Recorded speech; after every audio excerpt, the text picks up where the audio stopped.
1 minute to the deadline.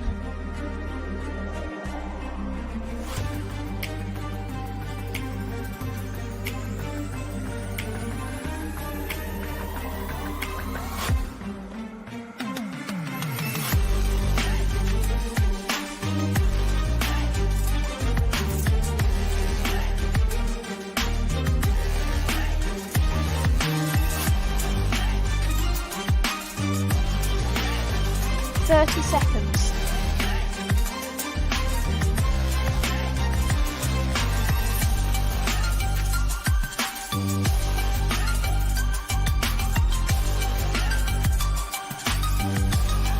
Fifteen seconds. 10, 9, 8, 7, 6, 5, 4, 3, 2, 1. Deadline. Well, it's day 3 of the Diplomacy Broadcast Network Invitational here on DBN. The first 2 days saw the semifinal rounds and 4 players punching their ticket to the top board: Riaz Virani, Robert Schupa, Chris Brand, and Noam Brown. Today, we get to the second chance boards where the 21 highest ranked remaining players without a bid are going to vie for the final 3 spots. That's coming up on the Diplomacy Broadcast Network right now.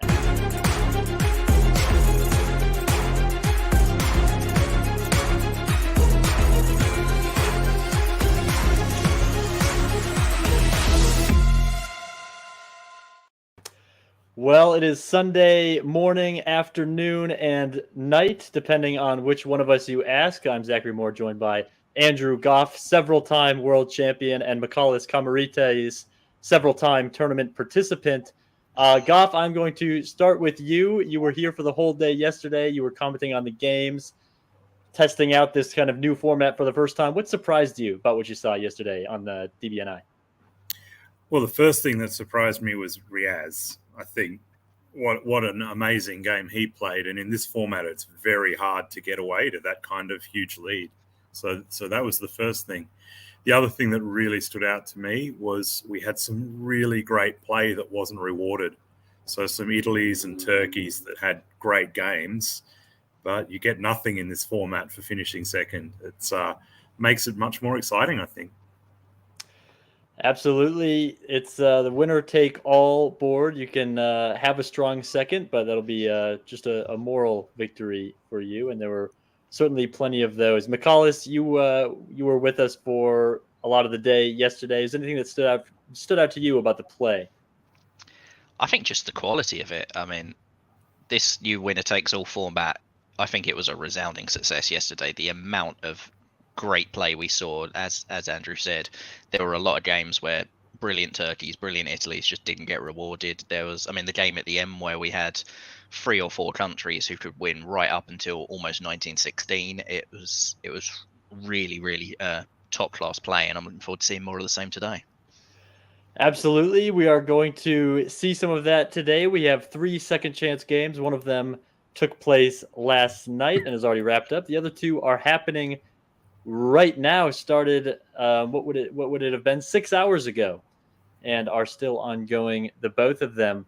One of the big storylines that I think really took the cake yesterday was this guy right here, Riaz Virani, winner of the last 2 tournaments that he played in, being Cascadia and the Winter Classic of the virtual tournament on the VWDC Discord server, and now soloing by the end of 1908 yesterday. What can we even say about Riaz at this point? Why was he not nuked off the board right away? How does he keep sneaking up on people? I mean, he's just a train, and you just can't stand in front of a train. This train just keeps on going down those tracks, and the momentum seemingly unstoppable at the moment. It's going to take perhaps an immovable object to stop this unstoppable force. Particularly in France, he just looked like he was going to top the board from 1901, and that's scary. I'm really fascinated by what he'll do on the top board next week, because he'll get first pick, and surely if he picks first again and picks France again, people have to take some kind of action to stop him, because he showed what happens if you don't. So there's a lot of interesting thinking going on behind the scenes there. Yeah, I'd say that the meta this season, and virtual in particular, has been a lot of EFs. But one thing we did notice yesterday was that there were a lot of EGs rather than EFs. I know Riaz's game, there was just a big F and nothing else. But the other games, there were, I think, 2 German tops after strong EGs, at least at the start. And so maybe if Riaz does take France again, he'll have to be a bit more cautious if the meta's shifting in that direction. Yeah, the tops yesterday were for France. That was Riaz. There were 2 Germanys, Robert Schupa, Noam Brown, and then in Austria, Chris Brand. Those are your 4 powers that have gotten through. Austria's been going low on every Paris method, it seems, 6th or 7th. Yet Austria is one of the countries to qualify. Do you fellas think there's a little undervaluing going on there? People maybe worried about getting run in on and missing an opportunity with Austria? I think if you're not playing against really good opposition, that's a much bigger risk. So I think some people might be adapting to this format as well. On a top board, you don't mind playing Austria nearly as much as against players who are perhaps a little more random. If you get one random Italian player who decides, I'm just going to take Trieste for fun, your whole day can be ruined. Whereas if you're playing in a field of this high quality, that sort of random game-ending disaster tends not to happen so much. So I'd be picking Austria higher, that's for sure. Yeah, I think Austria is very boom or bust as well, in that you can die so quickly as Austria, but if you can get through those first few years, you have a really strong chance later in the game. And as Andrew says, if you've got high quality opposition, you're fairly confident you can get through those first few years. You do have pretty good odds of coming out on top afterwards.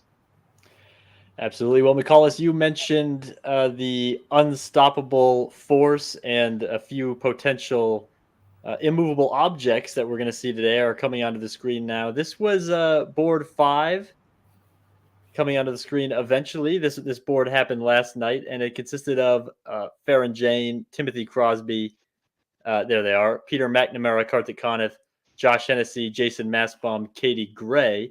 And then I'm going to switch directly over into the players who are going at it right now. You see these names. No slouch in the group. Killers all around. This is the other game going on right now. Whoop, that's the map. Here's the players.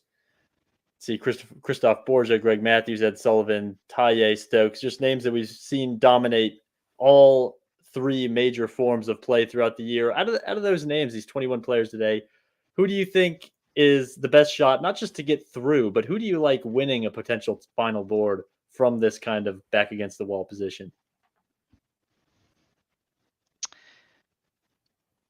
Well, I think it's really difficult to just pick one name out of all of them. There's so many top quality players. I mean, you can look at players like Nicolas Taye, Nicolas Sahugay. There's multiple world champions in here, virtual world champions as well, and Peter McNamara, who's won this tournament in the past. So hard to pick any one name out. I'd say I said yesterday that Jason Massbaum always finds his way onto a top board, and I'm going to stick with that. And other than that, yeah, I'm not too sure I can pick any singular winner, but yeah, they've all got a good chance. I would put up, and with great apologies to the second of the 3 boards, the Peter McNamara versus Jason Massbaum, and just quickly noticing their countries there on opposite sides of the board. I kind of hope that that's going to be a showdown for the ages. But also that third board has some of the best face-to-face top board players with experience, with caliber behind them. You look at this board, Ruben, Christoph. Wow, it's so hard to pick anyone on this board. This is going to be a real demonstration of how to play top board diplomacy, I hope. And I'll say I was on the Paris method selection just this morning for this board, and it was a lot of Liam Stokes, Ed Sullivan, and Greg Matthews kind of lamenting their their inattention during high school French class and trying to quickly brush up as they saw the four horsemen closing in on them on every side. So that's going to be a fascinating board, I think, in seeing traditional metas that we've seen over the past year going completely out the window. Well, that is the landscape that we will be seeing today, and this is the board that we will be starting on in Austria. And apologies for the left side of the screen being cut off on board 5 for whatever reason, but not the other two. I'm sure you can fill in the blanks in your head. But in Austria, it's Farron Jane, England, Timothy Crosby, France, Peter McNamara, Germany, Karthik Conniff, Italy, Josh Hennessy, Russia, Jason Massbaum, and Turkey, Katie Gray. Goff, you already talked a little bit about the Peter versus Jason showdown that you want to see. McCullis, any thoughts on these players before we head into the moves? I've seen Jason play very good rushes in the past. Not surprised he took that, guessing he was a fairly early seed. Peter McNamara, he had the first pick looking at the seedings. He's chosen France. Very, very difficult to stop Peter McNamara once he gets going. He had a bit of a difficult game yesterday where he seemingly couldn't find an ally, but I'd be surprised if that's the case again today. Just a really, really quality board all over, though, from Farron to Katie. Hard to pick a winner here.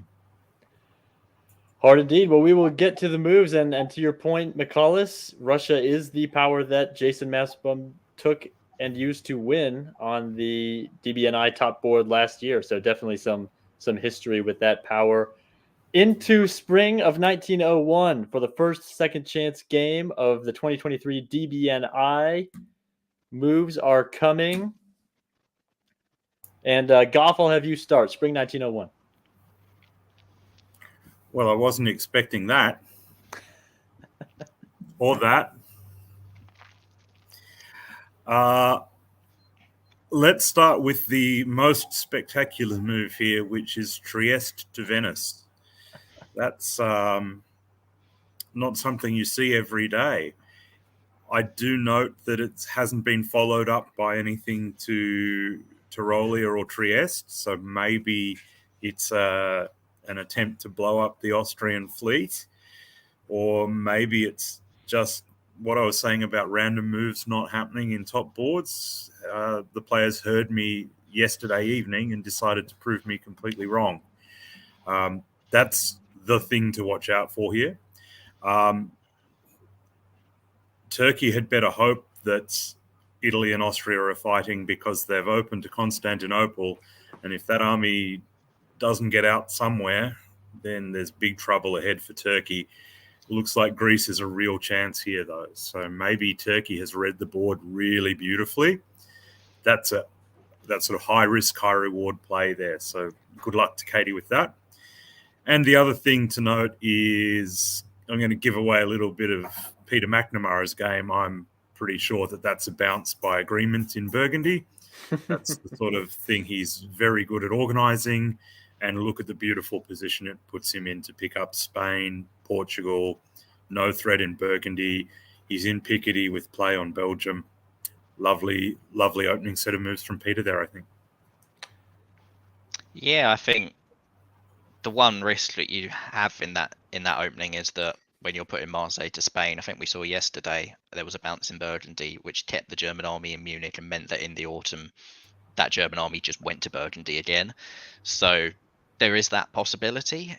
It could trigger an EG from that direction, whereas usually if Germany's in Ruhr, it's a lot more of a risk to make the move to Burgundy, because if you're assuming France is leaving Burgundy, Munich is quite often where it might be going. So yep.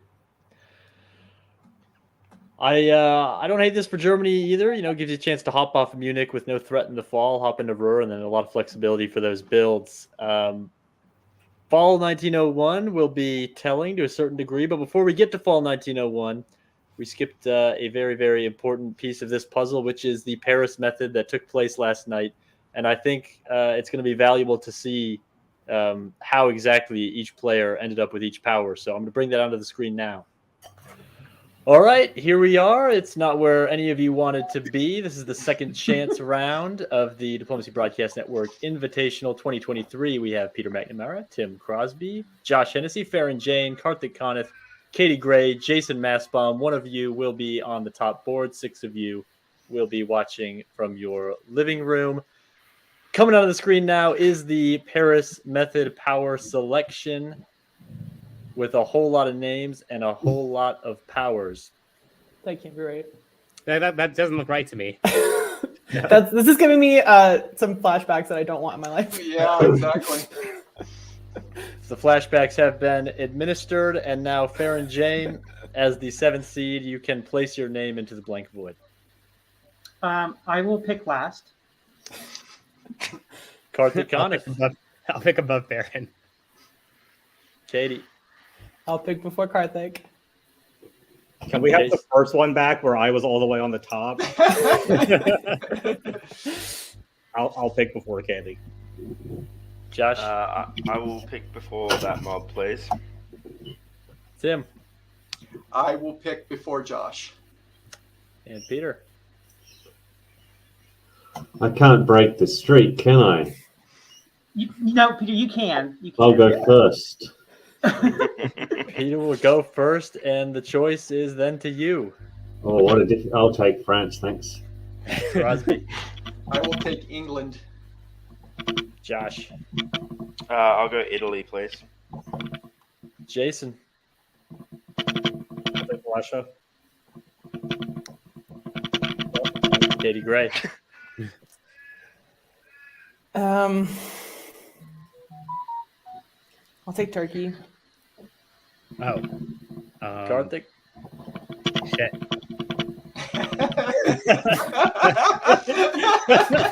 Sorry. Well, there goes my plan. I mean, I feel like Katie's like making me want to make her look like an idiot, right? I just picked Turkey, man. That's all I did.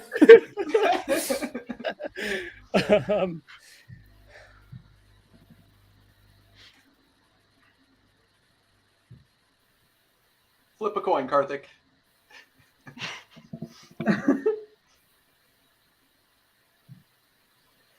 Give me Germany. Farron Jane, go ahead and call it out. I elect to play Austria. Taking things into our own hands, there are your powers for DBNI Board 5, the first second chance board. Good luck to all of you. The game will start right now. There it is, and you have to appreciate the effect of Katie Gray picking Turkey at 5. Karthik could not have been less prepared for that pick to be made. I'm Took him impressed. a full minute. Impressed by you throwing to yourself back in time as well. That's some excellent hosting there, Zach. And a quick change of clothes, I might add. I think stands out to me there is that Germany topped 2 boards yesterday, but still nobody wanted to play it. So that's quite interesting. And now it falls to Karthik, and he is a dangerous player who caught a break, but didn't seem to want the break that he caught based on his reaction. Here's Fall 1901. I'll start with you on this one, McCallus. All right, so we do see that Austrian fleet getting blown up. So this is some pretty strong coordination between Austria and Italy. But there's also the Turkish army going straight into Greece. So definitely some interesting decisions being made here. Russia puts the fleet into Romania, which is also very pro-Austrian. So it somehow, despite opening to Venice, it looks like everybody wants to be Farron's ally, which is a pretty nice place to be for an Austria, even if they've only gained 1 centre, but they do have 2 builds due to the rebuild. The other things to really note standing out is that Germany has moved to Tyrolia in autumn 1901 and actually got in there, which they now have some pretty strong influence in the east. Not so great for them in that they don't have Holland, though. So Karthik may be wishing that he'd opened to Ruhr in the first place rather than doing that bounce on Burgundy. At least he didn't bounce Sweden. And Galicia is also Russian.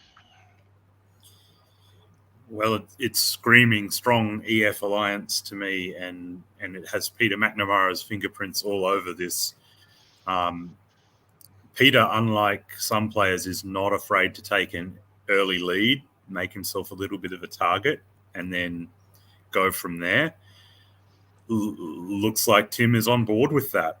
And if the other side of the board doesn't sort themselves out fairly quickly, it could be a battle between two very fast here. It's tempting to say it looks like the other side of the board has decided that it's a Russia, Austria, Italy, Germany, Turkey against England, France already. Because, I mean, you could do that. But that would be remarkable. The only thing that doesn't say this is a big Russia-Turkey alliance to me is that Jason has put their fleet into Romania. If that's an army, then here comes Russia and Turkey. But the fleet in Romania says maybe there's a little bit more to look into here. Yeah, and given that fleet is in Romania, that move to Galicia doesn't look necessarily as hostile, and that's the sort of thing that could move up to Silesia as soon as next turn with an Austria, Italy, and Russia alliance. Maybe with a friendly Turkey behind them, who knows? I somehow don't think Karthik would be part of that equation if that happened, though. No, I'd say he's not. Well, for an Austria that is staring down two Turkish armies in the Balkans, things could be a lot worse for Farron Jane, and she is definitely working some unique diplomatic angles as we head into the winter. And Peter McNamara picked first, took France, and thank you very much. I'll have 3 builds with absolutely no resistance. And you'd almost bet on Fleet Army here too, and him just absolutely going 100% all in on the England-France alliance.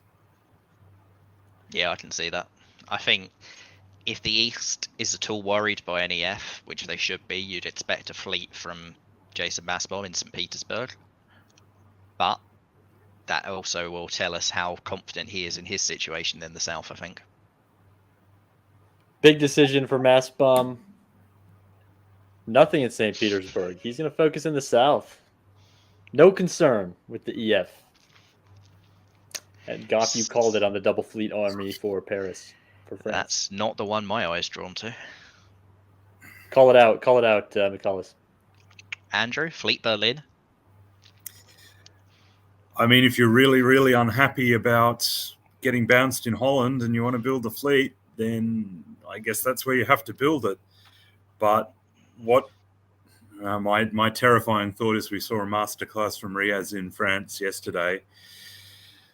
It's the end of 1901. It's too early to start saying this is a repeat. But who is attacking Peter?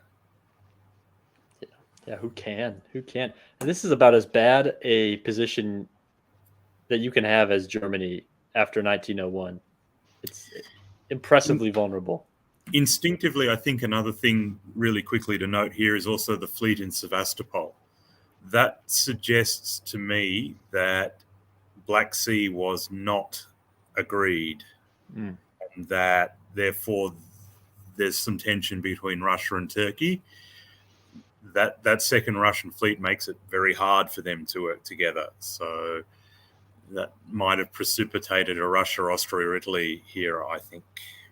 I think we also got to remember that yesterday we saw Katie and Jason in an EF where they worked together for pretty much the entirety of the game and both were doing really well. And Katie stabbed Jason a few years before the end of the game. And as a result, Chris Brand on the other side of the board topped that game, and maybe there is some lasting effects.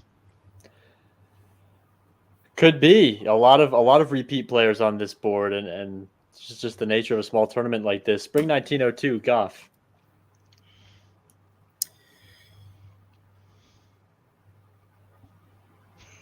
Well, once again, what would I know about diplomacy? England supports Germany to Holland after bouncing Germany in Holland in 1901. What's going on?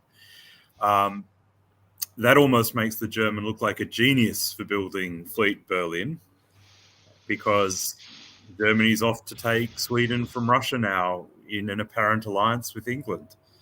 So, well played. I don't understand how that was done, but it was certainly done. The problem with the England-Germany alliance is it's going to be almost impossible to take centres off France from this position. That's a huge ask. And Italy has not jumped in on that attack. So that could slow to a crawl in the West. In the East, Austria is very supportive. Very supportive indeed. Supportive of themselves.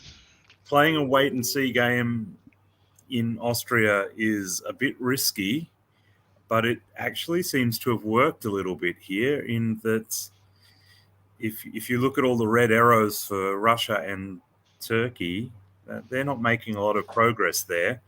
And you don't like to see Apulia as Austria, but it's all very slow on the eastern side of the board too. Yeah, I mean, a lot of the signals that we saw in fall 1901, we saw the English bounce in Holland, and it looked like there was an EF. Now we see that the French builds have actually been directed against England as well, so both of them clearly had something. There must maybe be some kind of breakdown in negotiations during this phase that has caused both of them to flip, because this wasn't just England flipping, it's clear France also flipped. And in the East, we saw the apparent strong coordination between AI to blow up the Austrian fleet, and now it appears Italy is actually heading for Austria as well. So the early signals were either some great misdirection, or this game has got very chaotic very quickly. If you're Josh Hennessy, you have to like the fact that Austria's fleet is off the board, and both of Turkey's fleets are caught up protecting the Black Sea. Hard to see really any threats toward Italy in the near term as we head into fall 1902. McCallus, I'll keep it going with you. Okay, so we look once again a lot of unsuccessful moves in the East. The only really successful one is Austria takes Galicia, and Italy moves up to Tyrolia as well. So the Italian attack, is it an attack on Austria though? Because now they're moving to Greece, perhaps expecting support to Greece. Apulia is not going to Adriatic, it's just daisy chaining to nowhere.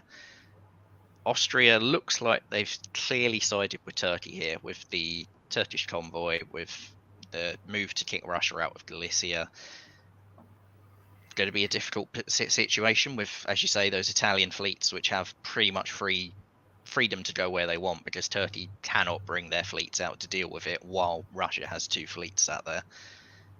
Elsewhere, the West is just absolute chaos. Germany looked like they were getting Sweden for free.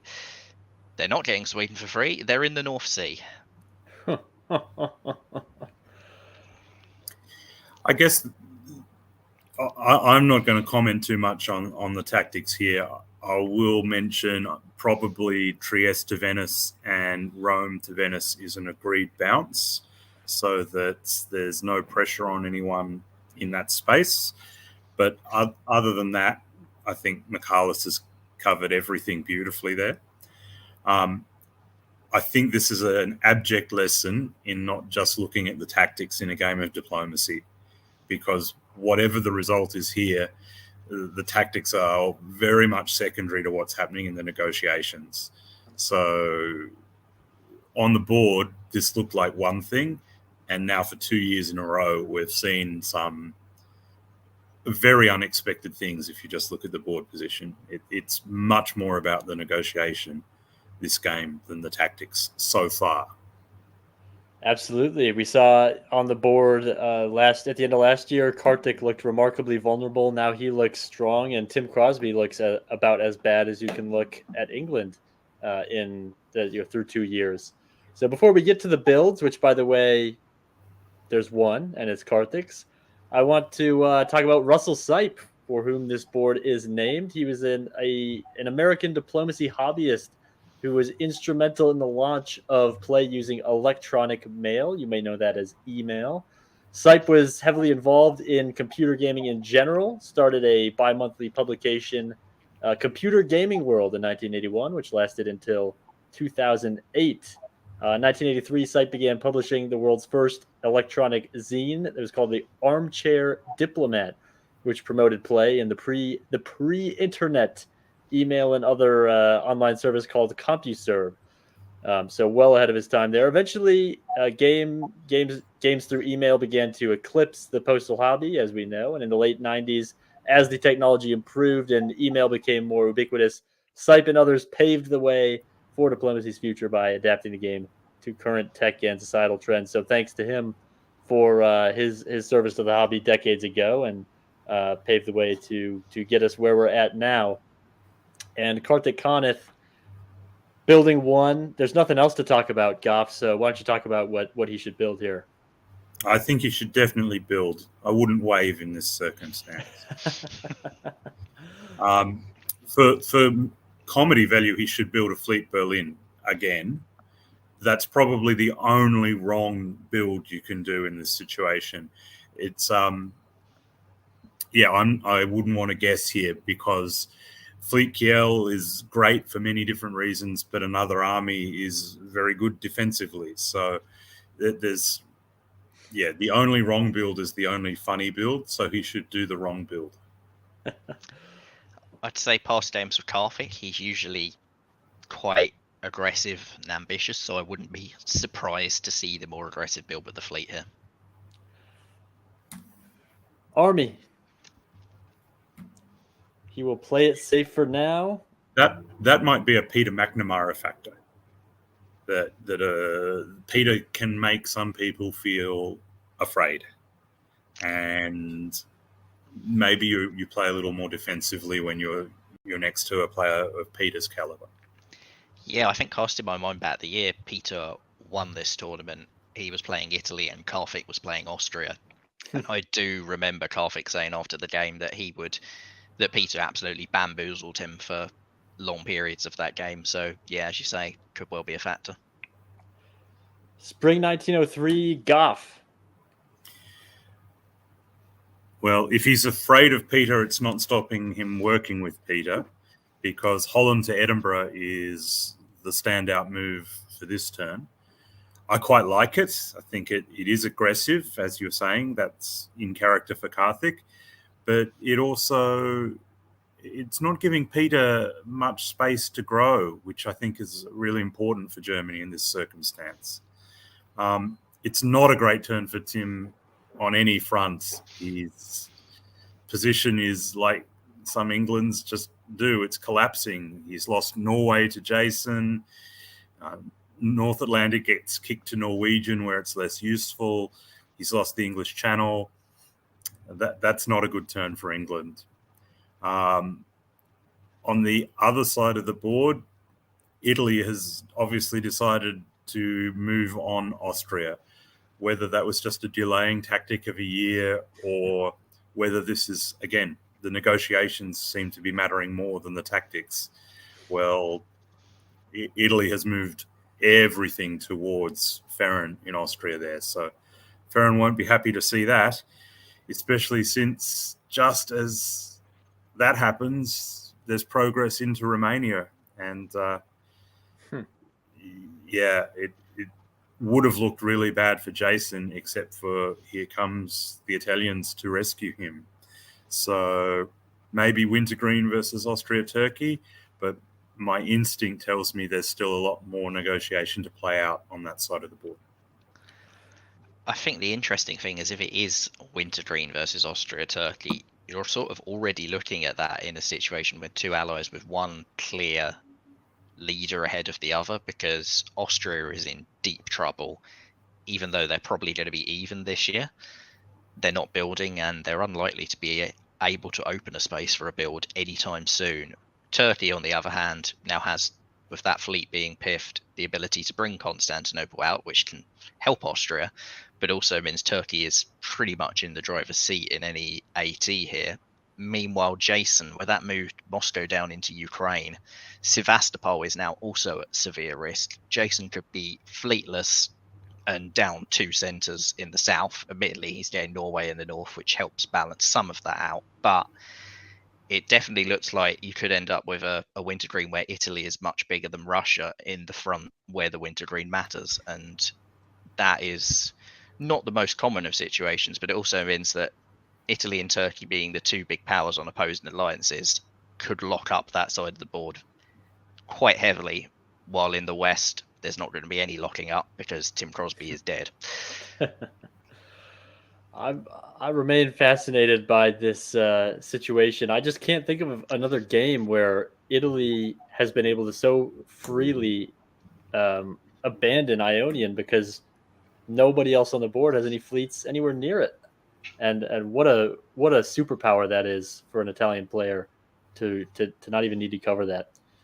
Into the fall of 1903, I'll send it back to you, Goff.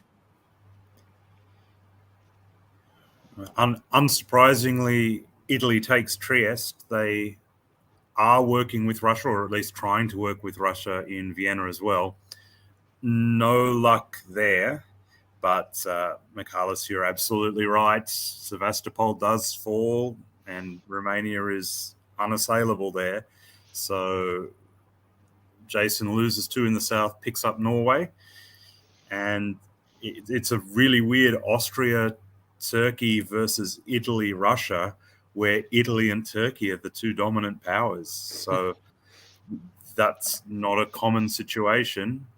I still think that means there's a lot of potential negotiation to come here. If I were Turkey, I would be very tempted to put down an army here and see if I could change things up again. But let's see what happens in the builds there. I don't want to particularly talk about the England situation. It is a situation. Credit to Tim for putting up a good fight. He only loses Norway this year, which is a great achievement, but he's looking just a little bit surrounded there. So put up as good a fight as you want. If there's that many units, you have a problem. I mean, you say that, but my eye is drawn to that Edinburgh support of North Atlantic to Liverpool, which Peter McNamara did not take. And if that had been taken, Carthage keeps Edinburgh, Liverpool also falls, Tim is dead, and Carthage's position is much better. Carthage's now in a position where he's got an army stranded on England. He's not getting a build. Peter McNamara doing his Peter McNamara things. He is. I'm interested by the Germany and Russia dynamic. Germany, Kartik had plenty of opportunities to poke Sweden. Decides maybe hedging his bets a little bit with PD Mac. I think for the first time in 2 days of coverage. Sorry, can we just jump back very quickly, Zach? I'm going to disagree with you, Michalis. I think Edinburgh just didn't have any other useful order. So I don't think that was Peter not doing the agreed moves. I think that was just Edinburgh ordering a move because it had nothing else to do. Yeah, but did you think North Atlantic had nothing else to do than what it did? Well, North Atlantic to Liverpool doesn't get in because Norwegian's going to cut Edinburgh. So I actually think that that's all pretty much as agreed. And I just think that, England probably, whether it's guessing right or that was just the best set of orders, I think that was a good defence there. I think if I was Carthage, I'd have been demanding that France tap Liverpool because that's how you keep Edinburgh. North Sea did tap Norwegian, and if both of them are tapped, Edinburgh does not fall. So perhaps Carthage missed a trick and didn't ask for it, or I don't know. That looks to me like I would have expected him to be asking for that, and I'm surprised that North Atlantic did a seemingly pointless tap on Norwegian instead. Perhaps. Winter of 1903, Tim Crosby only pulling one. Jason Massbaum in Russia building a one. I believe that's going to be a rebuild for the fleet that was pipped out of Sev. A build for Italy and a build for Turkey. Goff, you've already kind of dangled the potential army Turkey for Katie Gray that you'd like to see. Michalis, anything you want to see out of Italy or Russia here? If Italy is really committing to the attack on Austria, they need another army for this to work because Jason's in trouble. But if they do that, it's very awkward with where their fleets are because they are going to have to deal with Turkey unless they work together. And if they're doing that, they're going to have to start batting fleets back out. The fleet taking Trieste is a really awkward position.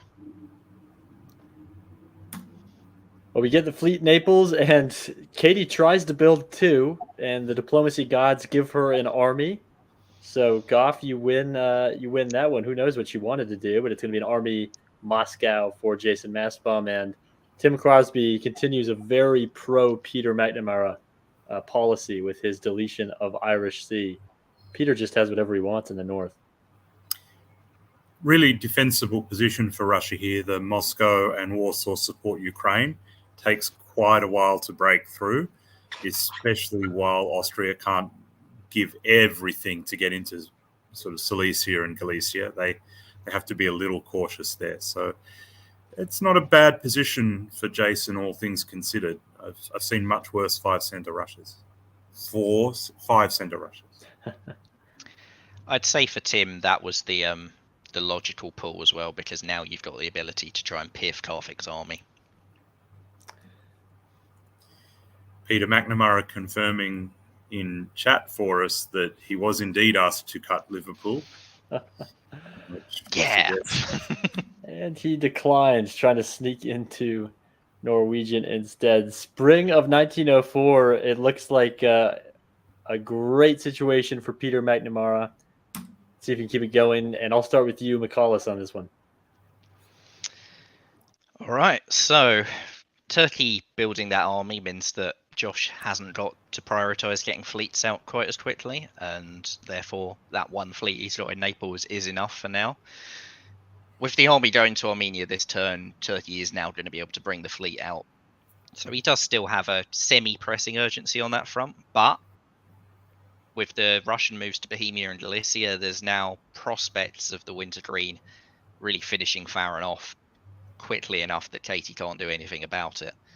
And elsewhere in the West, you just look at a lot of failed moves, and we know Peter broke or didn't do what Karfik wanted, whether he agreed to it or not. I doubt it if he didn't do it, but Karfik doesn't seem too angry. He's still trying to take Edinburgh rather than convoy back or do anything especially aggressive. England does not succeed in piffing the German army either, which is a much rougher position for Tim Crosby this term, because now it's very difficult to see Liverpool not falling to the French.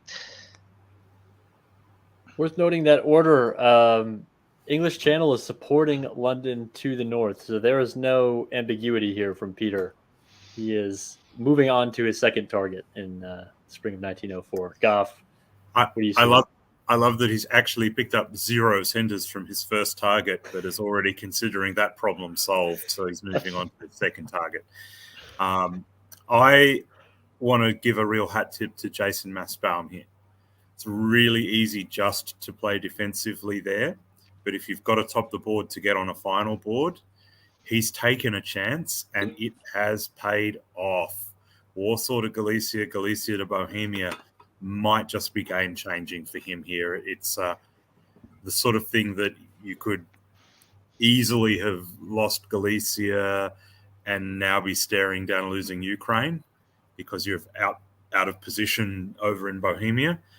But instead, he now does have a chance to go up a center, and that maybe gives the advantage to Russia and Italy in the fight in the east.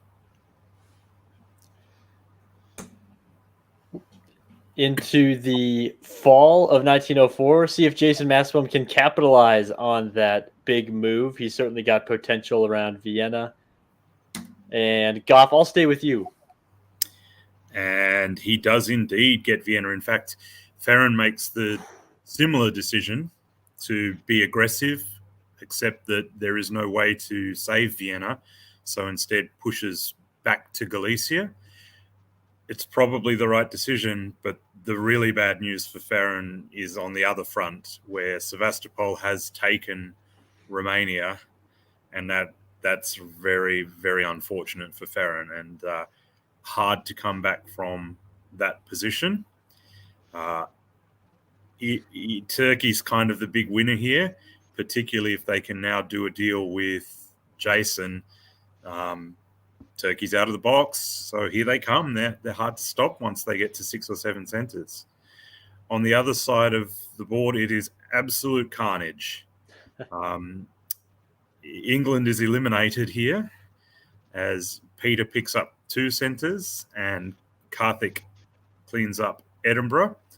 That's unfortunate for Tim, just as it looked like he had a friend in Peter. It turns out he did not have a friend in Peter. So well played to Peter. This hasn't been as smooth sailing as it looked like it would be in 1901, but he's still turning a good position into a really good position here. Yeah, I think that Katie taking Romania there, it really makes a lot of sense, because after Jason took that risk that you mentioned in spring and it paid off, Farron was not along for this world. Whether Katie propped up her corpse and, as the Germans said in World War One, shackled themselves to a corpse, didn't work out in real life, and I don't think it would have worked out for Katie here. So perhaps she can keep Farron friendly even though she's doing this, and saying, sorry, I had no other choice. Please don't punish me. Be angry at Italy. It might pay off. Katie, she's given herself some room to pick an ally at this stage, because with Austria off the map, does Italy have to stick in the wintergreen, or does Italy decide that with their fleets in such awkward positions, it'd be much easier to just keep pushing into the Balkans and maybe therefore have the room to go west and deal with Peter McNamara now that he's made his big breakthrough in the West? Goff, you talked about aggressive moves being required in this type of game where you need to come out on top, and Italy is paying dearly for a conservative move. 2 years ago, they didn't have to put the fleet in. Could have tried to put an army in. It would have been a little less guaranteed, but it would have worked. And paying the price here in terms of tempo and opportunity as we head into the winter of 1904. We've got Peter McNamara building 2, his sworn enemy Karthik Kaneth building 1. Jason Massbaum will put down a unit as well, and Katie Gray another one. Are we going to see an army here? Another one? You're on mute, Andrew.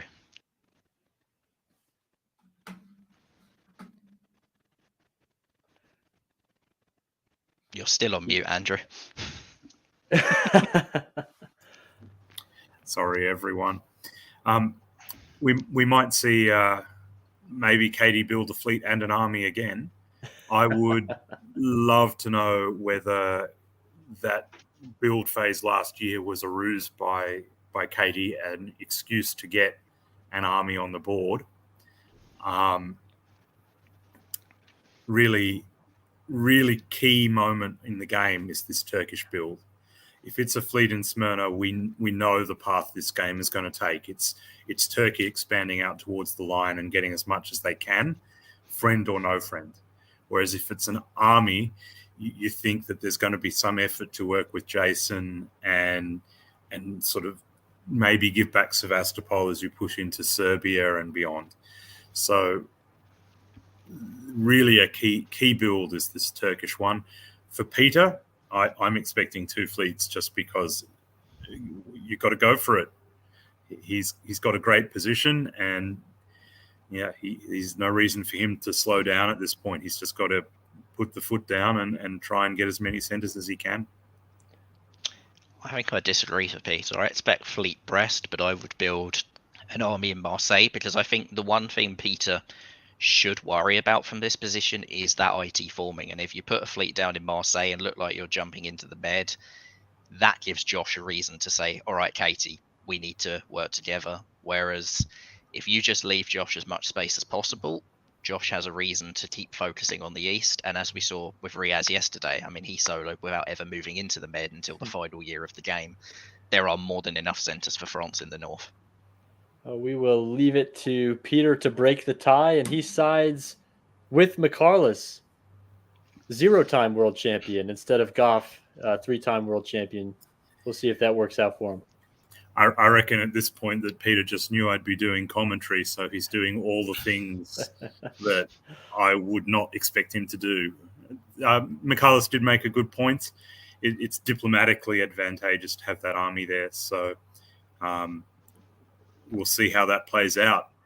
We see the fleet in Smyrna, so my counter argument to it is Peter doesn't have anything to worry about. He probably wants to be heading towards the Mediterranean so that Turkey doesn't get to 16 centres by getting all of Italy too.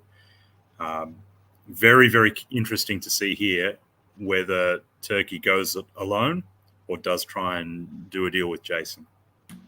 I think the other thing to note is what Farron just pulled, because that is the army you disband if you're not upset at Katie Gray. Because Katie Gray is the only person who can walk into that. Everything coming up, Katie, in the East as we head into the spring of 1905. And we'll start with you, Michaelis. Katie does indeed walk into that gifted Serbia, loses Albania. Finally, Josh is trying to pull his fleets down and get armies into more useful positions.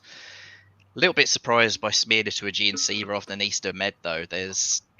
It's not a full commitment to attacking Italy by any stretch, because otherwise that is just the move you make. So Black Sea again not being pulled out. It looks like Katie is trying to mend fences with Josh.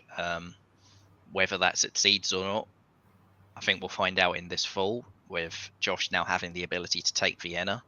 Farron keeping hold of Galicia due to all the other failed moves that were cut, which is probably good for Farron, as it's unlikely that Budapest falls unless Katie decides to risk a centre in order to take it from Romania.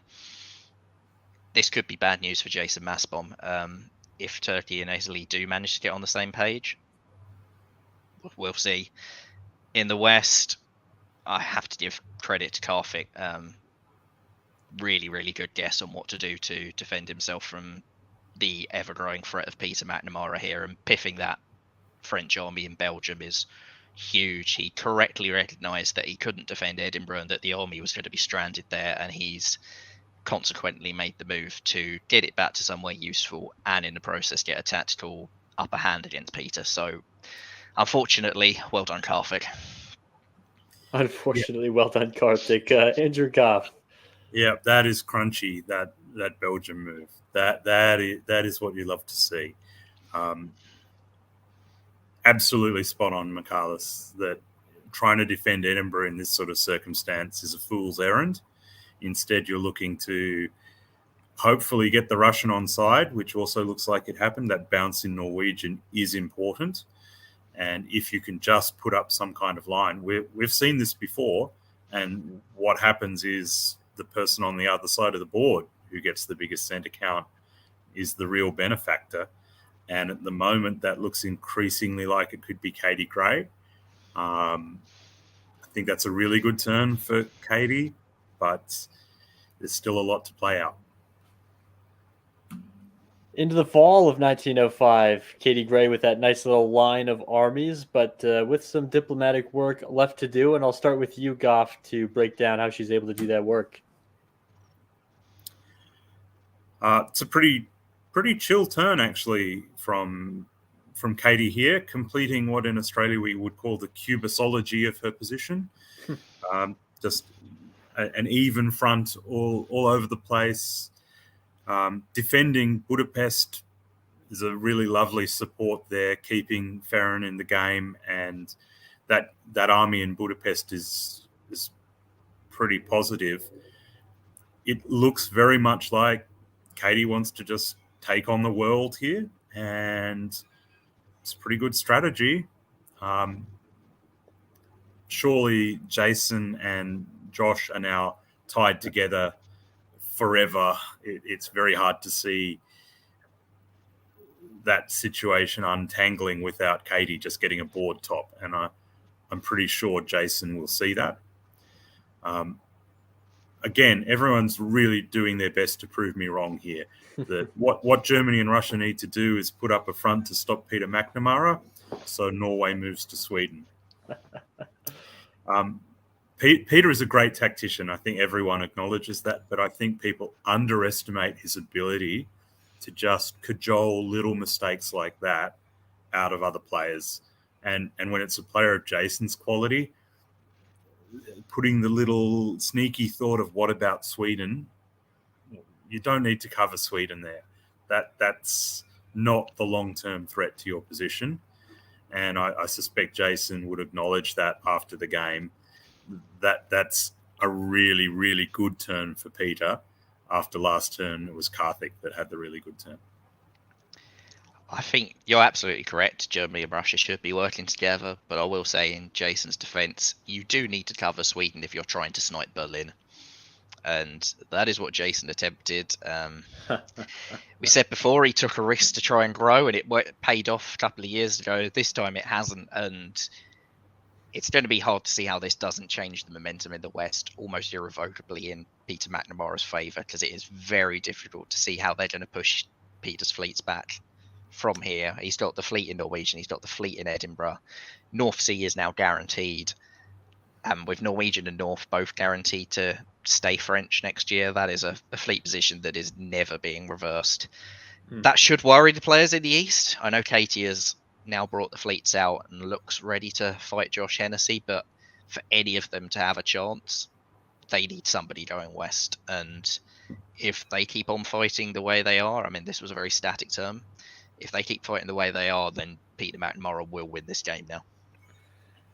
Starting to look a lot like the Riaz Virani runaway train from yesterday as France here for Peter McNamara. Now guaranteed North, guaranteed North 2 times over from this position, and a build on top of that. Farron will pull one, and Katie Gray continuing that kind of straight line up with another build.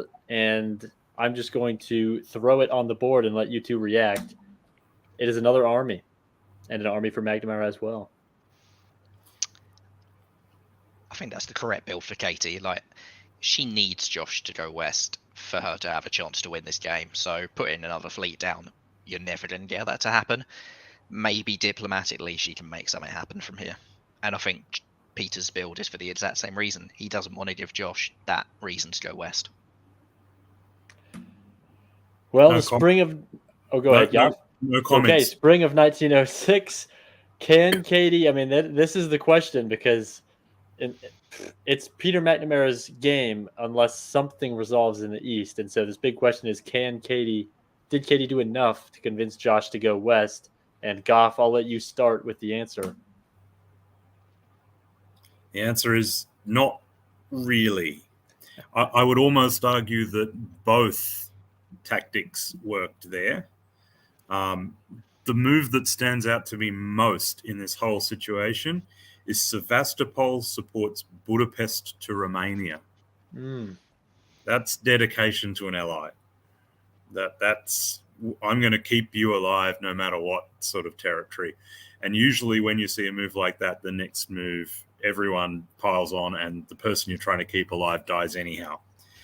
But that's a very interesting play by Katie. Let's see what comes of it. Italy does nothing, and as long as Italy is doing nothing, I think that plays into Peter's hands more than it plays into Katie's hands. The question is whether that's how the players on the board are seeing it. Again, that's a diplomatic and psychological question rather than one we can sort of intuit just from the moves.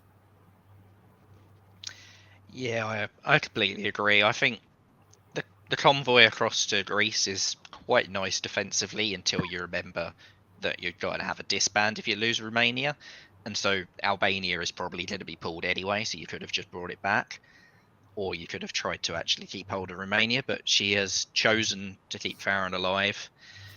I guess the one thing you could be saying is that if IT are working together, or are going to work together, they're going to want to do it in a way that Jason Massbomb is making an aggressive move that fails, and there is room for Jason to now try taking Budapest, try doing something this turn, and instead Italy takes Vienna, and either Austria moves back to Budapest and bounces it, or Austria supports Katie up into Budapest.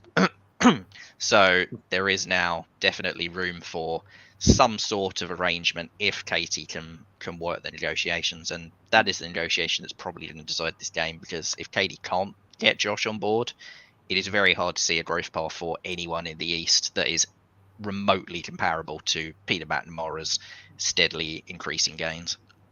Yeah, I think we see from Jason in the North a realization that maybe the anti-German sentiment last turn was misplaced, but I also fear it might be too late, and we'll. Well, fall 1906. We'll see if it is too late, and I'll start with you this time, McCallus. All right, so still not a lot happening in the East. Italy is the one who takes Budapest rather than Jason. Fair enough. I guess that's Josh needed a build, and he could have convinced Jason that he needed Budapest. Otherwise, I might have to side with Katie. Katie doesn't really get anywhere, doesn't really do anything. Jason, much the same. He has moved his fleet back to Norway, but as you say, I think it is too late, because last turn France got North Sea and Norwegian Sea, and they're not reversing that. Peter, again, don't want to talk too long about tactics, but right move. He doesn't need to defend London, so let's get that army back into somewhere useful, and straight into Belgium it now goes. Belgium is where armies go to die, and it's not just English ones. I think, if I'm counting correctly, Katie has a disband here from losing Romania. Again, bold play, keep your ally in the game. It's the sort of thing that can also build reputations. Is there a case here, do you think, Michalis, for removing one of the fleets rather than Albania, and really making a statement saying, Italy, please, please go and stop Peter, because no one else can? If you're going to top the board, it's probably the right move, yes. It's the last couple of turns haven't suggested that Italy is at all receptive to that. I mean, Tyrolia backfilling Trieste rather than being in a position to jump west. I know Josh has a build, but he's moving further away from France, and if you can't get Italy on board, maybe you just have to sit there and say, well, I'm not rewarding this. So that's a really difficult call. I think you're absolutely right that for an IT, you probably have to pull a fleet, but do you have the trust to do that? Into the winter of 1906, another build for Peter McNamara, and we just discussed Katie's options. We'll show it on the board and see if she was able to muster that trust. She was not a really good option on the board for Katie. Albania is gonna make it very hard for her to defend in the Balkans, and another fleet north for McNamara. He is not going to poke the bear with Josh. He's keeping everything up top. Yeah, I love that build from Peter. Nowhere to really build. You can't build fleet Marseille, but you're fighting Germany. It's so tempting to just build armies, but there's a bottleneck there, and Peter has identified that he doesn't need another army. He just needs to flood the north with fleets, and he'll top the board. So that's just a first-rate build, that one. Spring of 1907. Let's see where Peter McNamara puts all those fleets, and we'll start with you, Goff. Just calmly, politely advancing his position. Karthik has decided he doesn't need to defend Holland or Ruhr, and has pretty much conceded everything here to Peter. I think we could probably see this game draw fairly soon. Otherwise, we will now see a repeat of what Riaz did yesterday. A theme of this whole tournament so far is you have to feel sorry for some of the other players, because here we have an Italy on 6, a Russia on 6, and a Turkey on 7. And any day of the week, you'd be taking that kind of position, except for the fact that Peter is now just so dominant in the West that none of it's going to matter. So, well played, Peter. Yeah, I think this is pretty much game over. I mean, you can say Karthik is throwing the game, but from his perspective, he's got to have been lobbying the East to do something about Peter for at least 2 years, and they haven't. And at this stage, with that breakthrough last turn and with the fleets in the positions they got to for Peter, Karthik was doomed either way. And I think, yes, the East have played quite good to get the growth they did, but also this was just a diplomatic failure on their part in that they left Karthik out to dry, and now Karthik has said, well, screw you, Peter wins. And this is a top board, and that ain't something you can allow to happen. Pretty shocking level of dysfunction in the East. I mean, you see this, that Italy was not going to go after France until Turkey was dead. At least that's from what Farron was picking up. And thinking through the moves in this game, maybe it's something Katie said. It couldn't have been her breath because it's virtual, but the moves didn't show anything that would cause resentment between IT. So I don't know what happened in those negotiations, but like you said, I mean, if I'm Karthik, I'm pretty frustrated too, and it's an understandable position. That is a sloppy position in the East. In the fall of 1907, no, go ahead, Goff, if you have something. Otherwise, I'll push it forward and start with you. This seems pretty academic from here. If it's not academic, this is going to be spectacular. Look at all those successful moves for France. And again, we saw this with Riaz's game. When you see so many orders moving well, it's a really good sign. And when you're on 9, going to 10,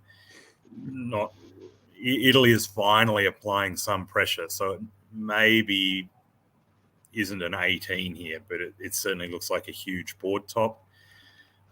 Italy takes Vienna from Russia, which, okay, I guess that could have all been agreed, but to be honest, it looks like the East is just descending into chaos whilst Peter, 11 with Norway. So things are pretty dire for the Eastern powers here. I'm not sure that is chaos in the East. I do think a lot of that is arranged, because moves like Serbia to Budapest are not a move you make risking Serbia unless you expect that to be happening. So I think that belatedly, finally, they seem to have got their acts together. And I noticed that all of those moves, actually, nobody goes up or down anything, because Italy gains Vienna and loses Budapest. Turkey gains Budapest but loses Constantinople. Austria gains Constantinople but loses Romania, and Russia gains Romania but loses Vienna. So this is a one-to-one trade where Albies do get closer to the line.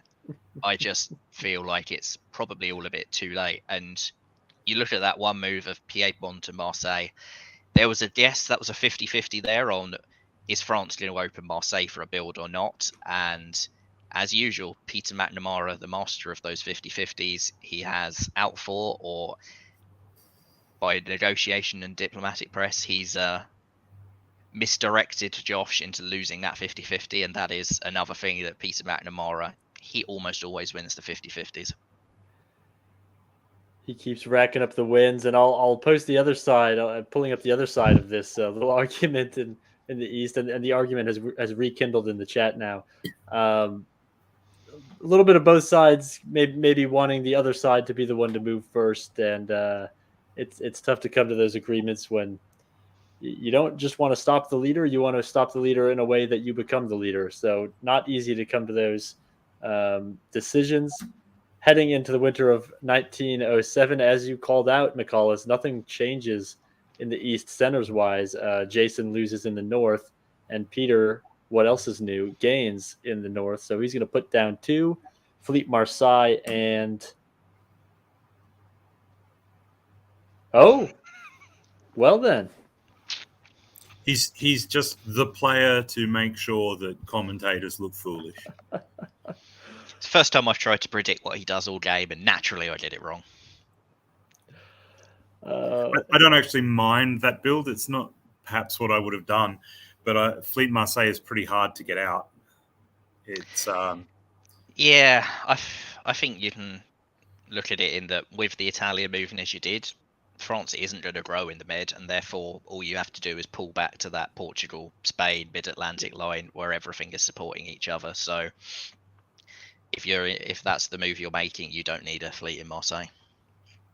Yep. And then just wind forward in the north for as many centres as you need in order to top the board. I'm now sort of quite seriously surprised that there isn't talk about a draw here. Peter is 4 centres ahead. You can absolutely make the case that Katie could pick up Caen, Rome, Vienna, Trieste, but if she does that, then Italy is turning around so fast that Peter just keeps growing centres. So, I mean, you can bank this one for Peter, I think.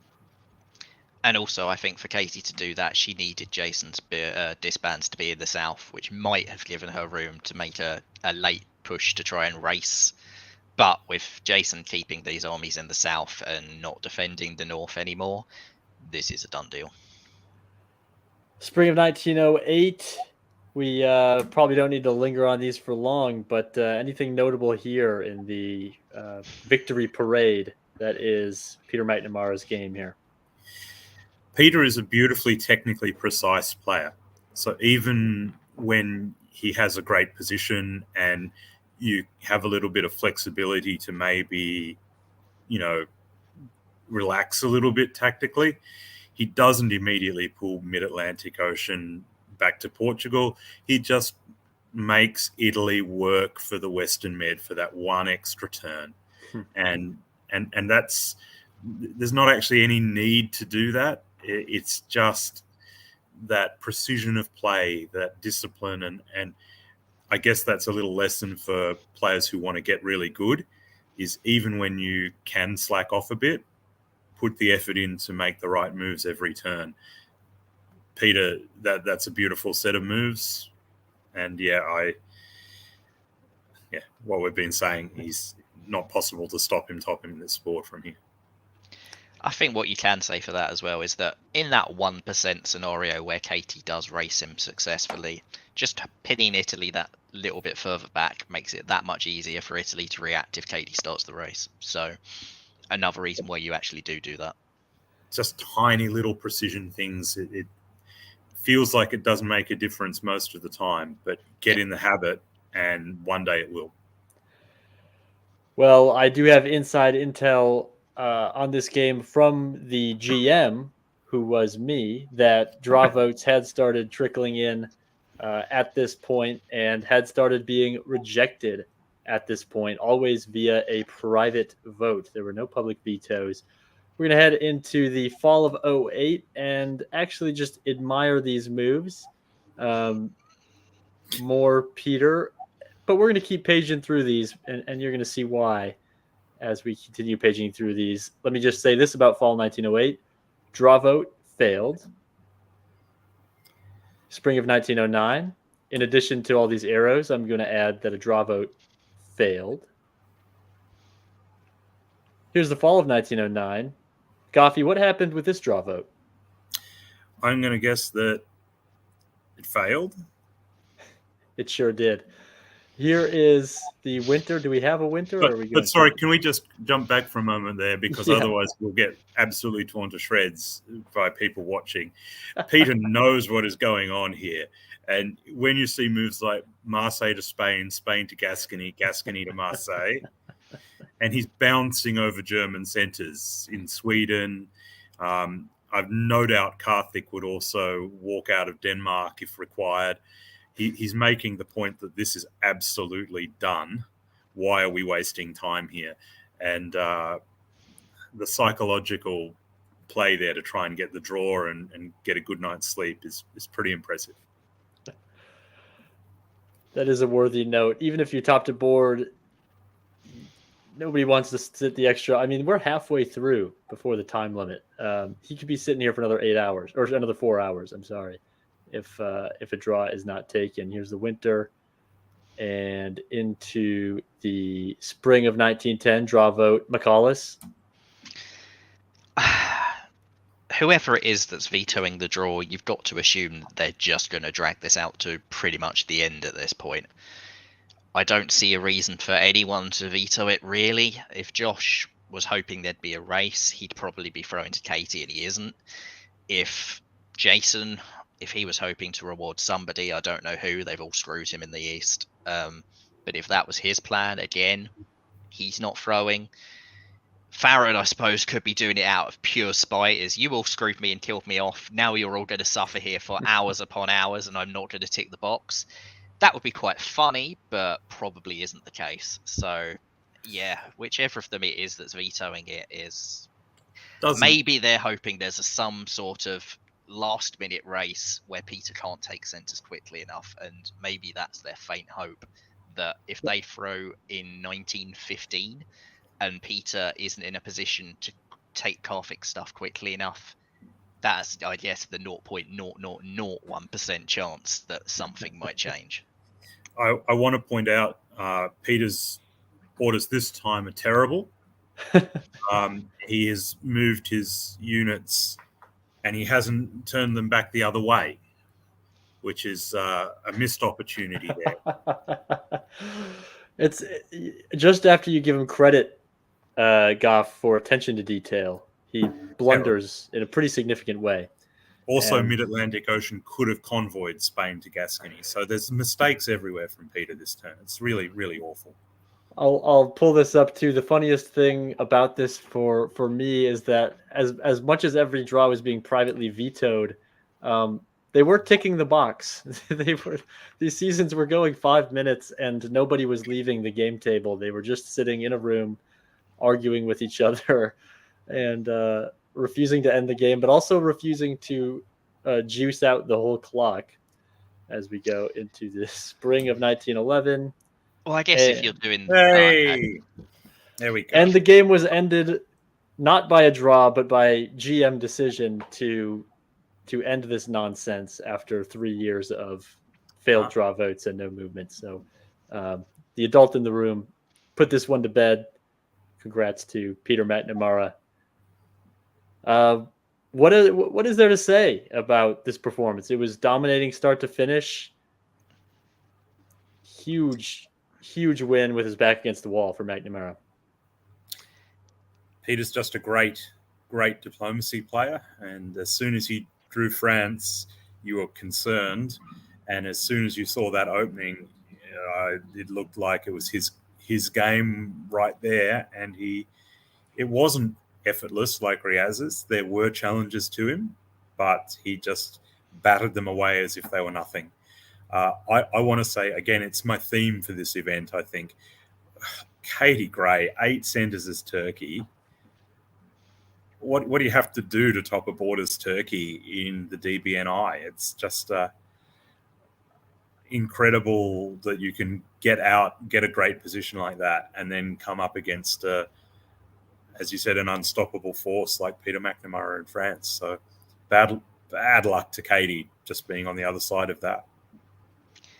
Yeah, I completely concur. And I think for Peter, if you look back to quite early in the game, that one term where he didn't tap Liverpool and Karthik didn't keep Edinburgh, what a momentum change that resulted in. Because Karthik never really got on the front foot again. He made the good convoy back to Belgium, but even then it was defensive. There was no point in this game where Karthik ever got to go on the offence against Peter McNamara, and that was pretty much entirely because of this turn.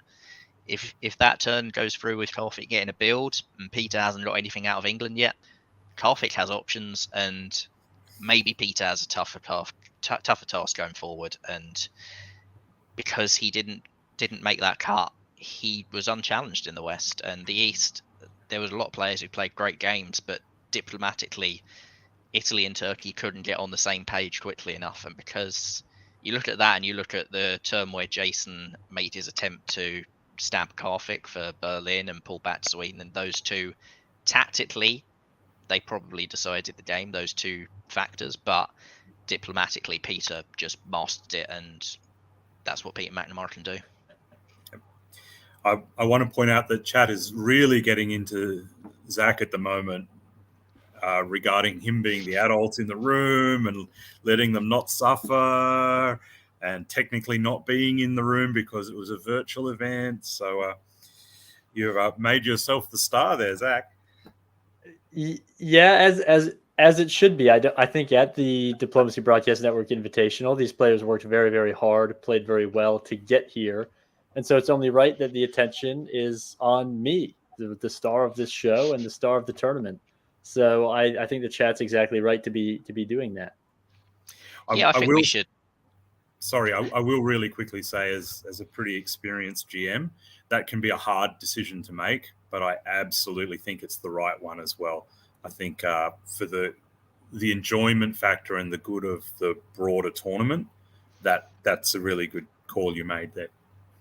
Yeah, I concur. I think in the ages gone past, there was a particularly notorious World Cup game on web diplomacy that never ended for 4 years and went into about 2020 in game years. And as a result of that, at the time, I was a web diplomacy admin, and I strongly pushed for the rule going forward that was implemented that there was a mandatory cutoff date for all tournament games, because hilarious though that game was, it was also not a great reflection for tournaments on that site. And as you say, it's don't waste people's time. And this is, yeah, maybe you could have tried that 0.1% for a 1915 race, but no.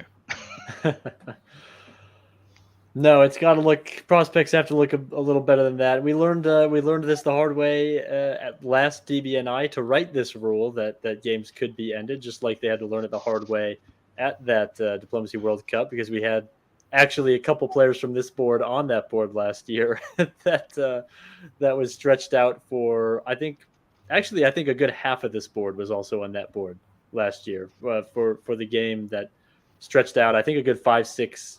Maybe 7 years of nothing happening before we finally had to create a new rule on the fly to put everybody out of their misery. Last year, DBNI games being time unlimited. Well, congrats to Peter McNamara. He punches the 5th ticket to the top board, which will be next weekend. It's now Riaz Virani, Robert Schupa, Chris Brand, Noam Brown, and Peter McNamara. He also assures that players from all 3 kind of time zone regions in the diplomacy hobby will be represented. We have an Australian, 2 Canadians, 1 American, and a German on that board. So getting the global representation up. I'm going to bring in the Paris method for board 6, our next board, and find out who not only is in that game, but who is playing what. Here it is right now. All right, we are back. Board 6, a second chance board for the 2023 Diplomacy Broadcast Network Invitational. Not where any of you wanted to be, but one of you will be on the top board next weekend. The other 6 of you will watch from home. It's Brandon Fogel, Bradley Grace, Nicolas Sahuguet, Morgante Pell, Jason Bennett, and Christopher Ward.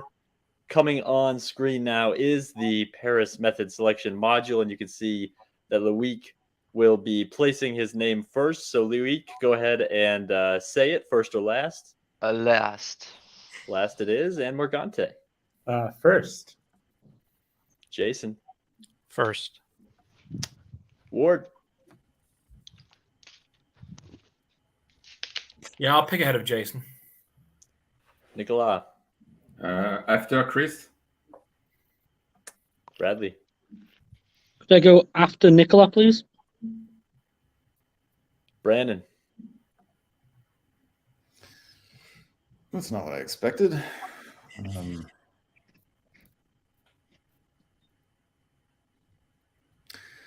going to do something out of character here and pick first. All right, go ahead and make that pick. I'm going to continue that trend, and I am going to pick France. Christopher.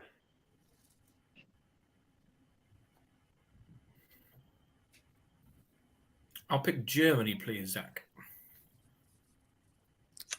Germany for Christopher. Nicolas Sahuguet.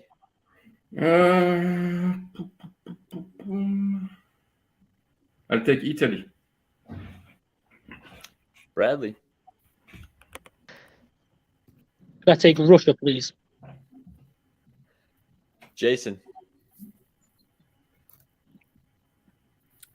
I'll take England. Morgante? I'll take Austria. And Loic, you can go ahead and say it. Turkey. At Turkey least it I'm not Austria. Silver linings, there are your power assignments for board 6, and we will get this game started right now. Good luck, everyone. There are your power assignments for game 6, and here are the players put right out in front of you. You saw Morgante Pell drawing Austria, Jason Bennett taking England, Brandon Fogel sticking with his first position and taking France, Christopher Ward ends in Germany, Sahu Gay is Italy, Bradley Grace in Russia, and Loic Borgia, Turkey, with no choice but to take that. And Goff McCallis, a lot of experienced, lethal killers on this board. How do you even begin to pick a favorite?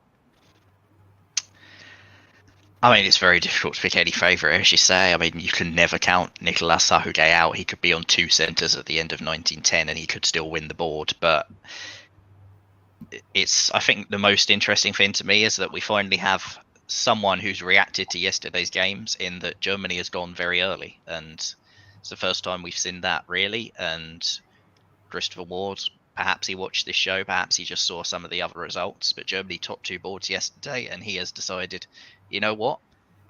They are quite good on the top board. Maybe I can make that work. And yeah, see if it works out for him. There's a fine line between genius and madness. At the end of this game, we will either think that was a gutsy call that has got him into the final, or we will think, what were you thinking? There's the reversion to mean has occurred and England and France have crunched him. I really like it. I really like that whole selection there. That's breaking with the trend of everyone just picking first and picking boring. I think you see some of the more experienced players on this board with the Paris method, showing that it shouldn't just be an automatic to pick first. And I think I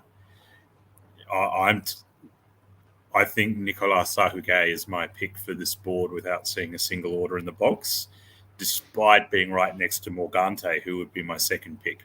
So I think the East is where to watch this game most of all. I think the one other thing to say is that, if I recall yesterday, there was a little bit of controversy in Bradley's game that was the Riaz solo, and whether he was throwing it deliberately very early or not. And I can't remember if any of these other players were in that game, but we'll see if that plays a factor. He's picked a country which is not easy to gang up on straight out of the gate without seriously hamstringing yourself. So I think that's a really good pick for Bradley, in that if he'd picked someone like a France, a Germany, anywhere in the West really that can be easily ganged up on, or Austria, he was at a lot higher risk than here, where he gets to at least establish himself for a year or two before the problems can start arising.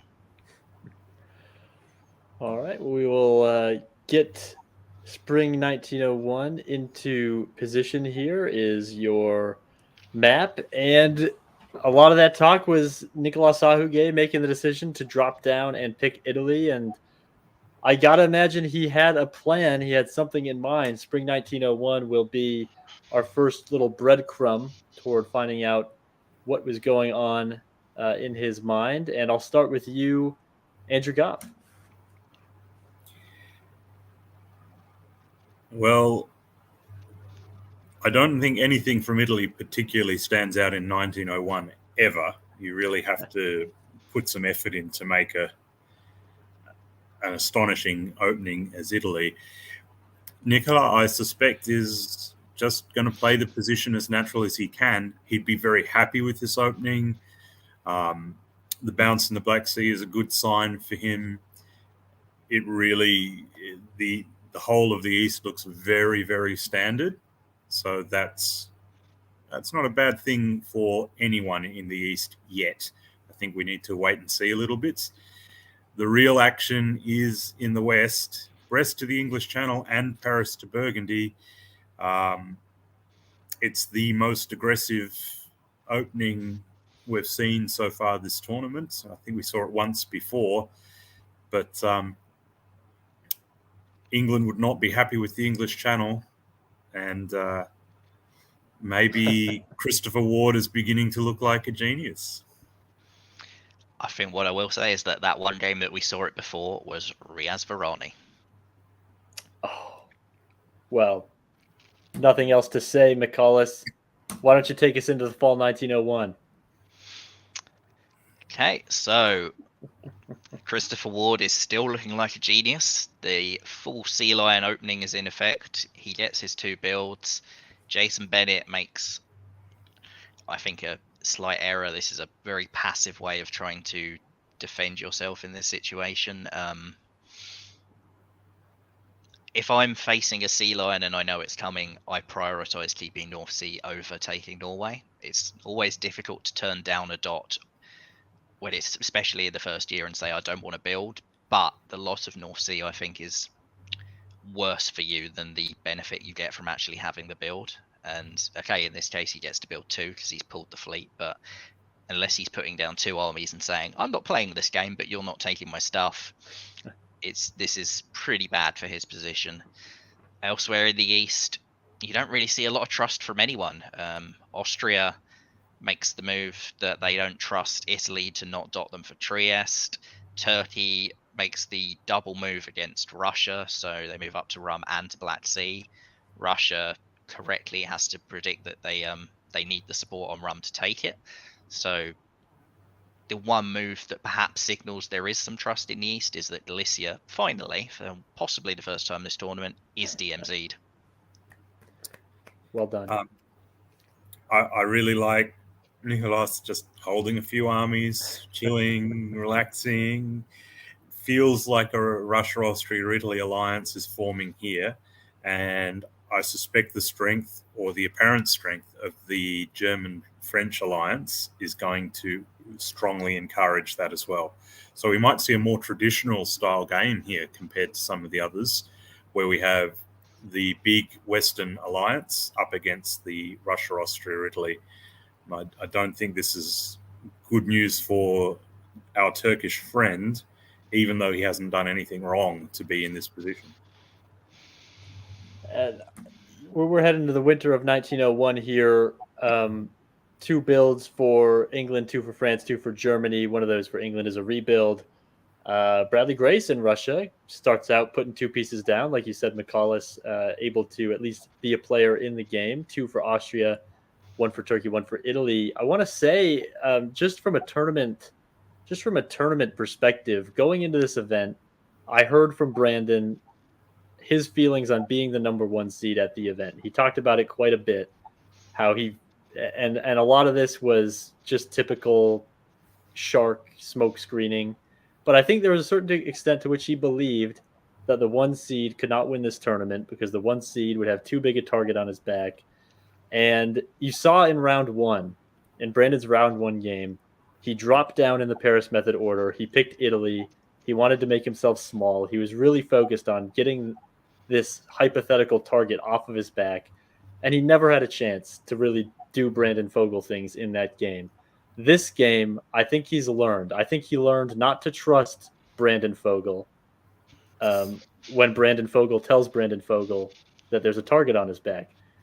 Just pick a good country and play a good game. You're going to find an ally. Look at how easily he's found an ally on this game, despite the supposed targeting that he was worried about. So I just want to call that out. At this type of event, Goff, I don't know if you've probably had to deal with this more than anybody, but should players really be worried about a target on their back so much that they change how they play? I was actually having a sidebar conversation about this yesterday with a couple of people. You should be worried about a target on your back, but if you change up who you are, you're confronted with 2 things. First of all, you're not doing what you did to get the target on your back in the first place. So you're not playing your best game. And the second thing is, one of the elements of diplomacy is the vibe. That if you're talking to someone and you feel that they're being fake, then it's much harder to know whether it's about a move or about intentions or what that fakeness is about. People can sense that you're not being 100% real with them, and that makes it much harder to get alliances.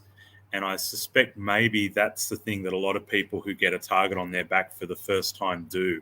They try and play as if they're avoiding that target, and it makes them look dodgy.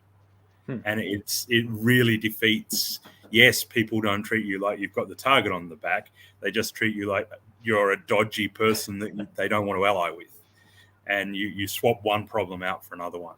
So my experience is you're better off leaning into it and kind of having a joke with it, and also accepting that sometimes it's pretty legit that if you're the number one seed, you should expect a bit more attention. That's just very, very fair for everyone else to play like that.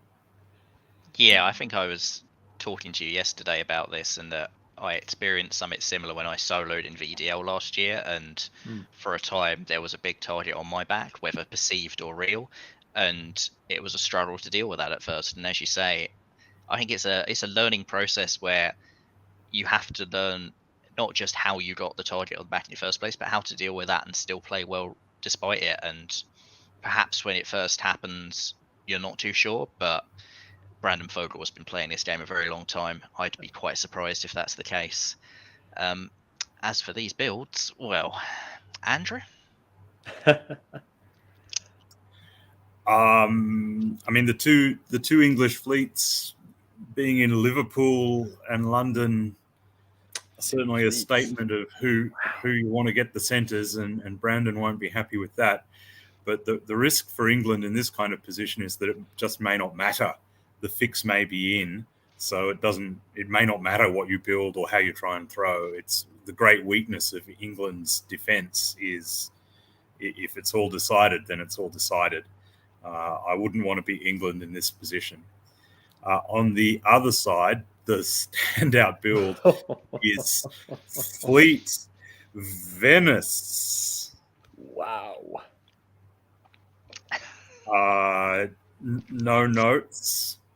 I trust Nicola knows what he's doing. Either that or he's been drinking all weekend after not winning the first game. So it can be very effective, but that is the sort of high-risk play.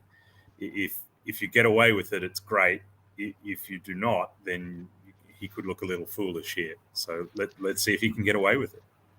I think it's a very surprising build, but it also, you suggested that there was possibly an AIR. That is not an AIR build. That is about as friendly to Turkey as you can get while still building a fleet. It's a really tough one to read into that in anything other than anti-Austria. For me, the other standout build is that, even though it's sort of what you'd expect and what I think we've seen pretty much every time, is that army in St. Petersburg. If I'm Russia and I see an England that is struggling like this, that is my signal to build North Coast Fleet and be a northern power and make sure you get involved in that situation. And I think Bradley may have missed a trick in not doing that. I don't know. I think there is a case for building the army and just being a fake England. That essentially you're trying to play an EFG alliance with a Russia instead of the England. And that's an Australian approach to this, where you put the army in Norway, it's not threatening to Germany or France, and the intent is that you then work a three-way alliance heading south and east. Very uncommon to see that in the virtual or online metas, but it's not unheard of in some face-to-face play. I also wouldn't put it past Nicola for Fleet Venice to be an absolute distraction build, and it now goes to Adriatic and behaves exactly as if it had been Fleet Naples. That's the sort of nonsense that Nicola can get up to. Well, let's see if he does. A lot to watch this Spring 1902. Spring 1902 is always when the cards start to show up on the table. And I'll start right away with you, Goff. Everybody's watching that Fleet Venice. Take it away. Well, I think we find out in fall what the intent is, but there it is in Adriatic. The bigger giveaway might be Greece's move. That if this is a sort of a bluff and things have all been agreed, I don't think Greece is moving to the Ionian Sea. That suggests that maybe there will be a fight between Austria and Italy. It is very unclear who is likely to win that fight. It is also interesting to note that Austria and Russia really seem to be working together. So it's not effective, which is unfortunate for them, but certainly looks like that they don't want any part of this, or Russia doesn't want any part of this pylon on Austria. So interesting stuff. In the north and in the west, we see Russia actually supporting Norway, even though Norway then moves to the North Sea.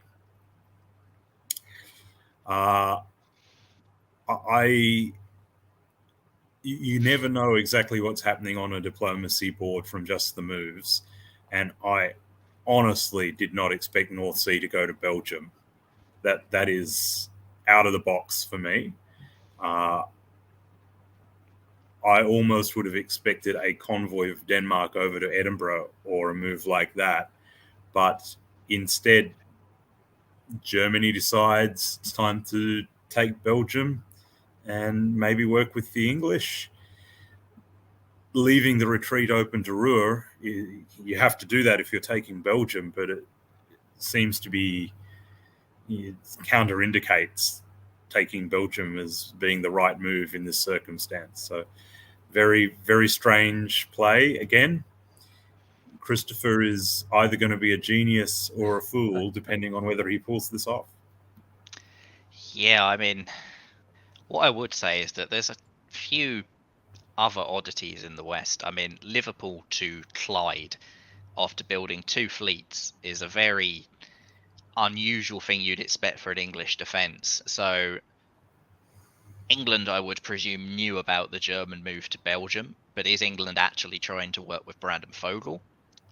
If so, why did they build 2 fleets? But yeah, there's a lot of strange things that have occurred here, and I'd say if I'm Bradley Grace, I'm even more sad I didn't build a fleet in St. Petersburg, North Coast right now, because in a chaotic West like this, that is such an opportunity for Russia. And I mean, he can walk into Norway anyway, but it's so much nicer to walk into Norway with a fleet rather than with an army.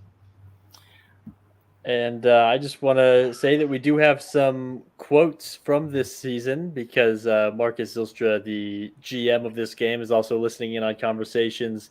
Fleet Venice was the talking point in the East. Basically, both Russia and Turkey were pitching hard to Austria that Nicola was trying to ally with the other one against him. So Morgante Pell was in a tricky tactical situation, but everyone was trying to win his support. In the West, a lot of pressure on Wardy to make exactly this move and flip on Brandon. Bradley and Jason both pushed him hard. They referenced the previous game in which they said, quote, "The best player took France and the best player won." Wardy pushed back. He said, it's not an effective stab. There's no good stab. And Jason says, "It doesn't need to be an effective stab. I'm your game-long partner if you do this now." So a hard pitch from Jason. Wardy was persuaded. We'll see if he really does have a game-long partner. We'll see if he even has a follow-2 partner. I'll say as well that we talked about whether this was a bluff and the bounce in the Ionian Sea, but if this is a bluff, maybe you do make that bounce in the Ionian Sea, because now Italy is next to Marseille, and Brandon probably isn't covering Marseille, but Italy can say, oh, look, I'm clearly at war with Austria. Maybe Italy slides into Marseille. That's delicious. Well, that's certainly what I'm rooting for now, Michalis, and I'm going to let you call it out. Piedmont's order is... Boring. Nah, it's clearly the Italy-Austria war is not a bluff, and that is very much happening. Pretty bad term for Morgante overall, with Greece also falling to the Turk, and I'm not too sure what Romania's order was. Can you pull that up, Zach? Supports Greece to ball South Coast. So it was at least Russia is friendly then. The slide down to Armenia is not the most effective way to attack Turkey, but you're getting a build. Maybe he's putting down another fleet and is going to be the cavalry Morgante needs. Overall, I'd say it's a tough situation for Austria and probably a really, really good situation for Bradley Grace. Once again, I'm wishing Norway was a fleet rather than an army, and given Sweden wasn't at risk, I'd have been very tempted to put the Swedish fleet in there. But I guess he wasn't certain England wouldn't cover it, and at least he can now build another fleet in the north if he wants to. If he's doing that, he can't build the south. So a few decisions to make. He's got Sevastopol and St. Petersburg both open. In the west, Woody follows up the stab on Brandon by piffing the army in Ruhr, which was nicely done and correctly guessed that Belgium wasn't actually at risk. As a result, Brandon is kicked out of the channel. North Atlantic is now occupied by an English fleet. Brandon was worried enough by Nicolas Sarhugay that he felt he had to cover Marseille, so his fleet has gone all the way back down there, which is horrible for him against an EG.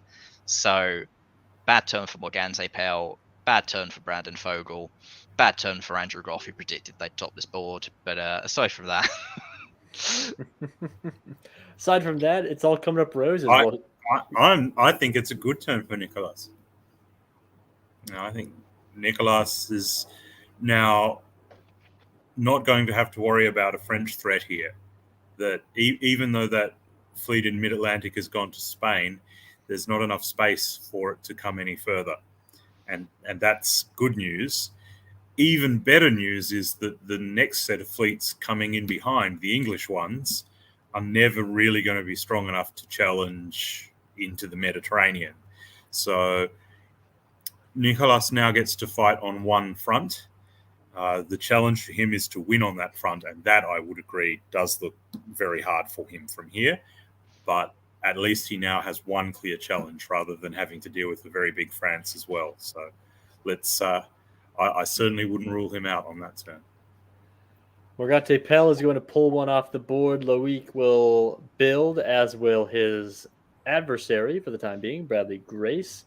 Christopher Ward gets a build as a reward for his disloyalty. Brandon Fogel will get a rebuild. He was popped in Ruhr.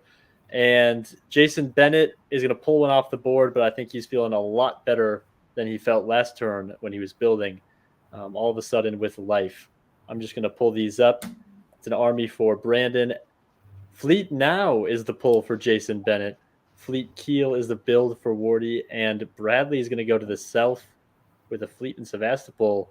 Is this what you two were expecting? I'm a little surprised. Fleet Now is an interesting one because the logical disband there was Army Wales. The problem with disbanding Army Wales is that you're pretty much locked into an EG. It is really, really difficult to turn that into an EF where you don't have any armies to convoy onto the German centres. So from Jason's perspective, I guess this gives him more flexibility, but the downside is it makes the attack on Brandon much weaker, and now Brandon, his unfortunate move down to Spain, is no longer quite as bad because he can easily pull it back up.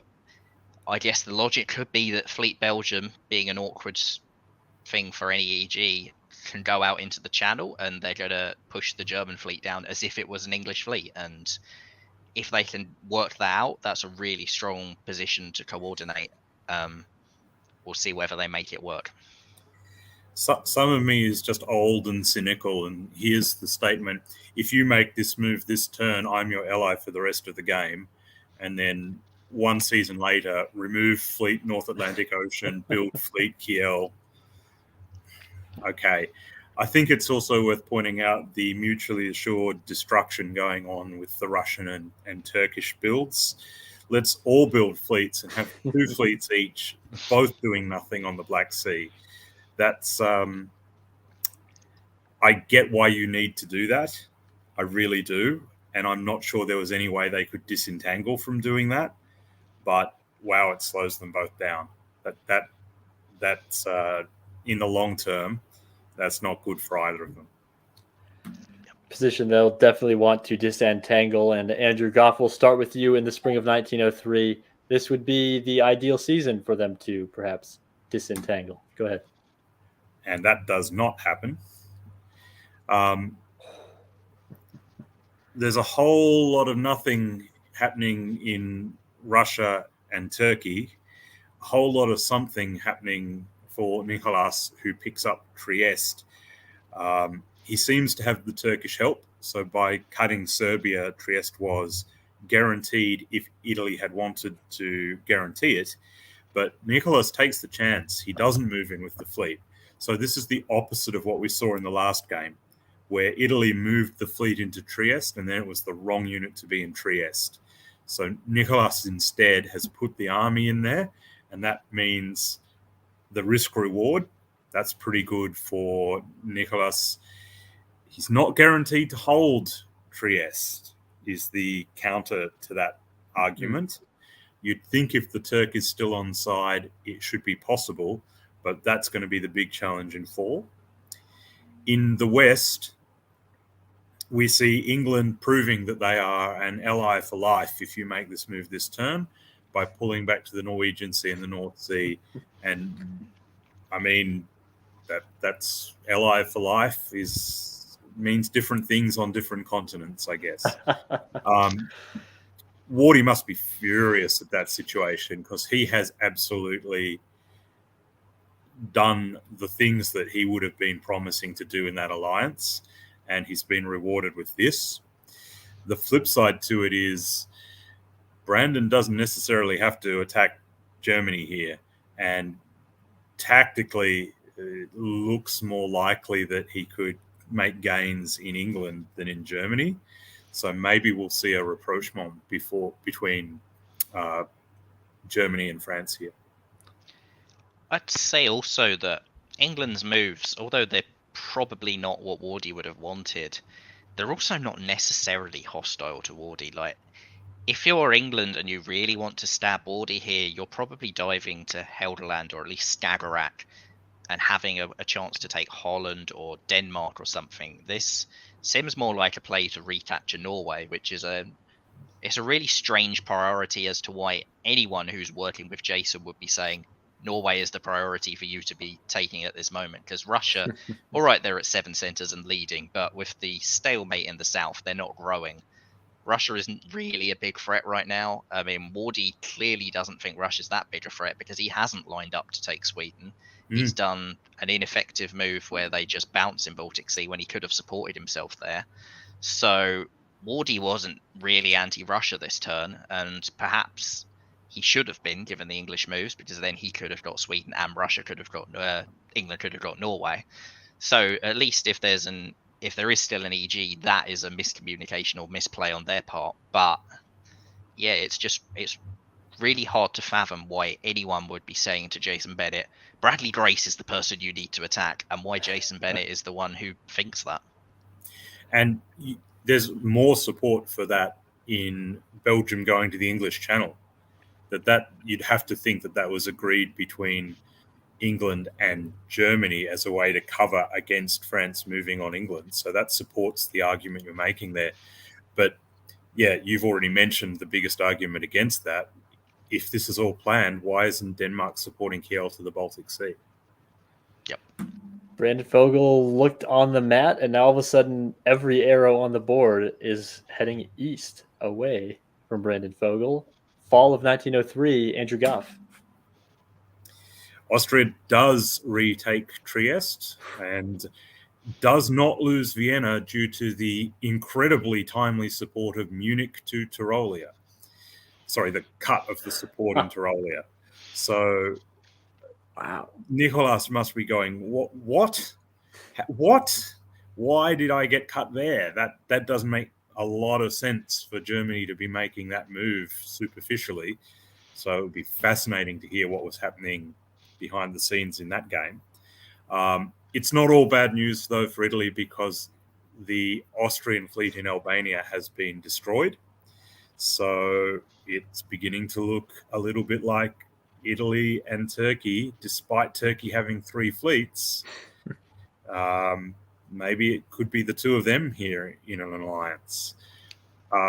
Russia and Turkey once again fail to disentangle the Black Sea, I imagine that they will fail to disentangle the Black Sea for many years to come at this point.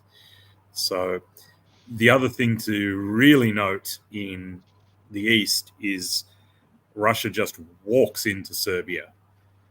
That's absolutely stealing a build. Wow. You have to think that it was by agreement, but you also have to think that maybe it was one of those agreements where, well, we need to cover it, so it has to be my army. And oh, what a shame I walked in. In the West, I mean, Denmark went to the Baltic Sea with support. I'm not entirely sure why Germany would be just walking out of Belgium like they have, but amazingly, they've managed to arrange it so that England and France both do supported attacks on Belgium and they keep the center.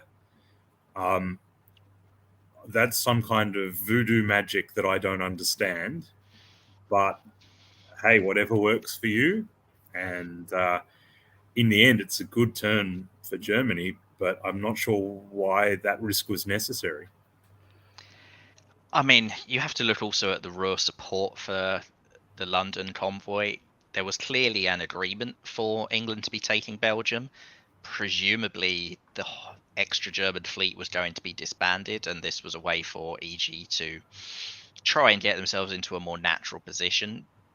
Wardy, I see Jason Bennett in the comments. Wardy was supposed to cut Burgundy and instead cut Tyrolia. That's some 4D chess to make sure he keeps Belgium. I'm pretty sure he was fairly confident this was the outcome that would happen. So that's very interesting. I've done similar moves in the past. They're really nice when they work, but they can really piss off your ally if you can't justify them afterwards. So he could have a bit of trouble with England as a result of this. But on the flip side, now that France is in Mid-Atlantic and English Channel, he possibly goes back to not needing England. For Bradley, how timely is this build as well? With what's happened around Scandinavia, he gets to put down an extra unit and try and maintain his presence in the north by whichever method he wants, whether it's a fleet or an army. That could be really, really critical for Bradley Grace that he got into Serbia.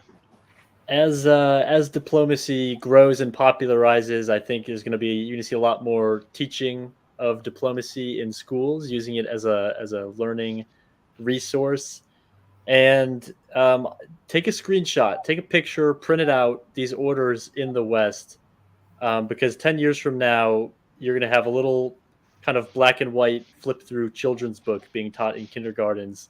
And it's going to be a challenge. Can you identify 8 better sets of orders for Germany and England? And I think most children will be able to complete that pretty quickly. It's rough.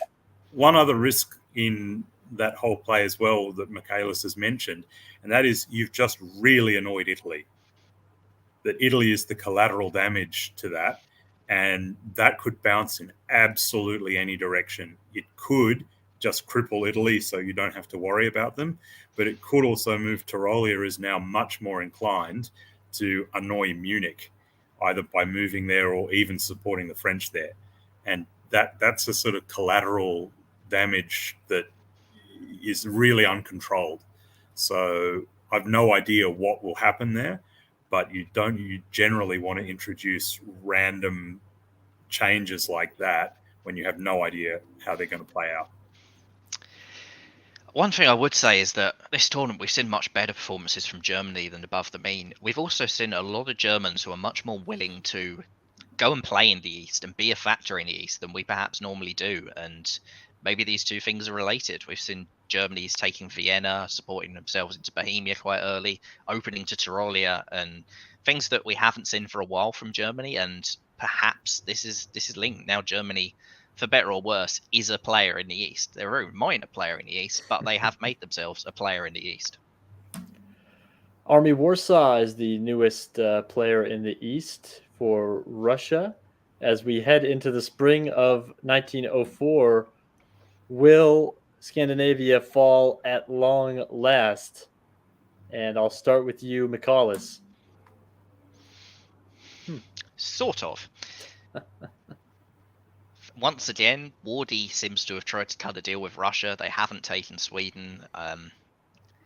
Honestly, I don't know why. I think you probably should be taking Sweden here. You're now reliant on English support if you want to take it in autumn.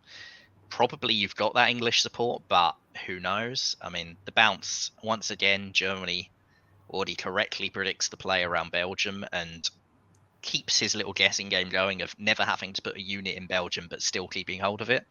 It's really nice when that keeps working. If it can work for another year and he gets a build out of Sweden, Wardy is back to looking like one hell of a genius. Does have potential problem with Bohemia and Silesia though, so perhaps that move to Baltic Sea, he wanted to keep Russia friendly, but Russia less interested in it. Elsewhere in the east, you have Nicola once again taking Trieste. Once again, Morgante has correctly left him a retreat, or left himself a retreat open, so he's still not certain to keep it. He's probably reliant on help from Turkey, or at least not hostility from Turkey, but who knows? It's for Nicola, he really needs that this year, because if he doesn't keep Trieste this turn, his momentum is really going to start to suffer. If Bradley, his attack goes well, pretty much everyone else on this board is sort of stalemated and not growing. And Bradley Grace presently is the only one who has potential paths to growth. Okay, he's losing Norway, but so what if he keeps hold of Sweden as well, or at least doesn't completely lose the north and get some growth in the south? He might well have some more potential going forwards despite the setback in the north. Isn't it astonishing that this turn Munich managed to cut Burgundy? I guess he learned from the mistake of last time and got the order right miraculously this time.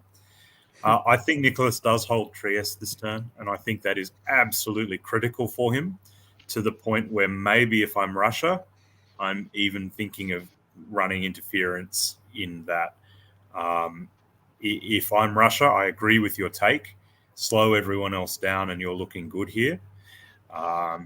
Nicholas will be thinking the same thing, but he does really need a build at this point. Otherwise, his game is stalled.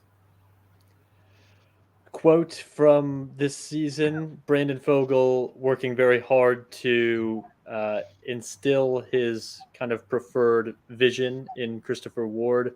Not happy with what he sees as a lack of imagination. He says, you need to play from a position of strength, not fear. Look at opportunities, not danger. Ward responds, that's easy for you to say. You're the danger. Fall of 1904. I'll say I don't think Chris Ward has been unambitious in this game with the moves around Belgium. Goff, you're quite a danger. Why don't you call this one out? Tyrolia to Piedmont stands out to me.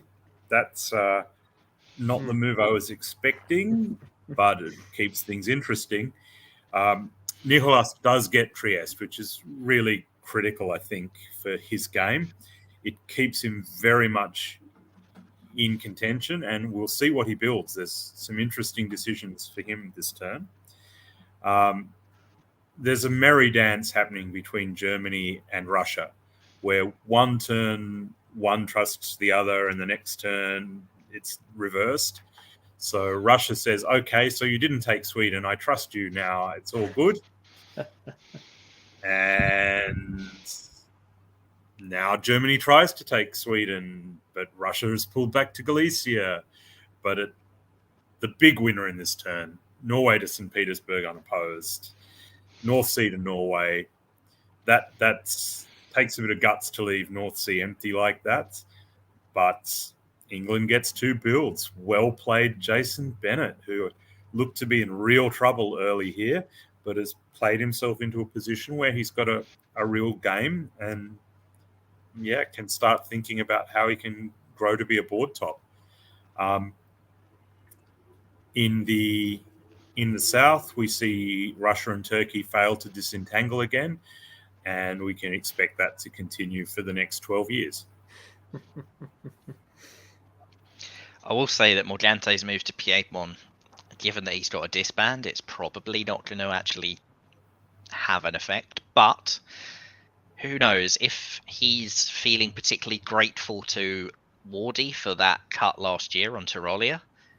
Maybe that Piedmon has gone there to work with Wardy, because Wardy, this time recognizing that Belgium couldn't be held, he's done the best of a bad situation by putting Ruhr successfully into Burgundy, and maybe he has to worry about an EF now with Brandon beaching that mid-Atlantic fleet. That definitely suggests that Brandon is more interested in working with Jason Bennett than he is with Wardy. But if somehow Wardy convinces Morgante to keep Piedmont on the map and they actually do something to take Marseille, this game could get even more chaotic in the West. You wonder if maybe there's some inside info and Morgante knew that opportunity would be on the table. Brandon has a decision to make with this build, as does Jason with his 2. Bradley Grace flying high moments ago will now be pulling 2 off the board, and Morgante, we've already talked about his pull. It's going to be a build for Nicolas, the all-important 5th dot as Italy. Piedmont stays. It's an army Rome. It's an army Paris. And I would not want to be that lonely army in Marseille right now. Russia pulls Armenia, and I don't see Russia's second pull. Bohemia. Looking more and more like EF. I think we'll just continue right into the spring of 1908, and we'll start back with you, Michalis. Well, EF it is, and Wardy recognises that. He pulled Baltic, so he is trying to work with Russia again. Pretty good moves from his part. Jason's weakness with his move for St. Petersburg, Norway, was leaving North Sea open, as Andrew said, and perhaps if I was Jason last turn and I had a convoy to Norway, so that wasn't the case, but here it is, and this is the punishment for taking this path. Unfortunately for Wardy, he has lost Burgundy, and him, Morgante, have not cut a deal around Marseille. The possibility was there for Morgante to support Wardy in, but I'm guessing that support was not on its way. It's interesting that Wardy has pulled that army off the board instead of retreating to the wide open Munich. That is, I really can't possibly understand why you would do that. It's with, okay, Morgante's probably not hostile in Tyrolia, but you never know, and now there's options for Morgante, especially as he is going down to 1 with the loss of Budapest. It looks like Russia and Turkey have finally managed to disentangle themselves after the last 4 years of doing essentially nothing.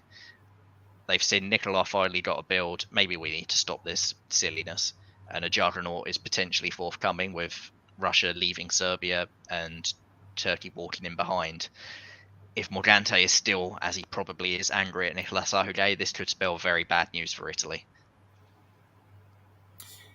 Could do. I think when that fleet gets removed, that fleet in Armenia, that unlocks that position. Whilst there's 2-on-2 fleets, that is just there forever. In some ways, maybe Russia getting that disband could open up the situation, and it could be long-term beneficial, although that's not how anyone ever thinks when they've just got 2 disbands.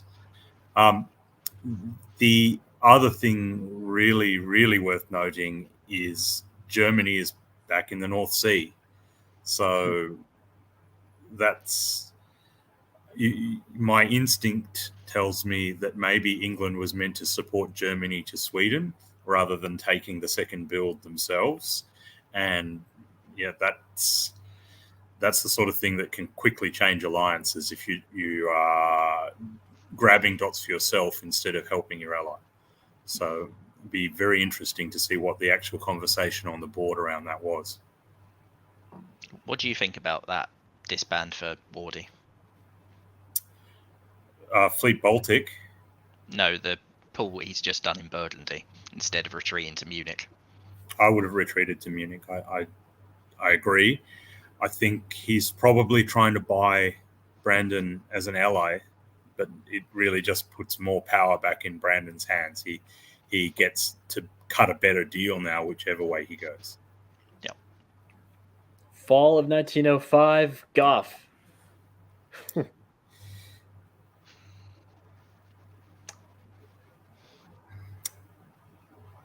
Brandon Wardy- Fogel has declined your payment for. Wardy seems to have decided that he doesn't need any units, which is certainly a decision that you are allowed to make. He loses North Sea because the French support the English into the North Sea. He loses Denmark because the Russian supports the English into Denmark, which I did not see coming. So well played there to Bradley, who in return walks into St. Petersburg. And also Brandon just walks quietly forward into Ruhr, and the situation is all very good for him now. He's untangled his situation beautifully. After making amends for exactly one turn, Turkey decides to go back to the Black Sea with support, and at the same time loses Greece to Italy. It's quite possible that's by agreement, but that's certainly an interesting choice to pull out of the Black Sea just to move back there with support the next turn. Yeah, I mean, we were saying it looked rough for Nicola last turn. Because this turnaround has happened again from Turkey, it no longer looks rough for Nicola. For Turkey, this is, even if you're in an IT here, this is now, because of that taking of Greece, an IT that is Nicola entirely in the driving seat. And for Loic, it's probably going to be hard to repair relations with Bradley after doing this again as well. And even if you did, you have to disentangle moving out again. The loss of momentum for that. This is a brilliant turn for Nicola Sahuge. Just that one move of combat to black, such a game changer for him. And I'd also say this is really well played by Jason Bennett. He's recognised that he doesn't need to be in a silly war with Bradley Grace. He's probably not cutting Bradley out of the north after the way Bradley disbanded. So why not get him as an ally instead and give him back St. Petersburg? Brandon Fogel is probably coming for you, so you're going to need a friendly neighbour. And if you're taking dots off Germany, Russia has to be that friend. I will add one more thing. I really like Brandon's nonsense with Portugal and Spain North Coast. Always good to see a fleet on Spain North Coast. It's a beautiful part of the world. Lovely galleries, lovely restaurants. Highly recommended that you let your fleets visit Spain North Coast on occasion. Into the winter, Christopher Ward was obsessed with pulling his units off the board. He's going to hate this. 2 builds. One for Nicola Sahuge in Italy. Morgante pulls 1 down to 1, and it's a rebuild for Loic Borgia in Turkey. Bradley Grace has been up and down this whole game, but will build another one with a lot of flexibility. It's going to be an army Moscow. It's going to be an army from Turkey, an army from Italy, and 2 armies from Germany. We're all armied up on this one. If you're Loic Borgia and you see Army Naples, you are not a happy bunny. Really? Really? You'd rather see a fleet Rome? I'd rather see a fleet anything. Where is that army going except by convoy? And if it's going by convoy, where is it threatening except you? That's a fair point. Rome seems a more natural place to the army in this case, but also sometimes you see that cuteness of, oh, I can use Ionian to convoy my army into the action, and maybe you don't think through all the consequences of that. I doubt Nicolas' first priority to attack here is going to be Loic. I think he's more likely to push armies north. I'm genuinely surprised he didn't build a fleet and start pushing towards the southern side of France there. That's probably what I would have done. But that kind of decision is, again, one of those ones that is much more about the vibe of the board and how that putting that fleet on the board is likely to be perceived rather than just a pure tactical decision. Spring of 1906, and we'll start with McCallus here. That army does indeed convoy to Albania. He doesn't yet show his hand on where he's really wanting to attack, but I'm still really unhappy if I'm Loic Borja. This board looks really, really ripe for a wintergreen from this position, and if that's the case, Loic's chances are very, very slim because Serbia and Bulgaria are essentially undefendable at the same time. There's no way to stop Nikola walking into Aegean and Eastern Med if he wanted to. Nikola has all the play, and that convoy to Albania gives him so many possible options. Yes, Morgante's back in Vienna, and maybe Nikola wants to prioritize that, but even if that happens, he couldn't do it if Russia was against him. So again, you're looking at maybe I need to be friends with Russia. I think in the West, Bradley last turn said, yeah, I'll be friends with you, Jason. And this turn says, no, I won't be friends with you, Jason. But the fleet is pulled off the map, which I think is quite notable because this could potentially be some crazy arrangement where Jason wants to rebuild it. If that's the case, he's got an army into Holland, which is nice. He's got another army already to convoy, but if he did want to attack France and he wanted to put down 2 fleets, now he has the ability to do that, assuming he holds Holland. For Brandon Fogel, this is a pretty tough turn. I mean, it's an EF seemingly, but it's an EF where it's now England getting all the momentum against Germany. Brandon's army in Ruhr is piffed.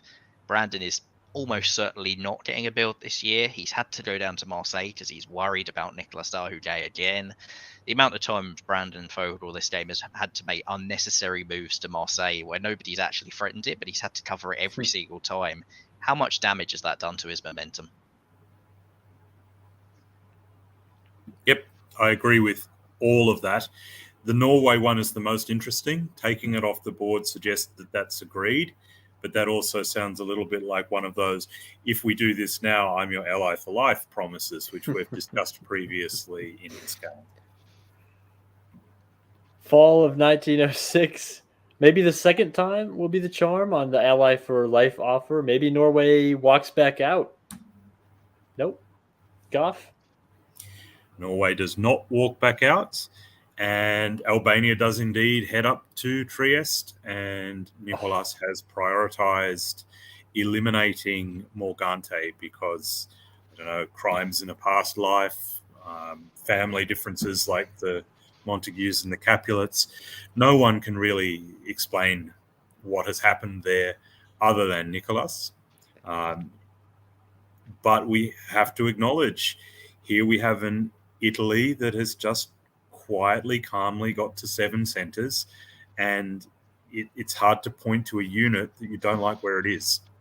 So really solid game from Nicolas so far, playing a tough situation and playing it really well. You also really have to like Bradley's situation. He just holds in Norway.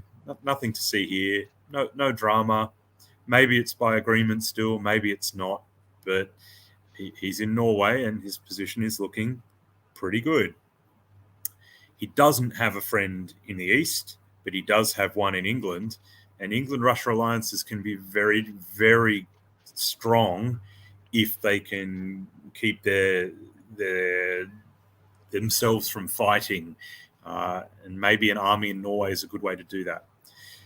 The bad news for England, as well as losing Norway, they've also not managed to hold on to Holland as Brandon decides that he does actually want Germany in Holland, not England. So in the past few games, we've seen the East be chaotic and a big alliance from the West. It looks like we're almost seeing the opposite here, that the West is bringing the chaos and the East is trying its best to resolve. Yeah, I'd say how much of this was Brandon reacting to that Norway fleet pool and the potential a little bit too clever by Jason Bennett if he was planning to rebuild it as a fleet, because if you see that as France and you see that Jason's pulling that fleet, the logical conclusion is he wants to rebuild it. The only logical conclusion to that is that it wants to be a fleet that can go against France. Therefore, Brandon moves back up to MAO. Brandon supports Wardy back into Holland. This looks like not necessarily an overreaction, but by a reaction by Brandon to what Jason did in the spring.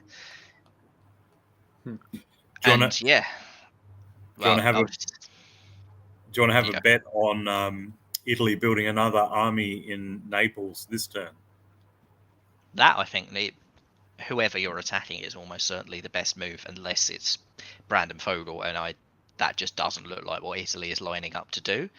Maybe that's by design. He doesn't want to look that way, but with Brandon involved in a chaotic West where he doesn't have an advantage, and it looks like Brandon's about to attack England again, I think Italy will want Brandon attacking England. So probably you build the army. I will say that this is 1906, and essentially Morgante has died and very little else has happened on this board. This is one hell of a balanced game. Well, who says diplomacy is a zero-sum game? I see 4 builds and no pulls. So everybody happy, everybody winning. It's Christmas in February. It is a Fleet Liverpool, Fleet Brest, Fleet St. Petersburg, and you called it another Army Naples. So there's going to be a battle for the seas in the north, and there's going to be a convoy to Albania. And there's that ally for life promise coming through again. Give me Norway and we'll be allied forever. Here's a fleet in St. Petersburg, North Coast. That's showing the faith. I love that from Bradley, to be honest. This is what was another army in Warsaw going to do for you. If you want to make something happen on this board, I think you were needed to build a fleet. And the options, you could have built South Coast and gone into Germany, but I don't think you necessarily want Germany to die here, so I like the North Coast build. Yeah, I think it's reading the position really well. He's seen Germany and France both get cranky at England, so he said, well, I've got something to gain from building a fleet, and you're exactly right. Army Warsaw, you're getting pretty paranoid about those Italian armies if you're building an army in Warsaw. Not saying you shouldn't be, but... Spring of 1907, we'll see if those Italian armies can be trusted, and if so, by whom. Andrew, Goff, to you. Trust is an interesting word. Nicholas is underrated as an ally. That he's hard to dislodge when you're not on his side, and when you are working with him, he does stuff like this. I'm not saying that he's going to stay with Turkey for the whole game, but he has had options on attacking Turkey for 3 or 4 turns in a row now, and instead, he just takes Budapest out of the blue. And that's a negotiated success there. There's no reason that Galicia has to support Budapest to Romania. That's just a negotiated win for him. And now his position is really strong. So great turn for Nicholas. Turkey attacks Romania and Sevastopol and gets neither. But you would think in fall, some build is coming. Does that mean that this is the turn Nicholas cuts Turkey out? Maybe. But then maybe he just keeps on keeping on. He's having a really good game. On the other side of the board, France is all in against England. I think France has had enough. He's had all he can stand. He can't stand no more. And Russia sort of rotates some units. I don't think there's necessarily a better set of moves for Russia there. The only one you might consider is dropping down to Baltic. He does support Kiel to Denmark, which suggests to me that he is in on the pile-on on England now. So Jason, from being in deep trouble to being in a good position, now seems to be in deep trouble again. Let's see if he can turn it around yet again. Yeah, I'd say this was obviously an excellent turn for Nicolas Sarhuge. The one fly in that ointment is Germany moving to Bohemia and Munich, because that can only really be read as hostile to Italy. It certainly isn't there to attack anyone else. Vienna is already Italian. That could be a problem. But on the flip side, as you say, he's walked into Budapest. You'd think that's by arrangement, because why else would Russia be withdrawing? Russia probably didn't want his army disbanded. He was probably hoping to keep it and at least maintain Romania. But maybe this was Russia saying, what do you need to go after Turkey? And Nicolas Sarkozy saying, I need Budapest. And Russia saying, all right, let's make that happen. I'm going to go out on a limb. Before the game, I said I thought Nicolas would top the board. I think in this position, it's his to lose. I agree. Well, the fall of 1907 are we going to see that flip? Serbia is clearly right there for the taking. And the Budapest order is also going to be interesting to watch, because if this is a stab both, then Budapest maybe just holds. If this is a just stab Turkey and Budapest was agreed, then we expect to see Budapest supporting some Russian unit into Romania.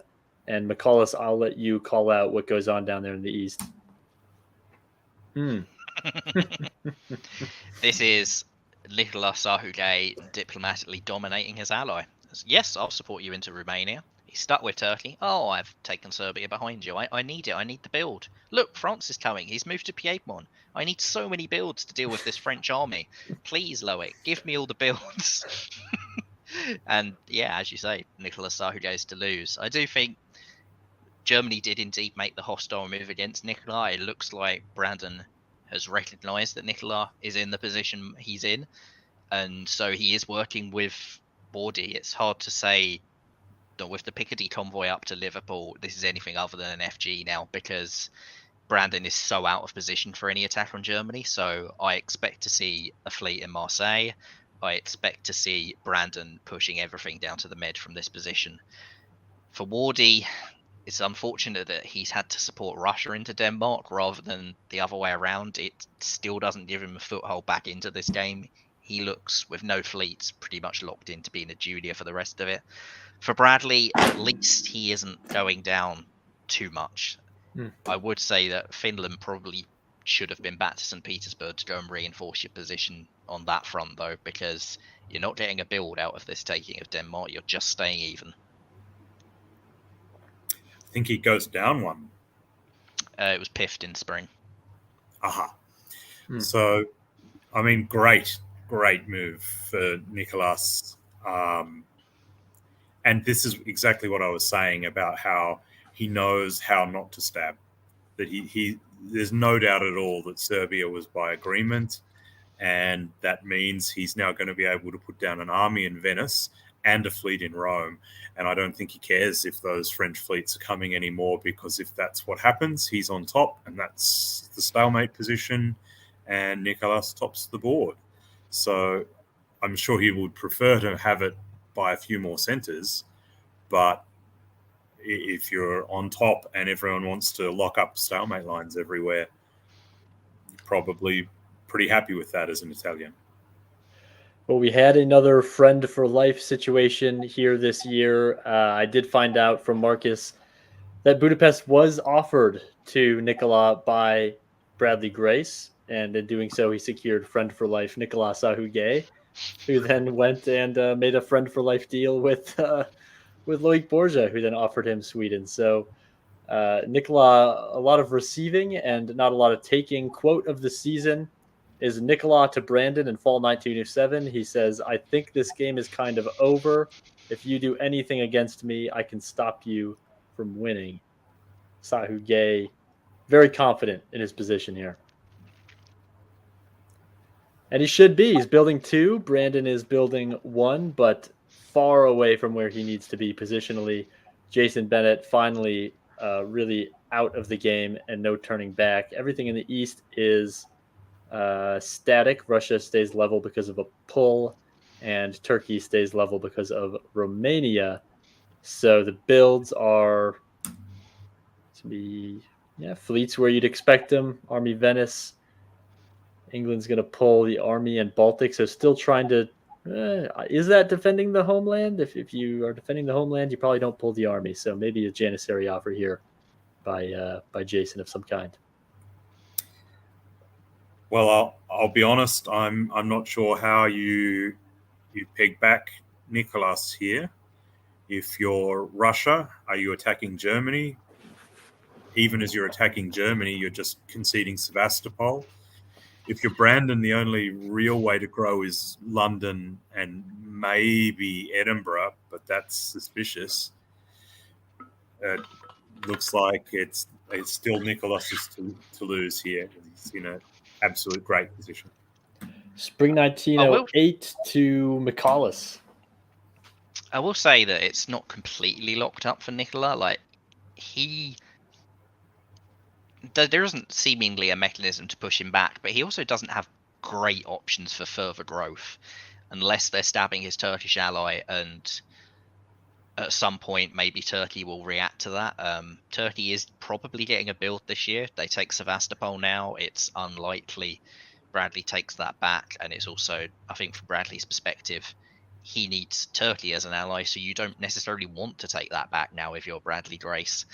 Yes, Nicola successfully pushes into Galicia. He loses Tyrolia. The armies are difficult to shift further to positions to grow without risking that front actually collapsing against this FG. Meanwhile, in the west, there are still growth options. Brandon walks into London. Maybe he's pushing England forward as a Janissary. It's notable that he's not put 2 units on Edinburgh. He's just put the army up there. So perhaps England is making that offer. Russia also moves into the North Sea. The German dots are quite possibly the key, because if either Russia or France manage to get into position to take all those German dots, suddenly they're ahead of Nicola, and Nicola doesn't have an easy way of undoing that. So for Wardy, he's almost the kingmaker in terms of who eats him, because he's not winning, but somebody else could win through going through him.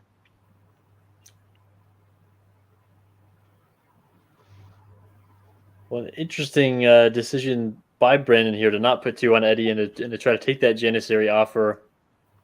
It's tough. I mean, you gotta attack something, maybe find a source of dots. But if I'm Brandon, I don't want Russia falling apart quickly. And if you don't want Russia falling apart, then what are you really going to do with those England fleets? So be curious to see if he somehow finagles his way into Edinburgh here. And I'll let Goff call it out, fall 1908. Huh, that makes more sense. Well, allies for life to the bitter end, all around. We do sadly farewell Jason. I actually think he played a really good game after being jumped at the start. So maybe got a little too clever taking St. Petersburg, maybe got a little too clever with disbanding that fleet in Norway. But you have to take chances like that if you're trying to top the board. If he just sits and does nothing, he finishes on 4 or 5 centres, and that's not enough. So I actually think he played a really, really good game. Didn't get the result today, but well played. I think this is the challenge here is Russia gets the build in Edinburgh. France would need to take Edinburgh and 1 more to get to 10. And it's pretty clear that Turkey and Italy are in absolute lockstep here. That alliance is going to hold for the rest of the game. And my instinct says that would extend even to Turkey conceding an extra centre to help Nicholas top the board if it came to that.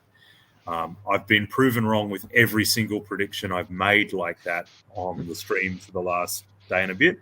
So let's see what happens. The only other thing I think worth noting is some stalemate tactics. Good practice stuff here if you want to get good at this part of the game, if you've only played shorter games. Marseille to Spain and Mid-Atlantic to North Africa are a really interesting way to defend this position. You're sort of saying Piedmont is not useful to my position, so I can pull it back next turn. This way, at least I won't lose anything. And having those fleets exactly in the right place gives you some dynamic chances to maybe push back against Italy. So lots of interesting tactics to consider on the stalemate position. The flip side to that is I love Vienna to Tyrolia. Forcing Tyrolia back this turn was really important. And now there's really no way through for those German units into Austria. That just locks up that position in the middle. The only threat to Italy's centres now really is if Turkey stabs, and I just don't see that happening. Yeah, it's definitely difficult to see Nicola going down, as I said before. Turkey getting that move to Ionian Sea, getting a build. If Loic Borja wants to top this board, there is now a path for Loic Borja to top this board. It's not a very easy path. It's going to require incredibly good timing on when you make the stab, if that's what happens. But the options are going to be there to walk into Naples. Nicola's not getting a build, so he's not putting another fleet down. There's only going to be those 3 Italian fleets, and there's a possibility where Turkey could make a brutal stab at one point, taking Serbia, Greece, Naples, and Nicola's wiped out of contention in the click of a finger. And all of a sudden, at that point, you then start asking, where's the mechanism to stop Loic Borja if he does that? Because Russia has no southern fleets. There's still this stalemate line that is going to be quite far away from all of Loic's centres. So there's 8 years left in this game. If he's patient, the opportunity may now actually be there, probably for the first time since 1902, when all that position with Russia and him locked up, and he's never had any opportunities. Now there's an opportunity. Will he be able to take it?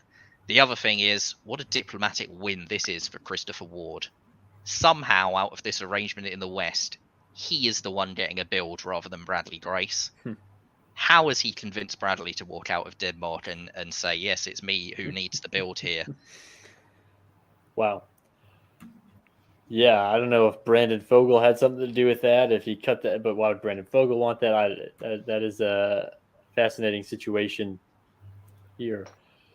So we will have to briefly pause on this game because it only recently ended and the future moves are not yet available to us. But the good news is we have a great thing to do during that pause, because after Game 5, we did not yet see our interview with Game 5 champion Peter McNamara. So we're going to hear from Peter McNamara about his victory in a moment here.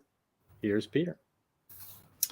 And I'm here with the winner of the inaugural Second Chance DBNI board number 5, Peter McNamara. Peter, congrats on your board win today. Thanks for that, Kevin. So we know you have a lot of experience in the DBNI. You won the inaugural one in, I think it was February of 2021, kind of that first pandemic year. You made it back to the DBNI last year, did not make it, had played against, I think, some players you were on this year's boards with, and then made it into the first round at a very high seed, but then had to make it to a second chance board. Going through all the preparation, what was it like playing on these 2 different types of boards this year? The boards did play a bit different this year, I felt, just because there was no scoring system, there was no value in getting a decent number of points that you could then carry on into the second game and hope that gave you an advantage. So that, I think, affected some of the play style. Certainly, compared last year, I felt like that came up more than the first year. Of course, the first year I was involved in a solo, so I didn't have to think about points at all, which always makes things much easier. We're kind of following the second board on the sidelines, and the pressure, the intensity seemed to pick up midway through the game, a little dissimilar from the first round game. Did you feel it differently with the pressure being this is everyone's last chance to make the top board? I think sometimes just the style of the pressure on the game is sort of depends a bit on who the players are. I don't know if it felt that different from me. They sort of both games you're there, you're trying to top the board, and I don't want to go to the second chance game, but plan B is plan B, and that it worked out for me, fortunately.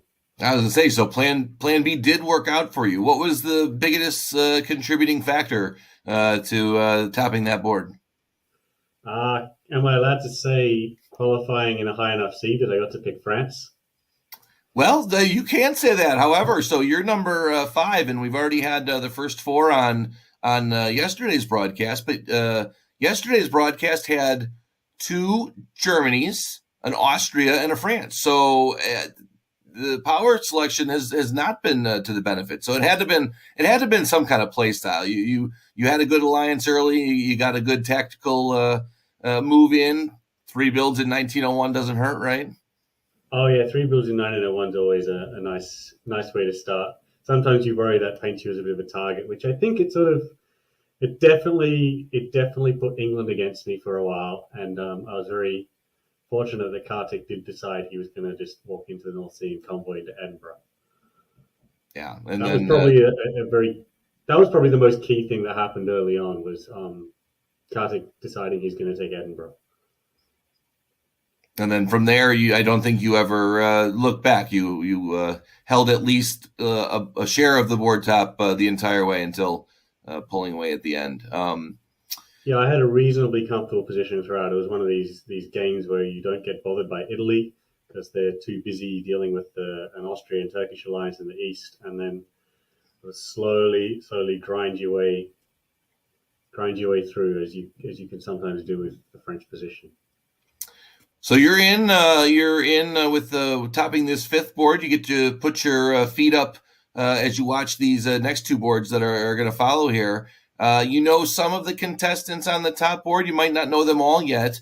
What is preparation for this top board going to be like, seeing that you've already been to one and won one?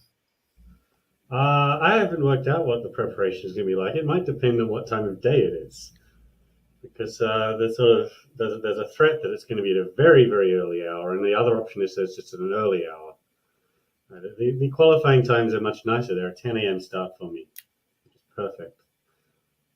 Well, we'll see. We know you have the diplomatic skill and the tactical skill to get there. It's just a matter of maybe the luck of the neighbors. So we look forward to watching the rest of the broadcast today, and we look forward to seeing you again next week. Peter McNamara, congratulations on making the DBNI top board. Thank you, Kevin. There is Peter McNamara, no stranger to top boards and no stranger to this top board. He won the first ever Diplomacy Broadcast Network Invitational.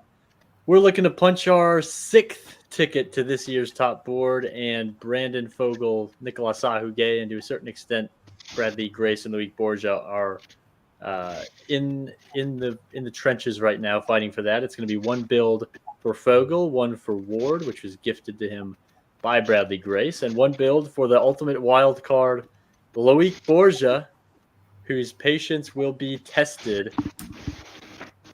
He passes the first test with a wave.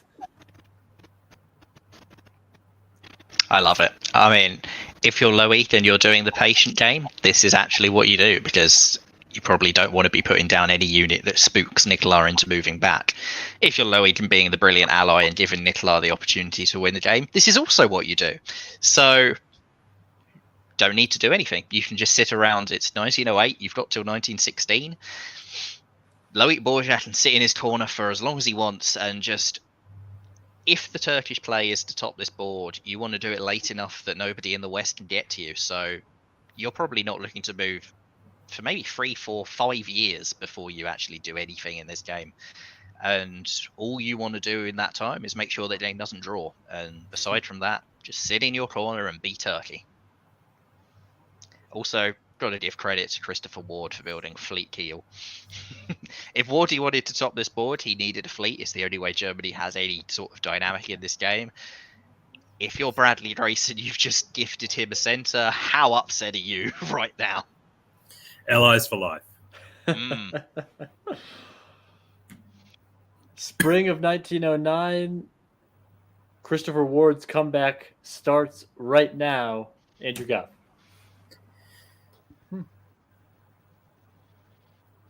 Lots of tactics here. Nicholas, again, just chilling here. He knows his stalemate positions probably as well as anyone in the world. So he makes sure Piedmont is off the map, which is important. and then pulls back to the position where Tuscany can support Tyrrhenian Sea, Ionian supports Tunis, and Trieste supports Piedmont, and that is absolutely locked up. The flip side to that is, as Michalis has said, now Turkey can just sit there, and if this game goes till 1915 and then Turkey takes Greece and Naples, then maybe Turkey is a chance to cause the late game upset. So that's the only real threat on Nicolas's horizon. France does walk into Edinburgh, which I must admit surprises me a little bit.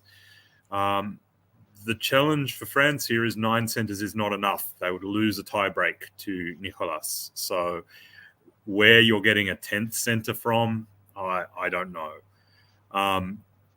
It's possible France and Russia are both annoyed at that German fleet. Helgoland, I'm not sure why you would pick Helgoland as the place to move. Maybe it's all just arranging defensive bounces so Helgoland can support Kiel to Denmark, and then the Russians can do the same back the other way, and maybe we get a draw very soon. Or, once again, maybe Turkey just quietly pocket vetoes and just goes, nope, let's wait till 1915 and then see what happens. I think the other thing to say is that, I mean, Wardy's move to Helgoland, that's the way to not piss off France or Russia more than you did in building the fleet in the first place. You didn't go to Baltic and threaten Sweden. You didn't go to Holland and threaten the open walk into Belgium that you could actually have. So it looks like Wardy is also playing patient game and trying to make this perhaps just waste a few years, a bit like Turkey would be doing. Thing to say about Bradley is that if he hadn't walked out of Denmark, he'd be on 7 centres right now. I'm not sure whether he went before or after Nicolas in the tiebreak for Paris, but he would be right in contention to grab a couple of German dots, say, late on. You had 2 northern fleets, you could grab a couple of dots on England. Now he's going down, losing Edinburgh. Presumably, he definitely can't take Denmark by force in it. So he'd have to negotiate his way into Denmark if that's the deal. If he pulls a unit, it's almost certainly got to be one of those northern fleets, because pulling Sweden is just inviting Wardy to gut you, and pulling anything in the east is just saying, I'm dead.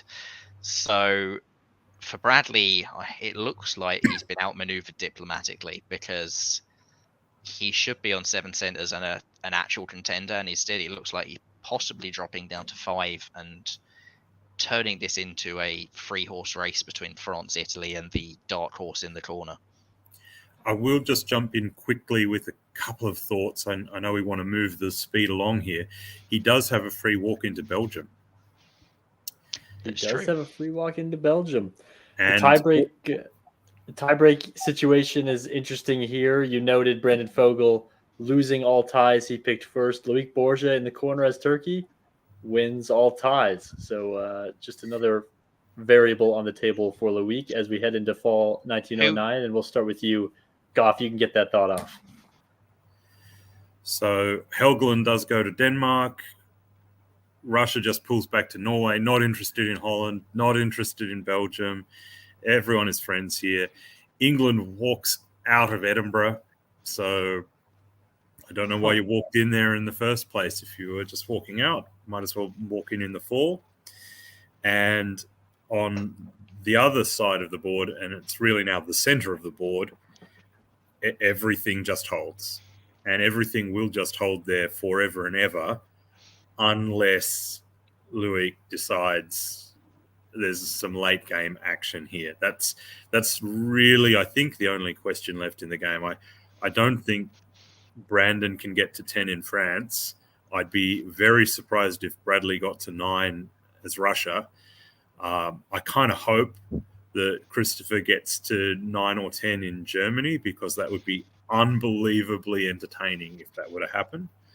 But I think realistically, we're now just waiting to see if Turkey does stab Italy, or if Loic lets Nicolas have the win. Zat, who wins the tiebreak out of Bradley and Nicola? between Bradley and Nicola, we'll have to. I'm trying to remember who picked first there. Nicola picked fourth as Italy, I believe. Bradley picked Russia. I think he was early. Somebody in the chat, if you remember the Paris method, who picked below. I'm actually blanking on it. All right, because I think if you're Bradley and you're path to a win, you can't piss off Brandon Fogel by walking into Belgium, because the threat then is that Brandon says, all right, screw you, Nicola gets the south, I just walk back from this stalemate line. So for anyone else's path except for Loic, they can't piss off Brandon Fogel. Bradley picked directly after Nicola, so Bradley is winning that tie. Yeah. Good to Into know. the winter, Brandon Fogel is going to build a unit, as is Loic Borgia. And Loic Borgia just keeps on racking up those builds. Oh, this was the one he waved, and now it's an Army and Ank, and it's a Fleet Breast from Brandon. Understandable there. Brandon's another guy who he might be the one who's looking to poach something in the north in 1916 to escape on the skin of his teeth. Spring 1910. I'll kick it back to you, McCallus. I expect very little to happen for the next few years. I mean, you see some casual shifting of units around. There's a strong stalemate line in the south. I believe Peter McNamara has just said there is a hole in this defensive line somewhere, and there is.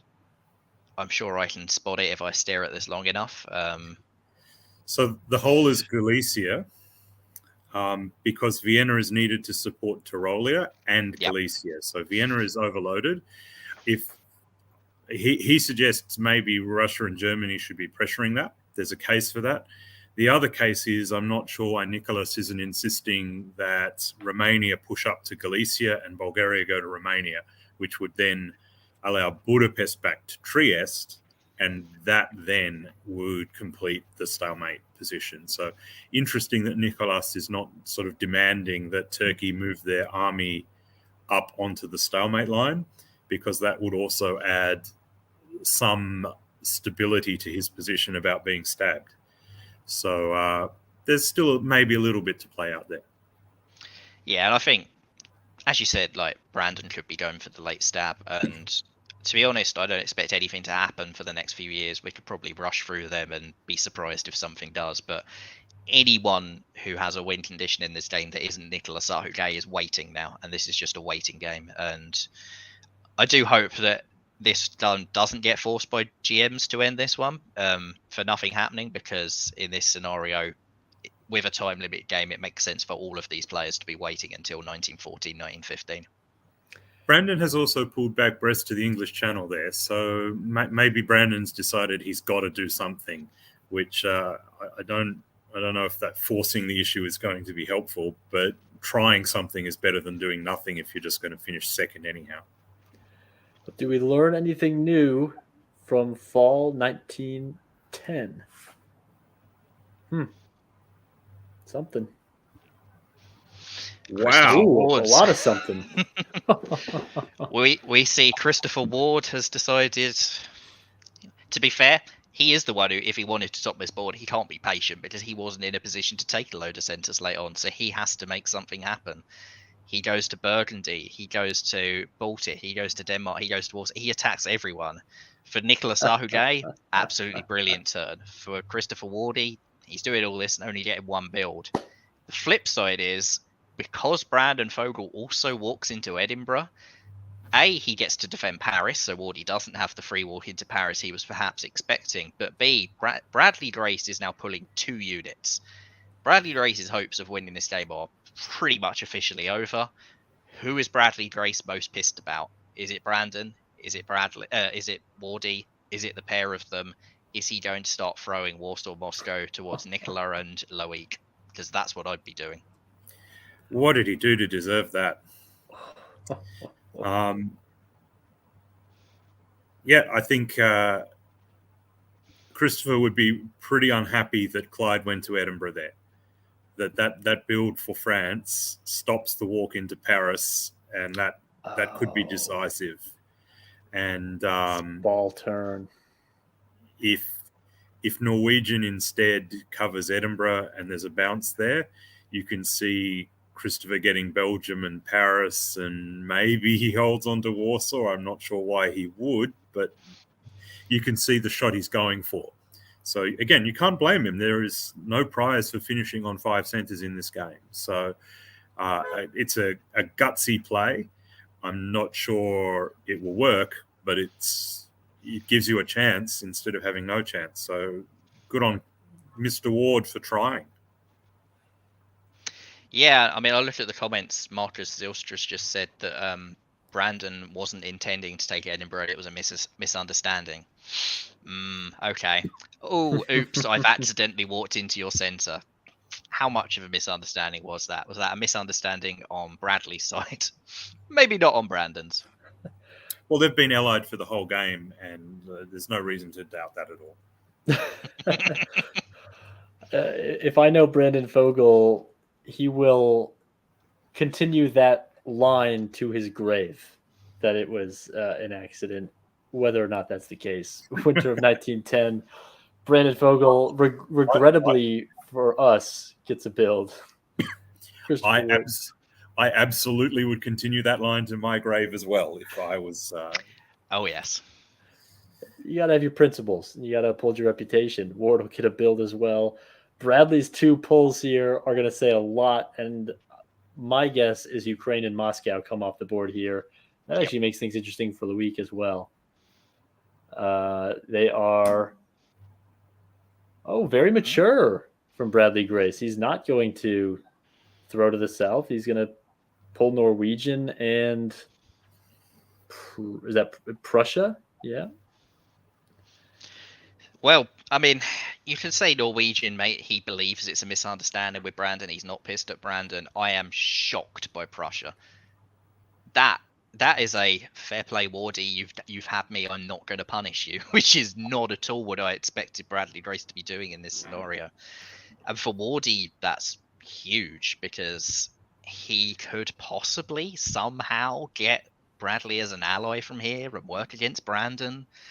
Yeah. For Bradley, who knows what his plan is, but it's definitely not to reward the IT at this stage. I think what strikes me here most is the build of Fleet Kiel. That implies now that Nicholas and Christopher are allies for life, and I expect that to go just as well as every other time it has in this game. That looks like a huge opening for Nicholas into the southern side of Germany now. And the only question for me is, does this now force Turkey to act? Does Turkey now have to go now or never? Yeah, if you're Loic, you cannot let Nikola start building. So if you're making the stab, it would have to be this autumn. And for Loic also to make that stab, he needs Brandon not to withdraw from the line to punish Wardy. So he's going to have to do some negotiating with Brandon without making it obvious to Nicolas Sarhoudet that he's talking to Brandon Fogel. Because if I'm Nicolas Sarhoudet and I see those two talking, I'm disrupting that by any means necessary. Spring 1911. You don't expect Loic to move here. You expect a lot of biding time here. Do we get it? What do we get, McCallus? I mean, if you're Loic, you're making the stab in full, so you're never doing a spring move. For elsewhere, Brandon slightly pulls back from that line. Means that Nicola can at least cover some dots if he chooses to.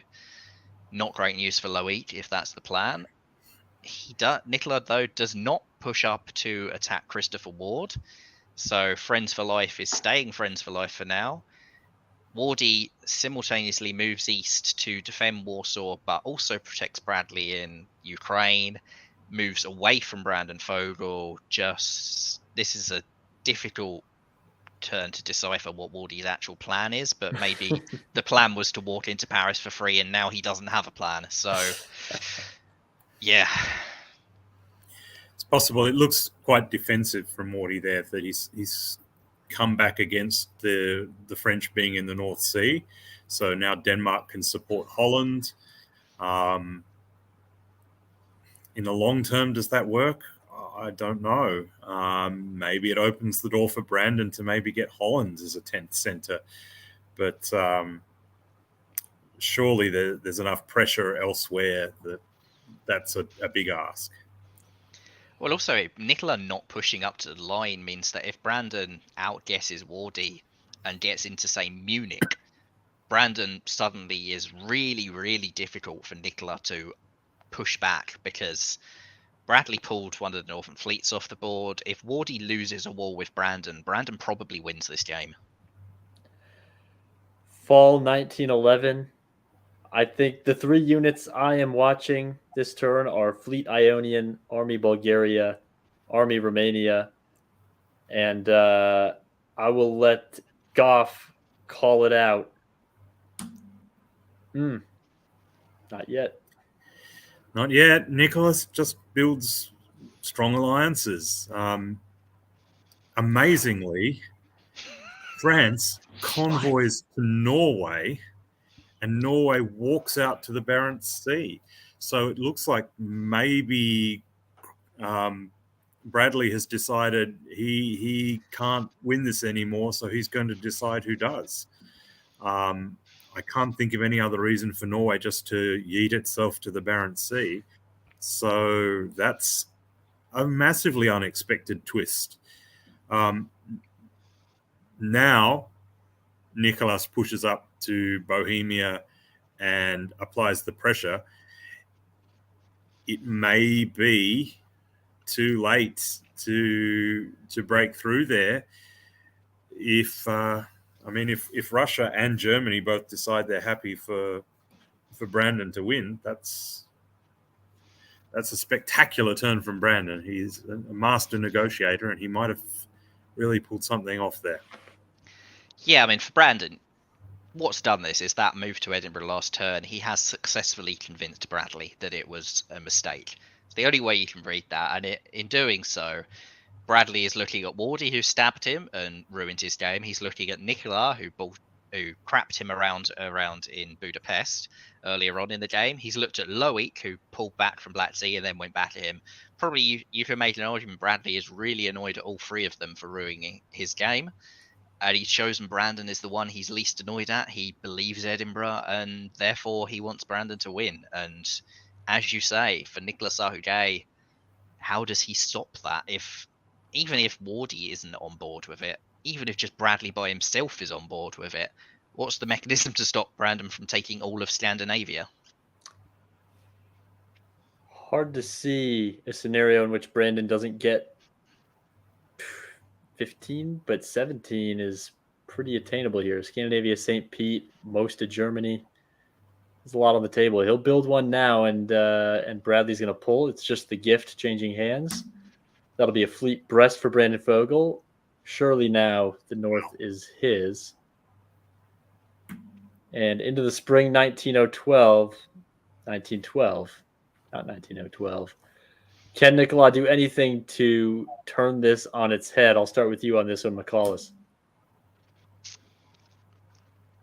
Loic. Spring.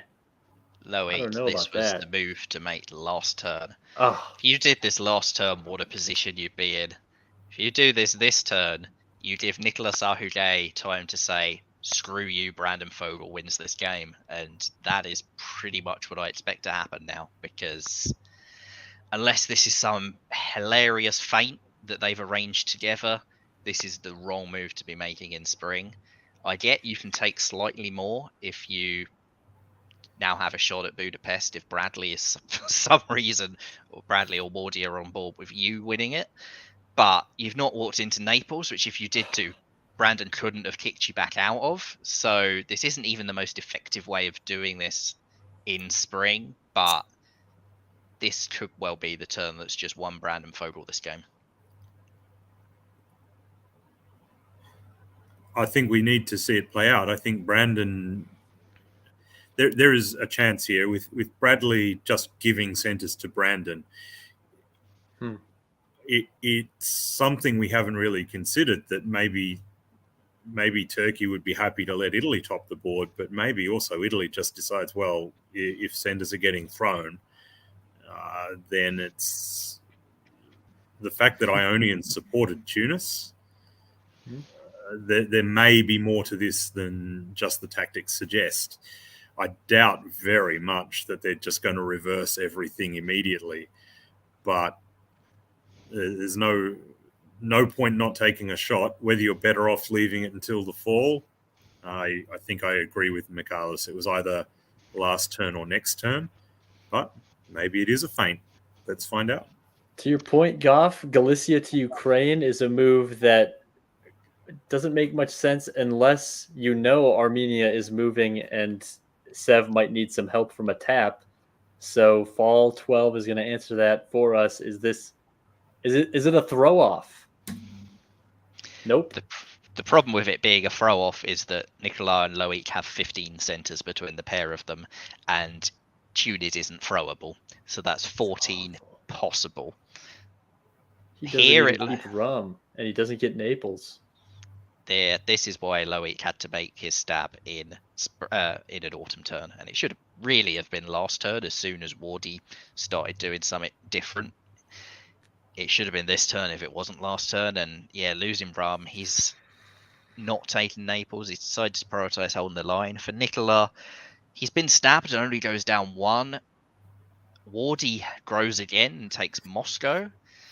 That's quite interesting because Wardy puts down a unit here which is presumably going to be Fleet Berlin and actually gets to contest Scandinavia against Brandon Fogel. The East has recognized that the only mechanism for fighting Brandon is Wardy, with Bradley doing what he's been doing.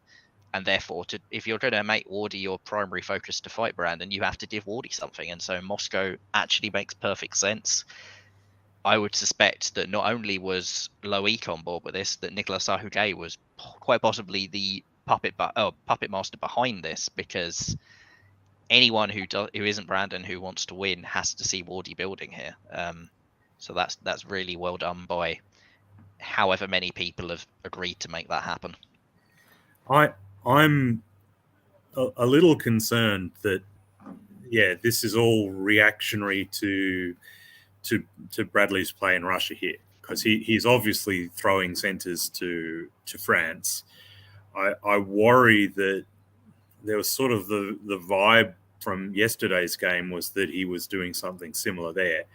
I'm not sure that's a reputation you want to start cultivating. I'm not. Many people do, and it's something that works for them. It puts the fear of God into other players, not to stab you, perhaps, but it can also mean you get just absolutely gutted straight out of the gates because no one wants to deal with that.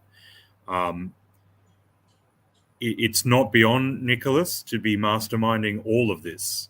It's also doing a disservice, though, to Christopher and Loic to say that maybe they haven't just the three of them come together and gone, well, we're not cool with this game being thrown, and we don't want to have a situation where we throw back, but we're going to create a situation where the three of us can fight, and whoever comes out on top still has a chance to get ahead of France. So fascinating situation, lots of stuff probably going on that we're not seeing actually in the moves on the board. Well, it's going to be a build for Ward, another build for Brandon. Bradley's going to pull 2. He's not long for this world. And Loic Porgia, after all that, just one lonely build and one pull for Sahu Gay. That build will be a fleet in Smyrna. That's not going to save Ionian. Well, it could. That was, again, the problem with making the stab in spring and only getting one build out of it, because if you're going to push further into Nicolas and win the game, if you're Turkey, you need army dominance in the Balkans. And because he's had to build a fleet to deal with any counterattack now, he's not going to get army dominance in the Balkans. Spring of 1913. Can Ward stay in this? I'll start with you, Goff. A lot of holds from Ward. A whole lot of holds from Ward, and I'm not sure that's going to be enough to stave off Brandon. But for now, at least, the position is interesting. We see Italy supporting Turkey to Ukraine and moving to Galicia. that would be a really good move, except it looks like Black Sea was meant to convoy Bulgaria to Sevastopol, but instead that's not quite what happened, which you hate to see that if you've come up with a really cool plan to position and maybe push back, and instead you have a little misorder cost you potentially quite dearly. It really does look like it's the three of them against Brandon. The only sort of caveat to that is all those holds from the German armies. And also the fact that the German build was an army. Because if you're trying to contest Scandinavia and potentially kick Brandon back out of it, that should have been a fleet. Perhaps, but you also do need to defend in Ruhr. The problem with making that is that he didn't move to Ruhr. So yeah, if you're building the army and it's holding, that's I don't know why Berlin needs to be in Berlin, for example. I could say from Loic that yes, that looks like a misorder on Sevastopol, but if you are still hoping to get something out of Nikola, maybe that's a deliberate misorder.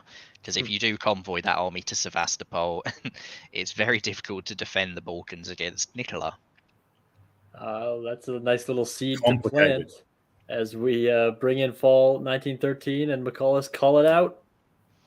Nope. Wardy is moving east. Brandon Fogel is pretty much won this game. This should be a draw. Not a lot more to say. See, 11 centres to France right now, and they're picking up St. Petersburg, and you would think that they can pick up Denmark and Holland if they need to. So, yeah, it would take something spectacular from here, but it's Warsaw and Moscow look at least a little bit suspicious, so I don't think it's quite a draw yet, but I think we're getting close. Army Marseille for Brandon. Finland is Bradley's last piece, so we say goodbye to Bradley Grace. And then there were 4. Spring of 1914. Looks like we have orders, so it's no draw yet. And Goff, I'll let you call it out. Is there resistance to be had? Now Brandon with the holds. Lots of red arrows, but it looks like Turkey picks up a couple, Moscow and Romania. So maybe there is a last-ditch chance here for Turkey to make some kind of run at a board top. And again, maybe Nicholas says, this is ridiculous.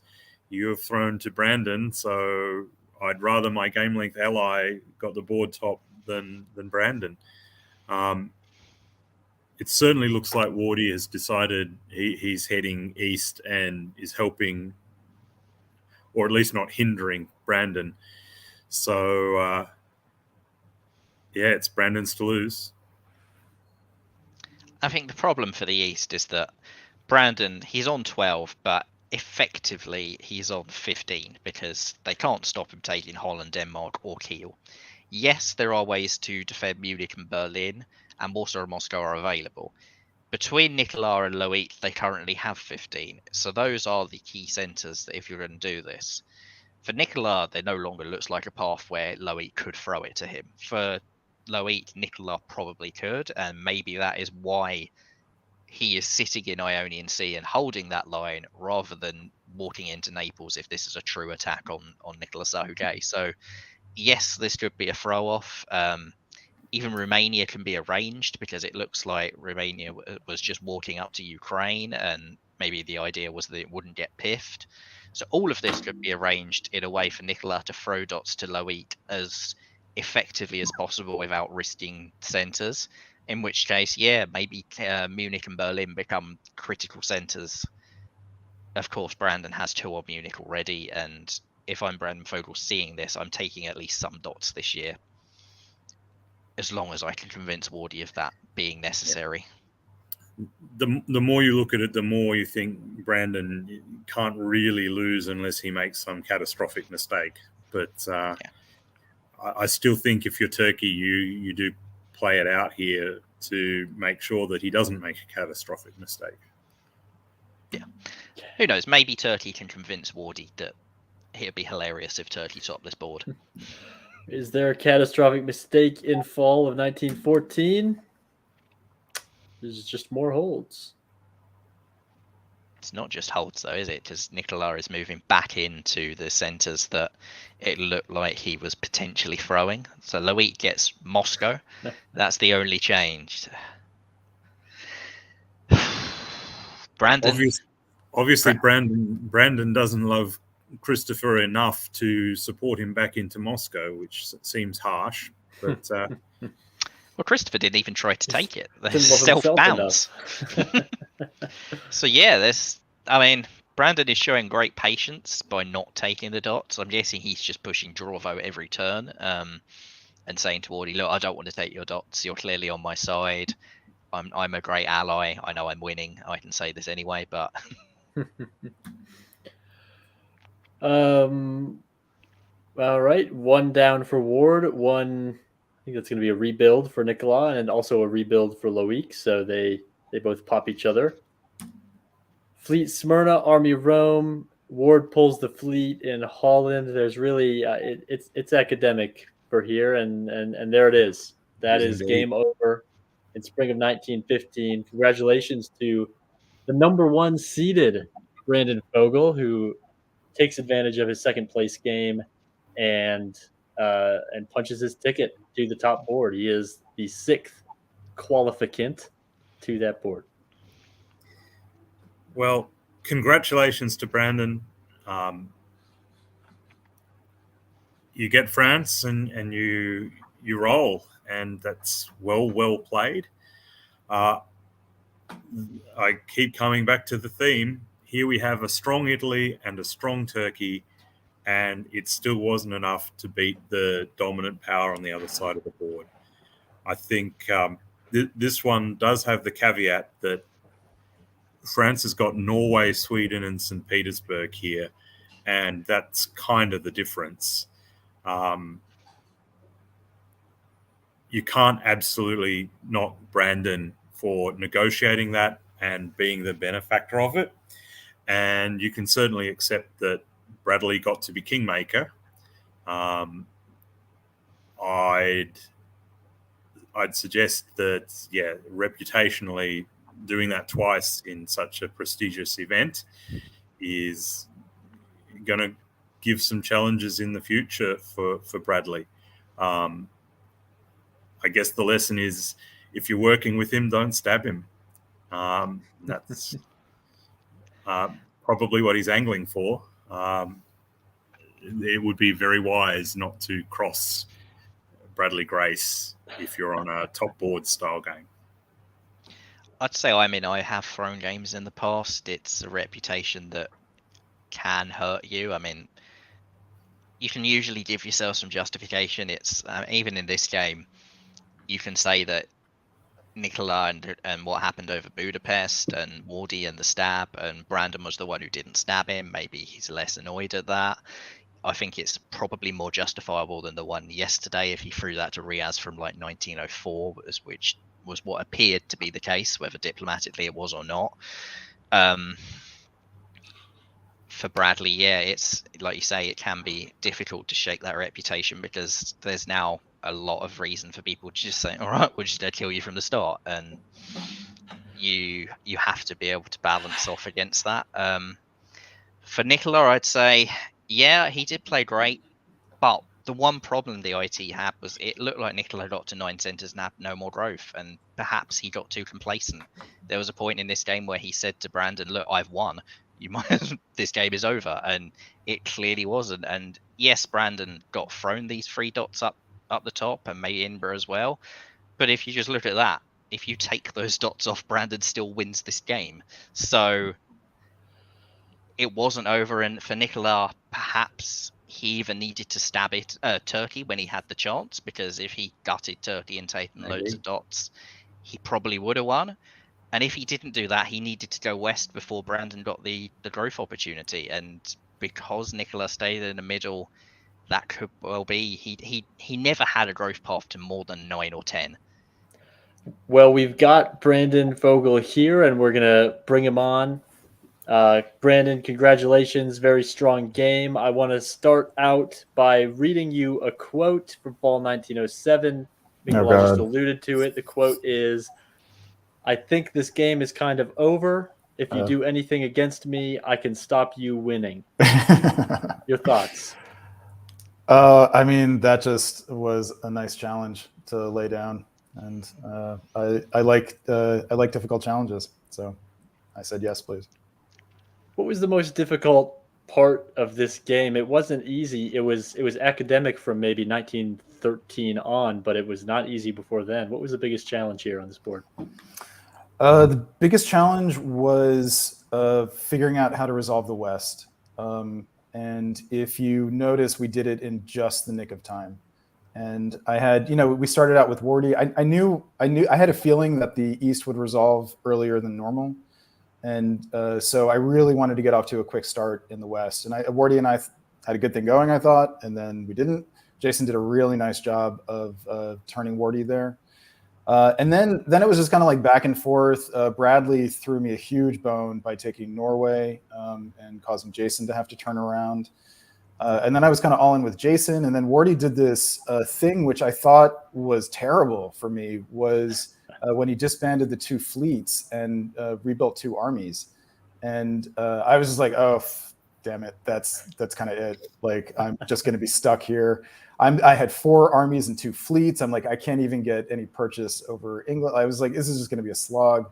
My only saving grace was that Nikolai was doing well. And so Jason, I could make the argument that Jason needed me. And then, I don't know, was it 1906 when my army got blown up? I kind of wanted Wardy to do that because I knew I wasn't going to make any progress against Wardy. I didn't tell him what I was doing, but it turns out that Jason did behind the scenes. And as soon as the army was blown up, I hatched in my mind the plan to rebuild it as a fleet, to see if I could get Wardy on board, retaking Belgium. I went to Bradley and asked him if he would build a northern fleet so that we could take England out very quickly. And honestly, I think that was the thing that made a viable path to the board top, because the East was resolving at that point. We were able to take out England in literally just the nick of time. I think one more season, and I have a hard time getting enough fleets down there to really push Nicola back the way that I did. Yeah, it was effective. You had a constantly rotating.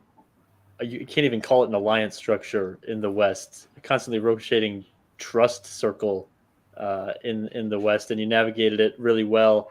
The last thing I want to ask you before we let you go is just at what point, what was the moment that you knew you won this game?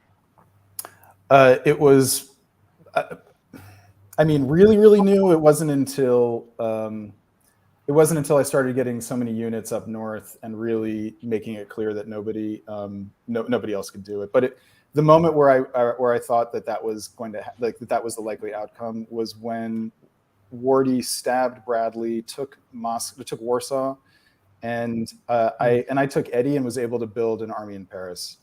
At that point, I thought as long as I could get Wardy to realize that his pursuit here was hopeless, he really didn't have a viable path forward, that it was over. And fortunately, Wardy was amenable to that argument. How accidental was that taking of Edinburgh, the turn that is apparently a miscommunication where you moved to Edinburgh and North Sea at the same time? It was like 80% accidental.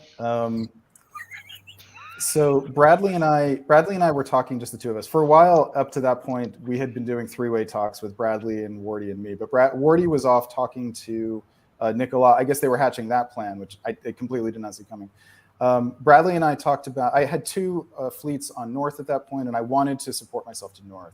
And Bradley wanted to still bounce in Edinburgh. And so I said yes to both of them. I knew I wasn't going to win this game unless unless Bradley was allowing it, right? Like, and maybe Wardy. And so we agreed on this plan. We didn't talk about the specifics. In my mind, I thought, okay, Wardy is going to have to support him in, and we'll bounce in Edinburgh. But we didn't talk about that. And then Wardy came in toward the end of the phase and we didn't talk about it, and then with maybe 30 seconds to go, I realized we hadn't talked about it, and I thought that's okay. either I get North or I get Edinburgh, and I can ask for forgiveness later. So not intentional, but sort of welcome. Just forgot to talk about it. Well, those are the kind of happy accidents that I think really strong players cultivate. And like you said, 30 seconds, you saw it and you kept your mouth shut, which is frankly more than some people would have done. So credit to you on that. Congratulations on. I'm admitting it here, which is maybe not the wisest thing. But. We said it. I think we knew it. We said you'd take it to your grave, and we pulled it out of you. So congratulations, Brandon. Go get your beauty sleep. You got a big game next week. This was a fantastic game and a dominating performance, and not surprising given what we've seen in the past. Thanks, guys. I look forward to watching the coverage. Congrats. Well, there goes Brandon Fogel, and we will progress then to the final game of the evening and the final preliminary game of this tournament. Oop, let's not show that yet, because we have Paris method for board 7 coming up right now. All right, we are here, board 7, the last second chance board of the 2023 Diplomacy Broadcast Network Invitational. It's win or go home for Ed Sullivan, Steve Personini, Nicolas Taillet, Liam Stokes, Ruben Sanchez, and Greg Matthews. Coming onto the screen, we're going to bring on the Paris Method selection module, and Liam Stokes has the pleasure of placing his name first. Liam, go ahead. I would love to pick first, Zach. Sounds nice. Ruben? I would prefer to pick before Liam. Oh. And Greg? I'll go top of the list. Nicolas? Before Greg, please. Before Nicolas. Is there a strategy there? Christophe? I will choose before Steve, please. Ed Sullivan? I'll pick first. All right. And go ahead and make that pick.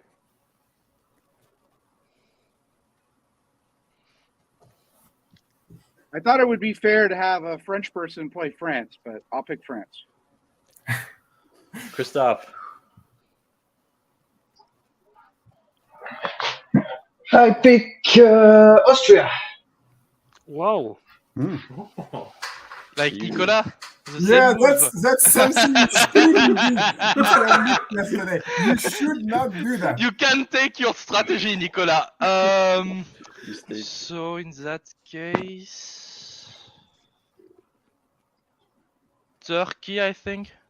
Let's go for Turkey. Yes. Nicolas Taillet. What the fuck? I don't know. I don't know. Even me, I don't people? know. Who are these people? Some troll. I'm going to take Germany. Greg? I'll take England. Ruben? Oh, I'm going. What's left? We have Russia and Italy.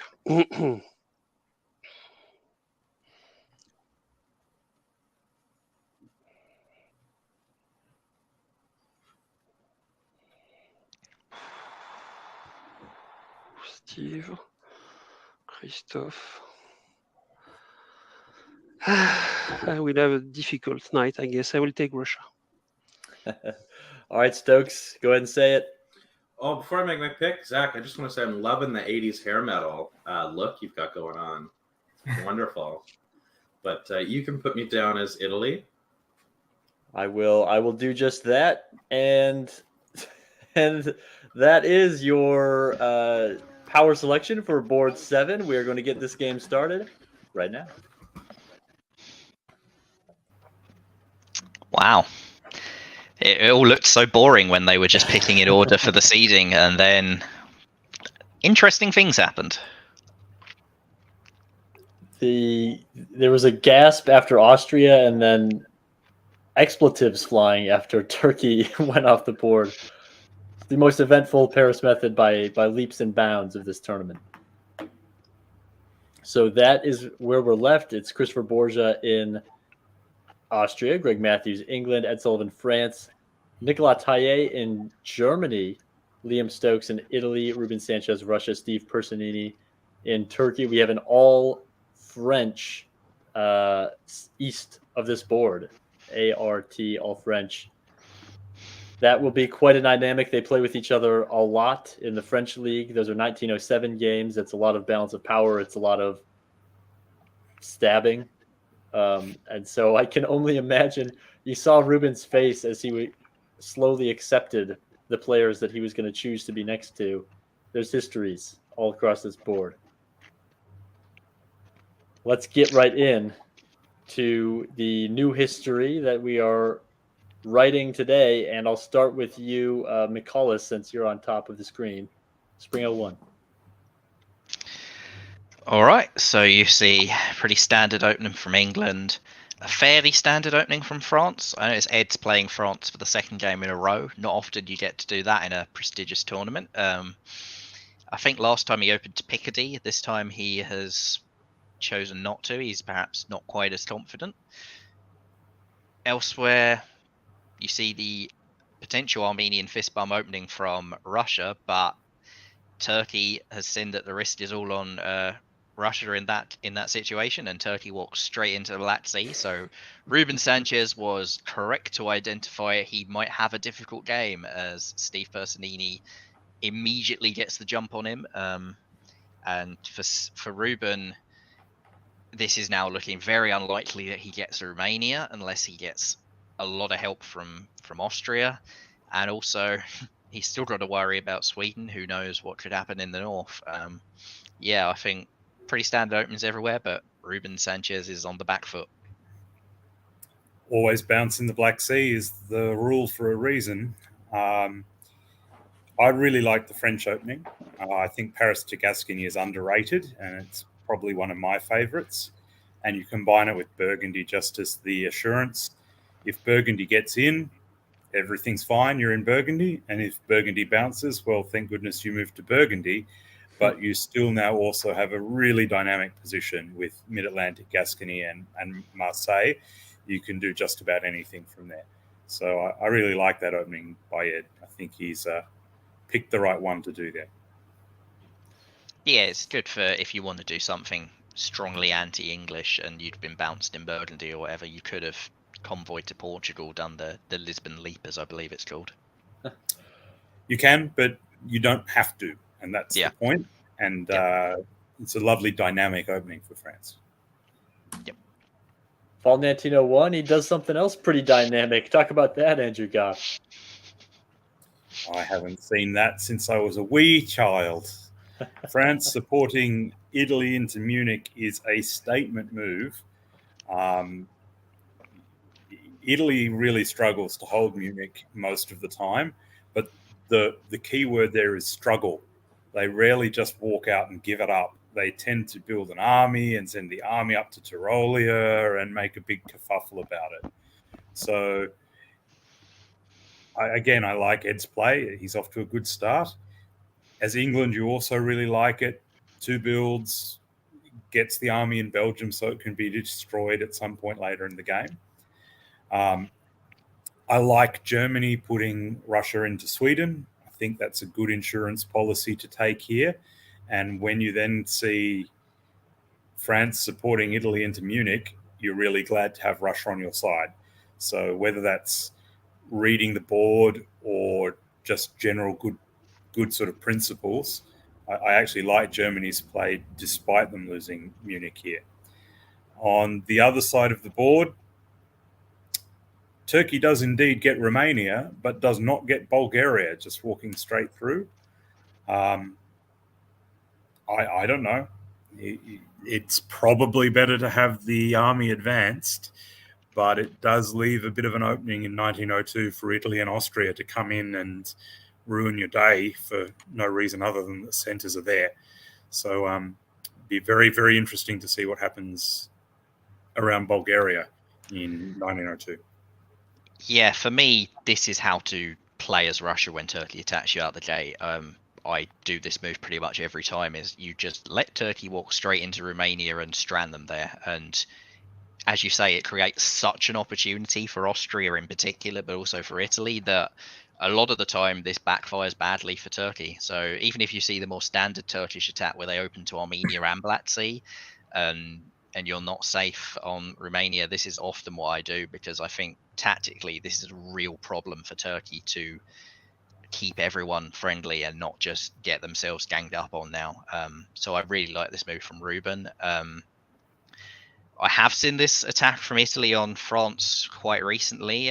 It happened in a VDL game a few months ago when I was England, and me and France 16-16 topped that game, and Italy didn't do so well.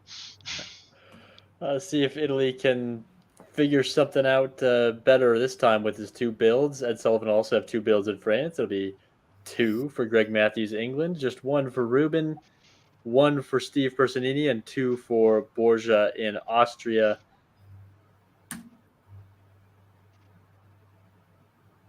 Looks very EF based on that, and everything else fairly cagey as we jump into the spring of 1902. Cards getting ready to come out on the table. Goff, take it away. The thing that strikes me most immediately about this is the slow playing going on. This is how I play France, which annoys everyone I ever play against when I'm France. I try and do nothing for as long as possible. And my goodness, this is doing nothing. Munich does try and go to Burgundy, but Ruhr is not interested in supporting it there. Now, if this was the plan from the get-go, Germany, you've got to be supporting that move. You can't just leave Italy hanging if this is the promise, because that's doesn't really get the job done. Germany is in trouble now, and that's I don't understand why you wouldn't be supporting Munich to Burgundy in this circumstance if that was the plan all along. On the other side of the board, it's complicated because it's always complicated. Austria has shown no real interest in going for Bulgaria. They've forced Galicia, but Ruben will be going, yeah, so what? Now I'm in Romania and we can dance backwards and forwards here all day. And Austria has the opportunity to stab Turkey every turn for the rest of the game until Russia is dead, and that's going to be hard to achieve. Italy's slow play, I don't know. I guess we'll see what happens.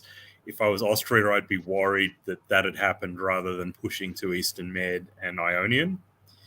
And obviously they were, because they bounced in Albania, stopping that convoy possibility. I'd also say, I mean, Liam's move looks like an attack on France with the move to Burgundy, and perhaps that's what he expected German support for.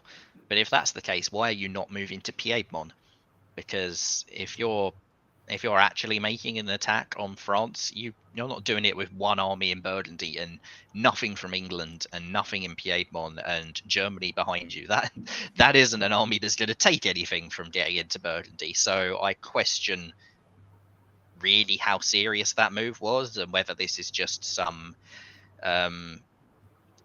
shadows in the dark and cloak and dagger stuff, because that doesn't look like an achievable attack, and I would assume that's why Nicola wasn't on board, because I don't think Nicola probably expected it to happen or to work either. Let's keep it moving. Fall of 02, and I'll stay with you, McCallus. All right, and indeed, here we see the army of Munich supporting France right up into Ruhr, and perhaps this was a reaction to Nicola not supporting him last turn, or I suspect more that this was the case of the plan all along. It looks like Belgium misordered some sort of move to Holland, but it wouldn't have worked even if that was actually how the support was going to go. So, oh well. I say Ed and Liam working together isn't particularly surprising. They've done it a lot in the past, and they're doing it again here.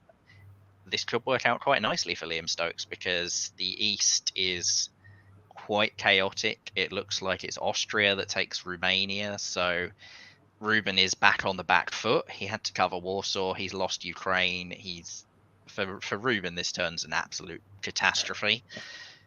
But it's Christoph Borgia, not Steve Personini, who is the big winner, because Steve, although he stays even, losing Rum, gaining Bull, Christoph is the one who's in great position. He's up to Ukraine, he's got Romania, and it looks like Liam Stokes is more focused on a battle in the centre and potentially trying to grow further in the centre than coming after him. There's no movement of the fleets towards France or towards Austria. I definitely don't expect to see them going towards Turkey with this sort of situation.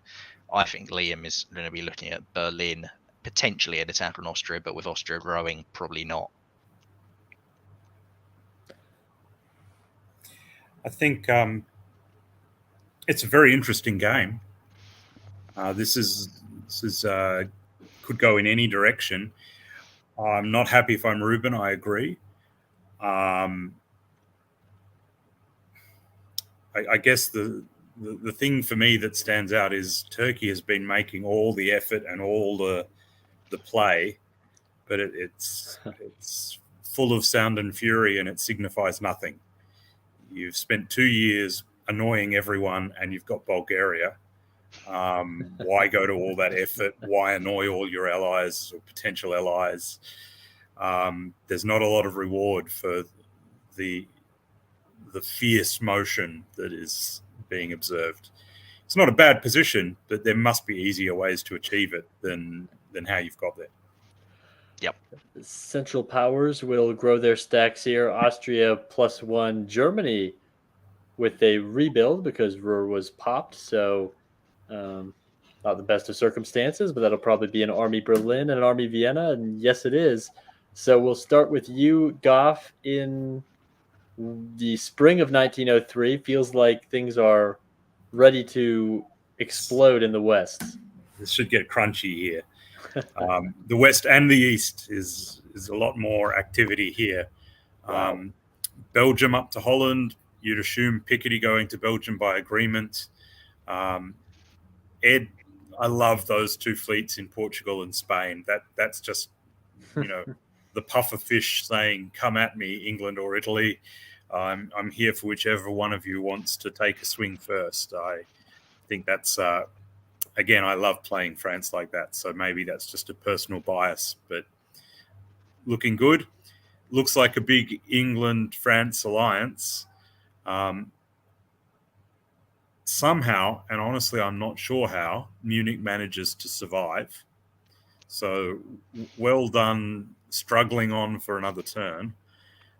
In the south, things are a great confusion.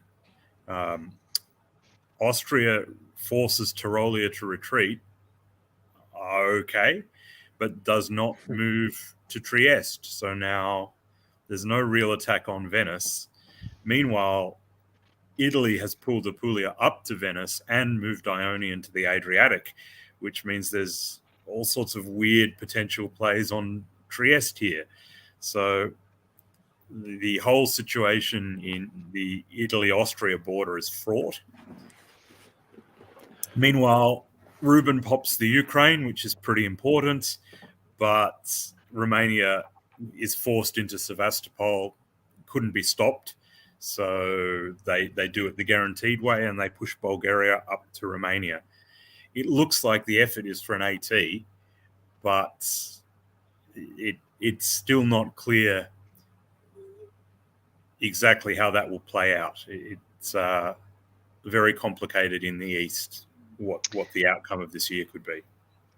Yeah, it looks to me like this turn hasn't gone great for Christoph. I mean, yes, you can say Italy's attacking him, but you look at that, Turkey, by the looks of it, supported Austria into the Ionian, and boy, do you wish you were in the Ionian right now if you're Christoph Borgia.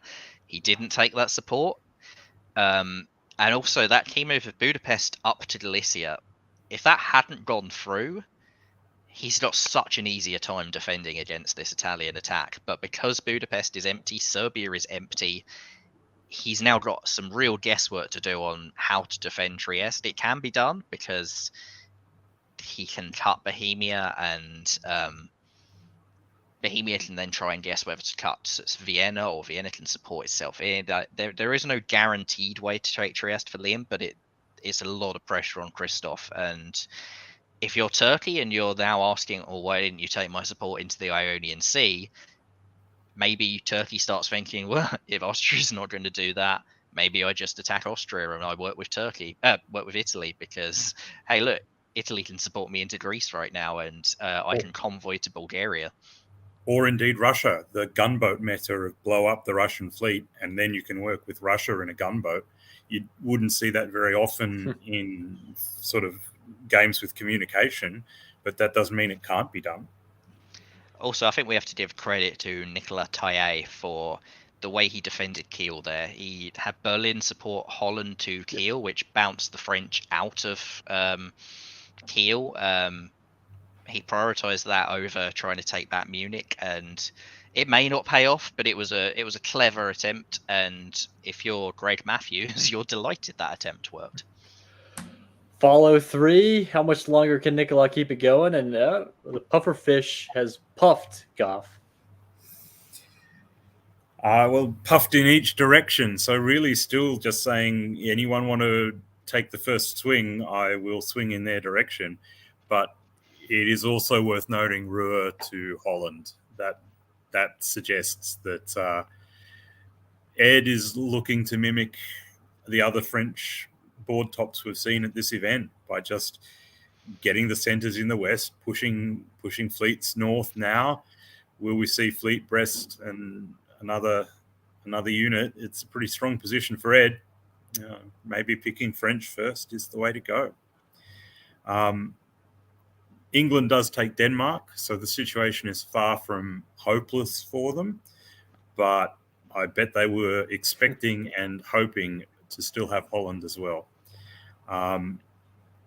In the other side of the board, first of all, Italy still holds on to Munich, and now no one's even attacking there.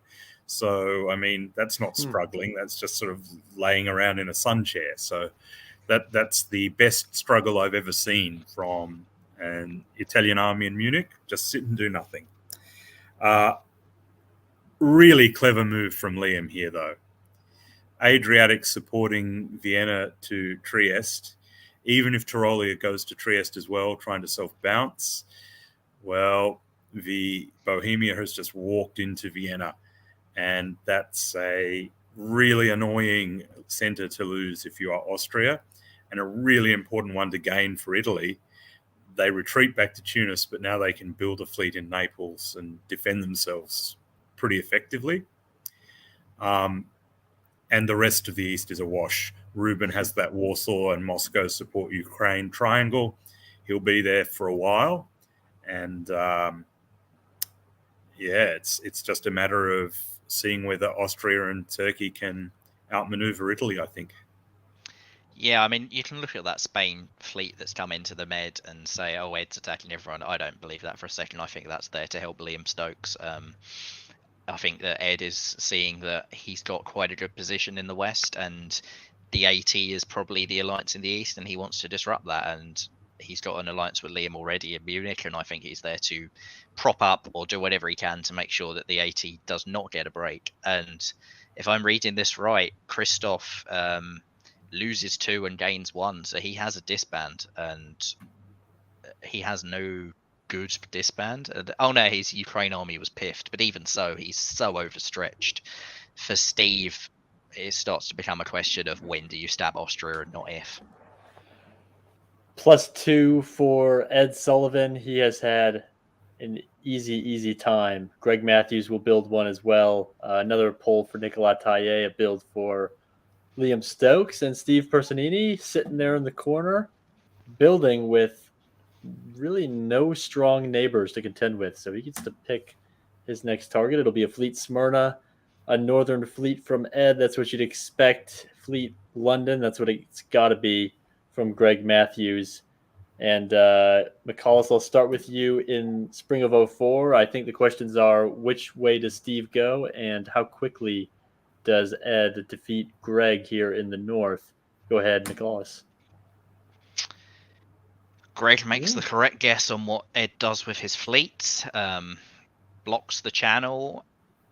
Quite a nice, actually, defensive position for Greg. I think we didn't mention it before, but it's really key to note that Greg and Ruben have not had any sort of conflict. I know Greg's been tapping Sweden, but he's kept Ruben on board throughout so far. And if he's now facing a France, he needs that relationship with Ruben, because Ed doesn't have an easy breakthrough if Greg and Ruben stay friendly. And if that's the case, Ed's sort of stuck where he is for now. And you see he moves down to Marseille. It looks like maybe him and Liam are sort of hostile, but I kind of suspect the Tyrrhenian bounce is arranged. For the East, Steve Personini walks into Greece. Is that arranged as well? Possibly. I mean, the move to Budapest stinks of arrangement, because it looks like a way for Italy to possibly take Vienna back without for Austria to take Vienna back without Italy retreating to Budapest. I kind of expect Greece to walk into Albania and to do something on that front. Perhaps not. Perhaps Steve is just lowering Christoph's defenses, and we'll wait and see. But if you're going to do an AT here, this is the way to do it. You have to start putting Turkish units through Austrian centres to get them to the line, because Austria is so horribly out of position. Sevastopol to Romania suggests there's a big element of coordination still between Turkey and Austria here. It superficially looks like a big stab. And the thing about this sort of thing is maybe it is. You don't really know. It could have been perfectly coordinated, and Turkey just intends to take the centres. So we'll find out in the fall about that. A couple of other quick notes. Before the event started, I said Liam was my sort of dark horse and who I thought might win. And what really impressed me in the games I've seen of his is how he handles situations like this. He's arranged that bounce in Tyrrhenian. He's cutting every possible support, so he's not losing Vienna despite that effort. It's just a really together approach to how to construct a set of orders. I really like Liam's orders here. I think they don't always work, but they're dynamic and they give you the best chance of coming out ahead and letting the other side make a mistake. So this is the sort of play that really has impressed me about Liam, and it's worth paying attention to how he's defended this complicated position here. Fall 1904, a lot of opportunity for Liam Stokes to, not just defend, but maybe even make some gains, especially depending on what that really was between Austria and Turkey. Here's the moves, and I'll kick it back to you, Goff. And just like that, gains are made. This is still complicated. It still looks quite a bit like Turkey and Austria are coordinating somehow, but these aren't a great set of moves for Austria. The redeeming feature of that is it looks like Ed's decided that he is there to help, as in help himself to some Italian centres. Moving Marseille to Piedmont, taking Munich, into the Tyrrhenian Sea. Maybe he's there to help a little bit and take a little bit, but I'm pretty unhappy about losing Munich here if I'm Italy. It was just a turn where you could get another build and really set yourself up for a bigger game. But instead, you'll have to be happy with being even, and the struggles of Munich for Italian armies continue.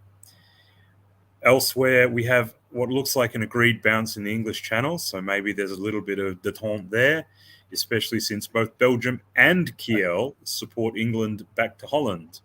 So maybe there's a little bit of love between the Western powers now. Yeah, I mean, it looks like another great term for Ed. He just keeps growing. It's 1904. He's up to 8 centres taking Munich. He's got a solid foothold in the Med. who knows what his relationship with Liam is going to be after this, but there is chaos there. Notably, his only rival in the Med, with Austria and Italy both struggling, is Turkey. Turkey does get a build and can put down another fleet, and if he has a friendly Austria still, which it certainly looks like he does, and he also has an Italy that's pissed at France, this could open the door for Steve to really get out of the box. He's managed his relationship with Christoph really well. Ruben's gone away from him, so if he wants to take Sevastopol and say, hey, you don't really need it, Christoph, sorry, maybe he can get away with that as well. He's got a lot of opportunities here. I do like this Turkish position. For Ed, I think he had to sort of make a peace with England after his attack flopped last turn, but it's notable England covered Norway and Denmark, and maybe his relationship with Ruben isn't as strong as I suggested, but also this is a really nice position for a sort of ER alliance to do something, taking down Germany and then England getting the upper hand against Ed, because yeah, Ed will be happy that the unit in Holland's only a fleet, but it's still hard to see further growth for him. He's getting two. No, he's not getting any builds this year. So he's lost Holland and taken Munich. Yeah, again, this is sort of like Nicolas Ahude last game. He's got a great position, but where's the next dot? And I don't see that at the moment. Couple of really quick thoughts there, if I may. The issue with Turkey using Austria as an ally is that Austria has 2 disbands here, and that's what units is he taking off? That's a horrible decision for Christoph. And just a more general thought, the meta says that this is how France wins. They don't necessarily pick an ally; they just take the centers. I kind of have a question for the entire diplomacy hobby. Why do you keep letting this happen? You know that this is how France is going to play. This is not an Ed Sullivan thing. This is not a Riaz thing. This is the meta. Why do you keep letting it happen? I'll say the one difference is that the past games with Sim Riaz, with Sim Brandon, they never came into the Med. They won by just taking all of the North, and perhaps Ed is slightly overstretching himself because now you don't see his way to get the English centres, and this isn't the same path that Riaz and Brandon took to win the game. He's gone his own way, and maybe this will work, maybe this won't. It's not a complete copy and paste job. English build could be telling. Fleet Eddie, an army in Khan, and then Austria's going to pull out of the boot and also out of Sev. So hunkering down to protect the home centers. That's good news for Turkey. And if you're England, that's friendly to France. But on the other hand, too, you also have another fleet that maybe you can see as long-term defensive against the next French incursion, which is scheduled for, I'm going to say, fall 1906 is when Mao goes to Irish. I'm going to guess spring 1905. Yeah, I wouldn't be surprised at all if it happened right this second. Well, Goff, you called it, so call it. No, not quite. Again, it looks like France is there to sort of help Italy. And by help, I mean really not help, but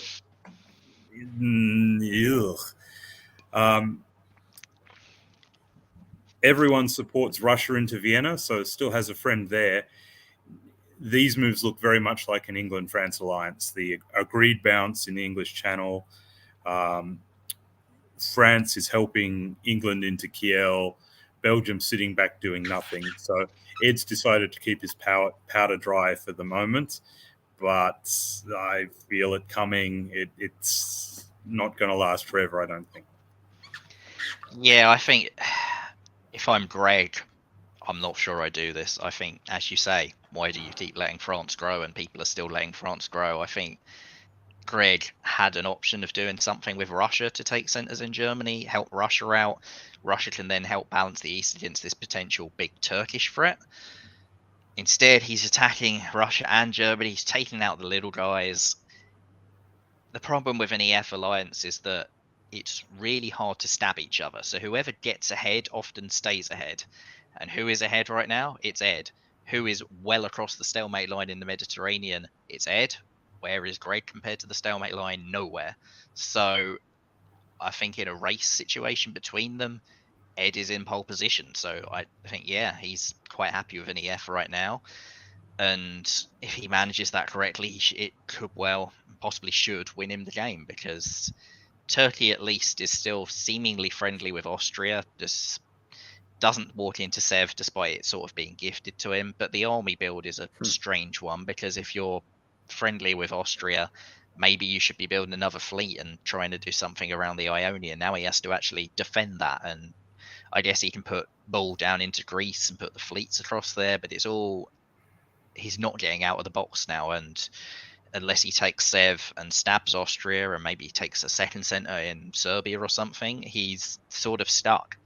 And Ruben, it looks like it's picking up a build. If Ruben starts making a proper comeback, I guess he's not picking up a build because of Sweden, but if he did somehow start getting Budapest as well or whatever, then Ruben could threaten Sevastopol himself. It's for Turkey, I think this is too much treading water. You need to be more aggressive. Fall 1905, you could see maybe if that was just waiting for the fall to make the move, there could be something to say for that. We'll find out, and I'll stick with you, McCallus. A half measure. Turkey takes Sevastopol because you tell Austria that you have to do it. Fair enough. I like pulling out of Black Sea to do this. I think this is a good move for the way to take Sevastopol.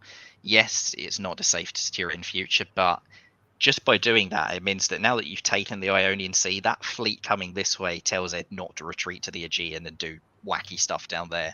If you were still in the Black Sea and you were only building one, maybe Ed retreats to the Aegean and starts doing crazy stuff. So I like this move a lot. I think it's possibly coordinated between Russia and Turkey. Russia, it looks like, was supporting Black Sea to Sev, which is what you want to do if Turkey is your ally. But Russia does take Budapest because Turkey doesn't defend the Austrian, and for Ed, he stabs the EF after one turn. This, Greg, is why I wouldn't have done this, because you're just letting France do what France wants to do. This is the meta. Stop it, people. I like a few things here very much. I like Ruben's play. Again, this is playing to top the board even when you're not in a winning position. That it's so easy here just to sit back and take Vienna and accept that you're not going up a center this year. He's losing Sweden, but he's taken the most aggressive position possible. He's got the success here. He's got Vienna and Budapest. He gets a build. And now he has a game because England is going to turn around and go for France. He has potential growth in many different areas. And so much of that is because he took that chance and gets a build as a result. So well played to Ruben. I agree with what you were saying about Turkey.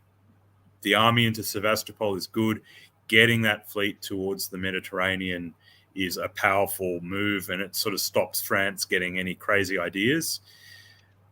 One thing I don't understand in this turn, Western Med to Spain, Tunis to the Western Med, and then Ionian is forced to retreat by Italy and Turkey, and Ionian then retreats to the Tyrrhenian Sea instead of Tunis. Yeah. Don't understand that one. There's some weird stuff going on. It looks like Turkey isn't fully committed to that relationship with Italy either. Because if you just go back and notice what Trieste did and what Bulgaria did not do. Mm-hmm. Yeah. Strange set of moves there. Maybe something about what Turkey did was a surprise to both Ed and Liam, and that caused the difference. But we're riddled with adjustments here. It's a build for England, a build for France, a build for Taye in Germany, a build for Ruben Sanchez, and a build for Steve Personini. Liam Stokes will pull one off the board. It could have been two if Ed had been a little more vicious. He'll pull Army Venice. Ed in England build what you'd expect. It's an army in Smyrna and Army St. Pete from Ruben Sanchez, a fleet in Berlin from Nicolas Taillet. He's not ready to be done in Scandinavia. Another big aggressive disband here, taking Venice off instead of Galicia. That's keeping yourself right in the thick of the action. I think we also have to give a shout out to Greg Matthews for pulling the fleet in Kiel when he lost it instead of retreating it and rebuilding it on the homeland. That was absolutely the right move. Yep, great stuff by Greg there. Essential. Well, the trust between Ed and Liam is paramount on this board. That's why you can pull Venice if you're Liam, and those two together really control the action as long as they keep the kid gloves on with each other as they have. It's spring 1906, and I'll start with you, Goff.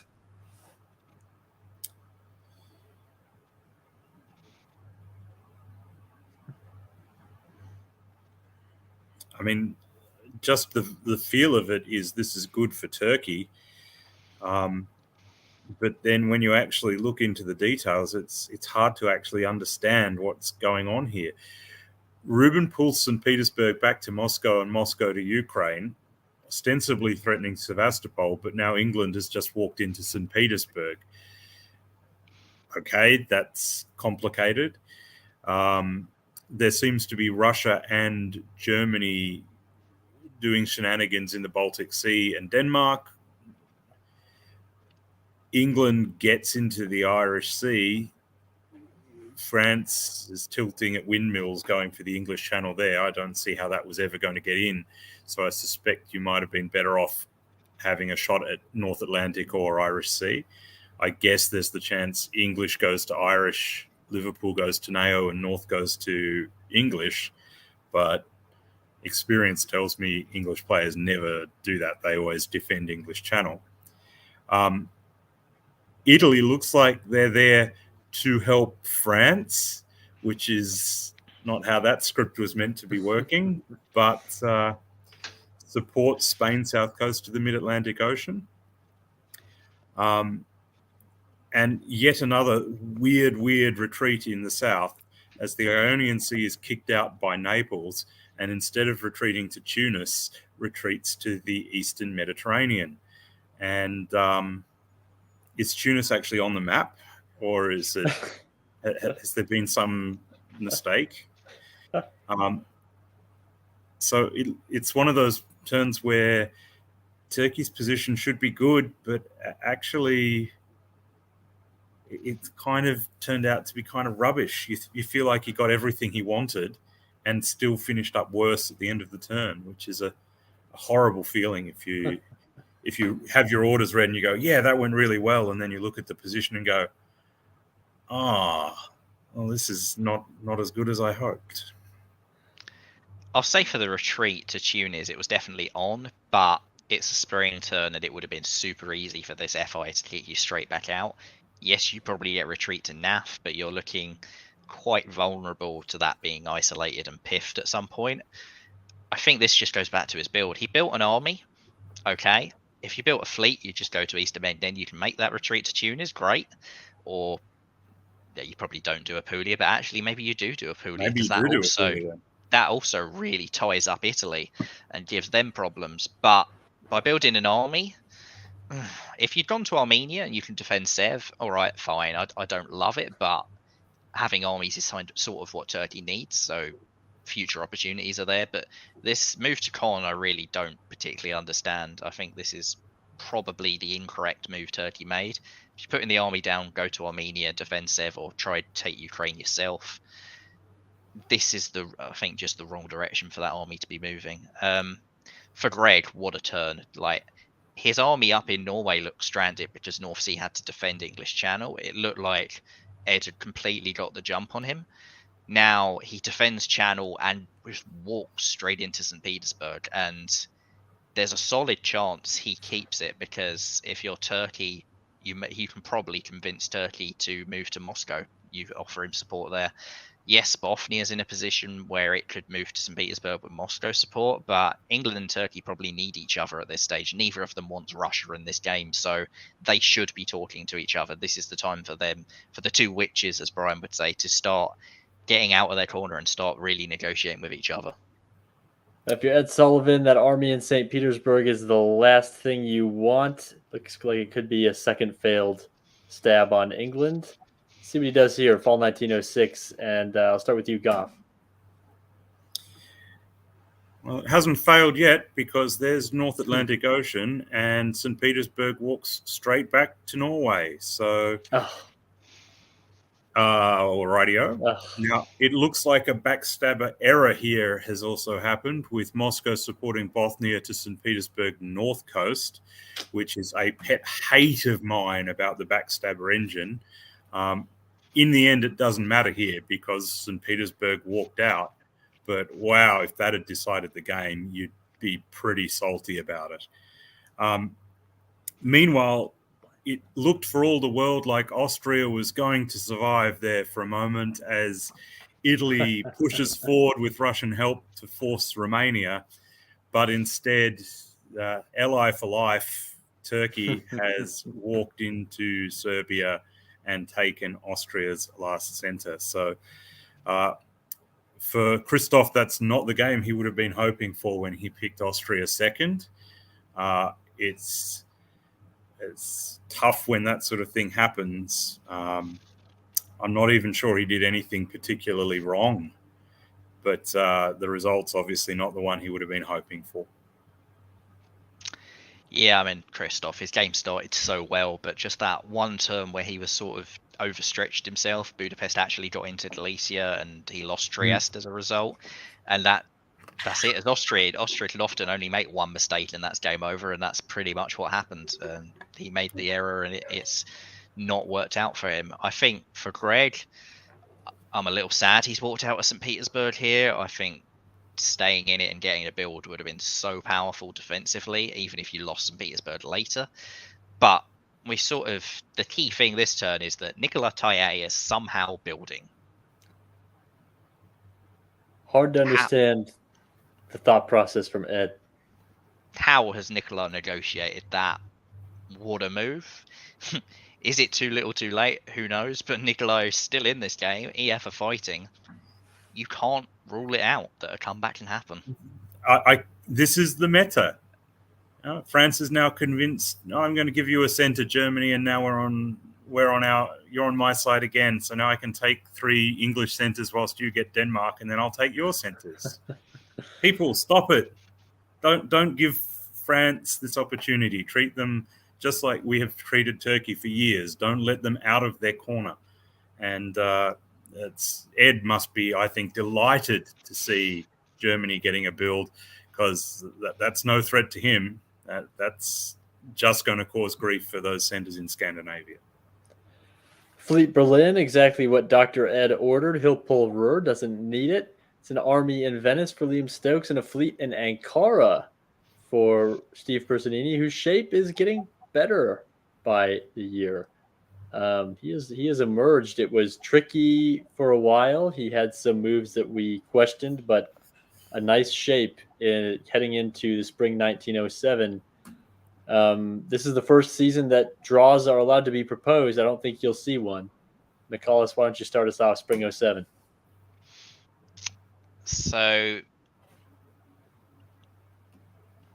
not a lot happening in the east. I mean, Ruben gets back into Sevastopol as he was pretty much guaranteed to do.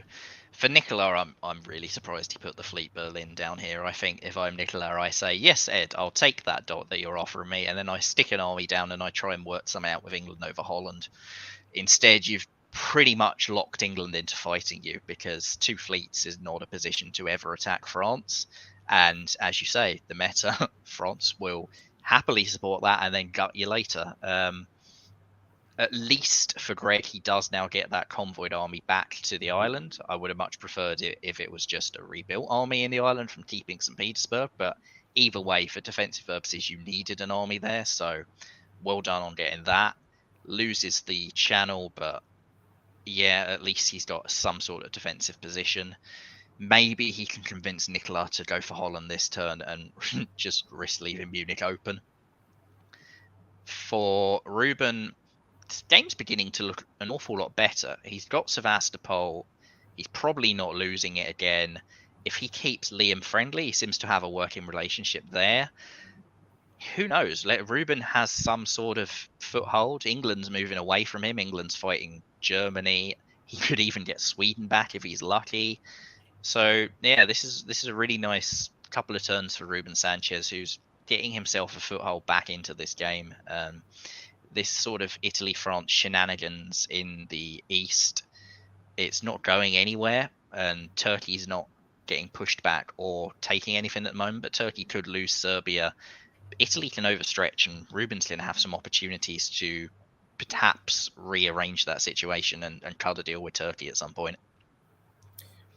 Just coming back to that move that Ruben took his chances. Yep. That you have the option of now being on St. Petersburg, Moscow, and Warsaw for the rest of the game, or you can take this chance, risk getting eliminated, but if the risk pays off, you're in a situation like this where Ruben's in a pretty good position here. I mean, he's done it again. He's just left St. Petersburg open and assumed England won't be walking in again, and he gets the full reward. Bosnia is influential. 2 for 2 on that proposal. We'll go back to you, McCalls, for the fall of 1907. And Ruben uses it to sort of defend Germany. Germany fails their attack on Denmark. England and Germany sort of bounce everywhere. The whole West, not a single successful move anywhere in the West, gives opportunities to those in the East. In the East, it's Liam Stokes who gets the gain in Serbia. It was guaranteed by the way they did it, because Rum cut ball, and so for now the Winter Green is very much sticking together. And again, Liam, another person who he had a tough disband, and he disbanded Venice and kept Galicia. And how useful has Galicia been since he did that? That risk has also really paid off. So both Italy and Russia were earlier on in tough positions. They took bold risks, and it's paid off so far. For Turkey, this is sort of a slow decline. They're getting pushed back into the box. There's 2 disbands coming here, and this game is going south very, very quickly for them. For Ed, I get why he's helped Liam and Ruben, and Italy and Russia growing at the moment is good for Ed, but at a certain point, a wintergreen can start growing quite quickly, and Ed's not getting the growth in the north he needs to lock that up, which is perhaps why having that fleet in the south in the first place was an error. Riaz and Brandon didn't do it. Imagine if Ed had another fleet right now in North Atlantic Ocean. England's defence would have been shot to pieces, and he's stretched himself that bit further. He's tried to fight on 2 fronts. In doing so, he's kept Italy alive and stopped the Turkish threat, but has it cost him his own growth and momentum?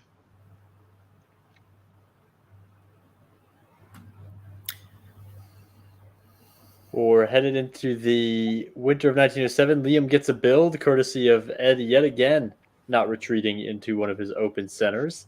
And Ruben Sanchez back off the mat for a second time. Those are the 2 builds. Steve Personini flew close to the sun and will lose Albania and Ionian. It's another Army Venice for Liam, Army Warsaw for Ruben Sanchez. Andrew Goff, take us through the spring of 1908.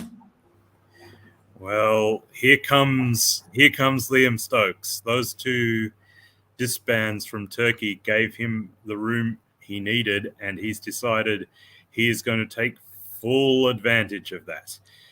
Pulling back to Budapest, he, I think, also will have a guarantee on Vienna, so long as the Turk doesn't follow up into Serbia as well. This is a very good turn for him. You would think that was sort of arranged with Turkey, but it also looks like maybe Turkey has made some last-minute changes to their moves there, so that they are not internally consistent orders from Turkey. So it could be a high-pressure situation now in the East.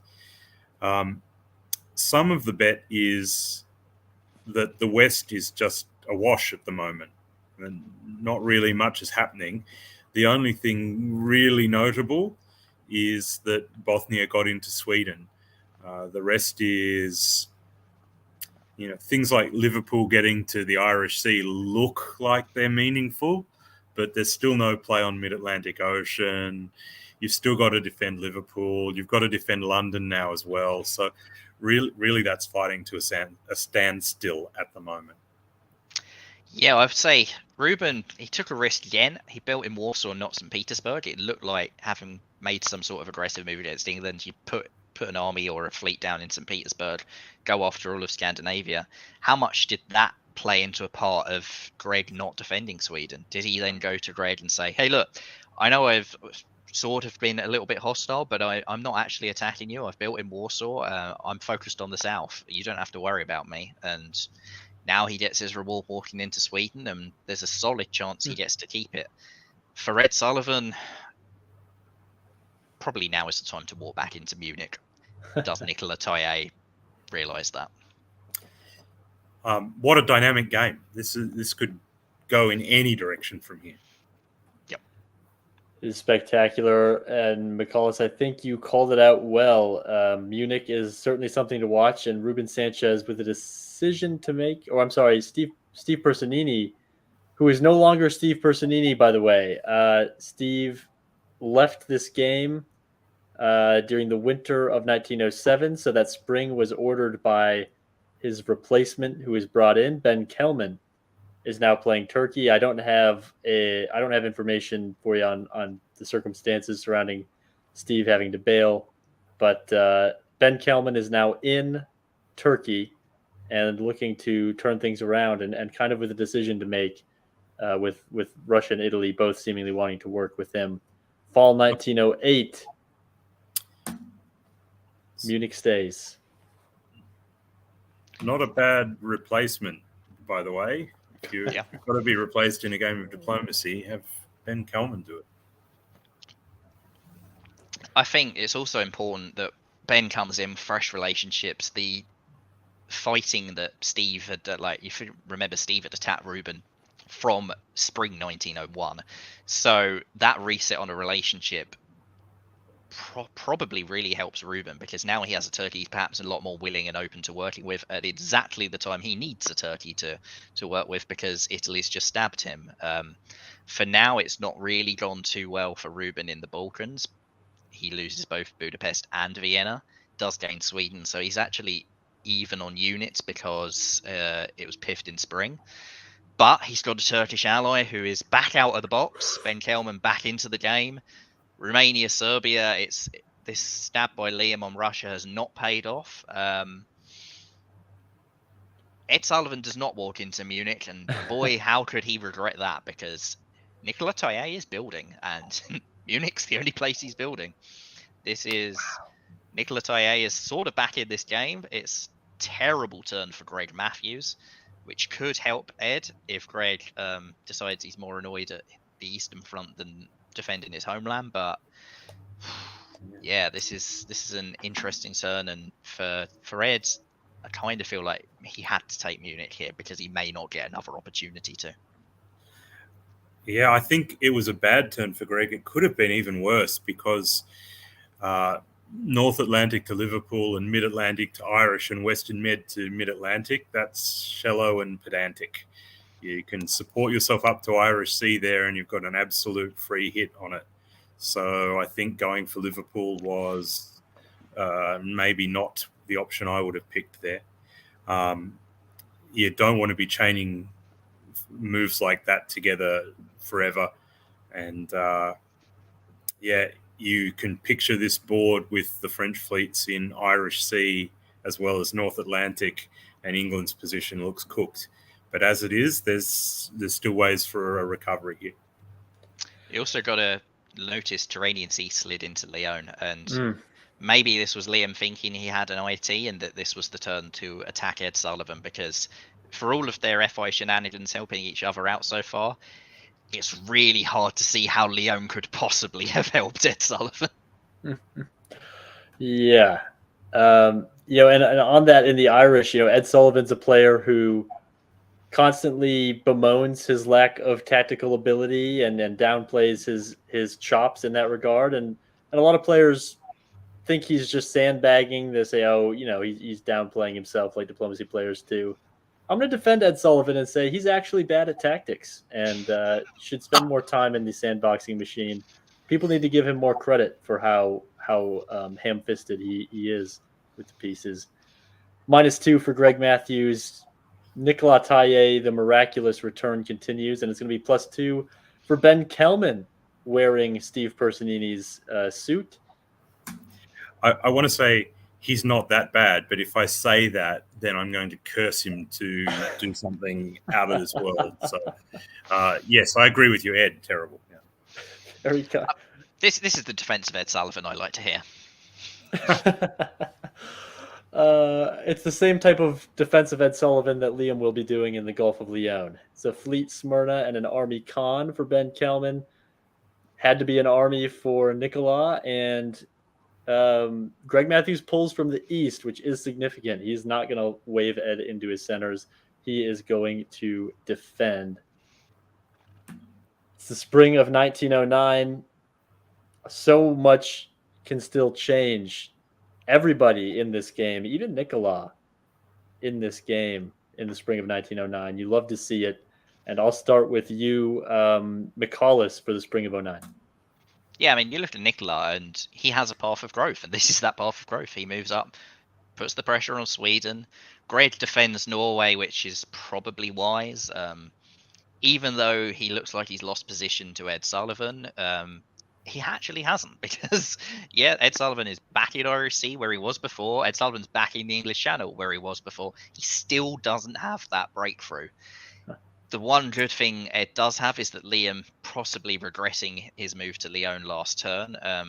If he was expecting builds from the stab on Russia and an alliance with Turkey, and then Turkey did what he did, it makes sense to pull back out. And instead, he's got Liam to blow up the army in Tyrolia, which is some hell of a coordination between a lot of units to make that happen, because he's got Nicola bouncing with Liam in Bohemia.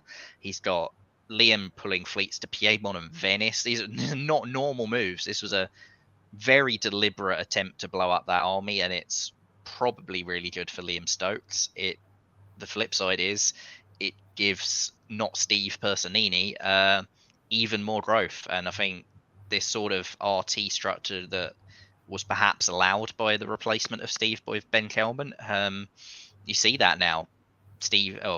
Ben is leaving the Black Sea. He's put himself into Rum. He's put himself into Bird. He's pushed forward everywhere. If you're Ruben, how angry are you at Liam? Is it still time that you can work something back out and you can put yourself back into Romania again? So far, he's made all the risks to try and stay in the game and give himself a chance at winning. So I wouldn't be surprised to see that right now. Couple of thoughts. Again, North Atlantic can support Mid-Atlantic to the Irish Sea there, and with Brest to the English Channel, Western Med to the Mid-Atlantic, I think you're guaranteed Liverpool. If London doesn't go to Yorkshire, at least you are. So maybe a missed opportunity by Ed there. It's the high. I think Karthik has mentioned it in chat. Brilliant move at a high cost. I think you have to do it. Again, this is what impresses me about Liam's play. He's made the choice. This is a high cost move, but it gets rid of an army that is otherwise going to destroy you.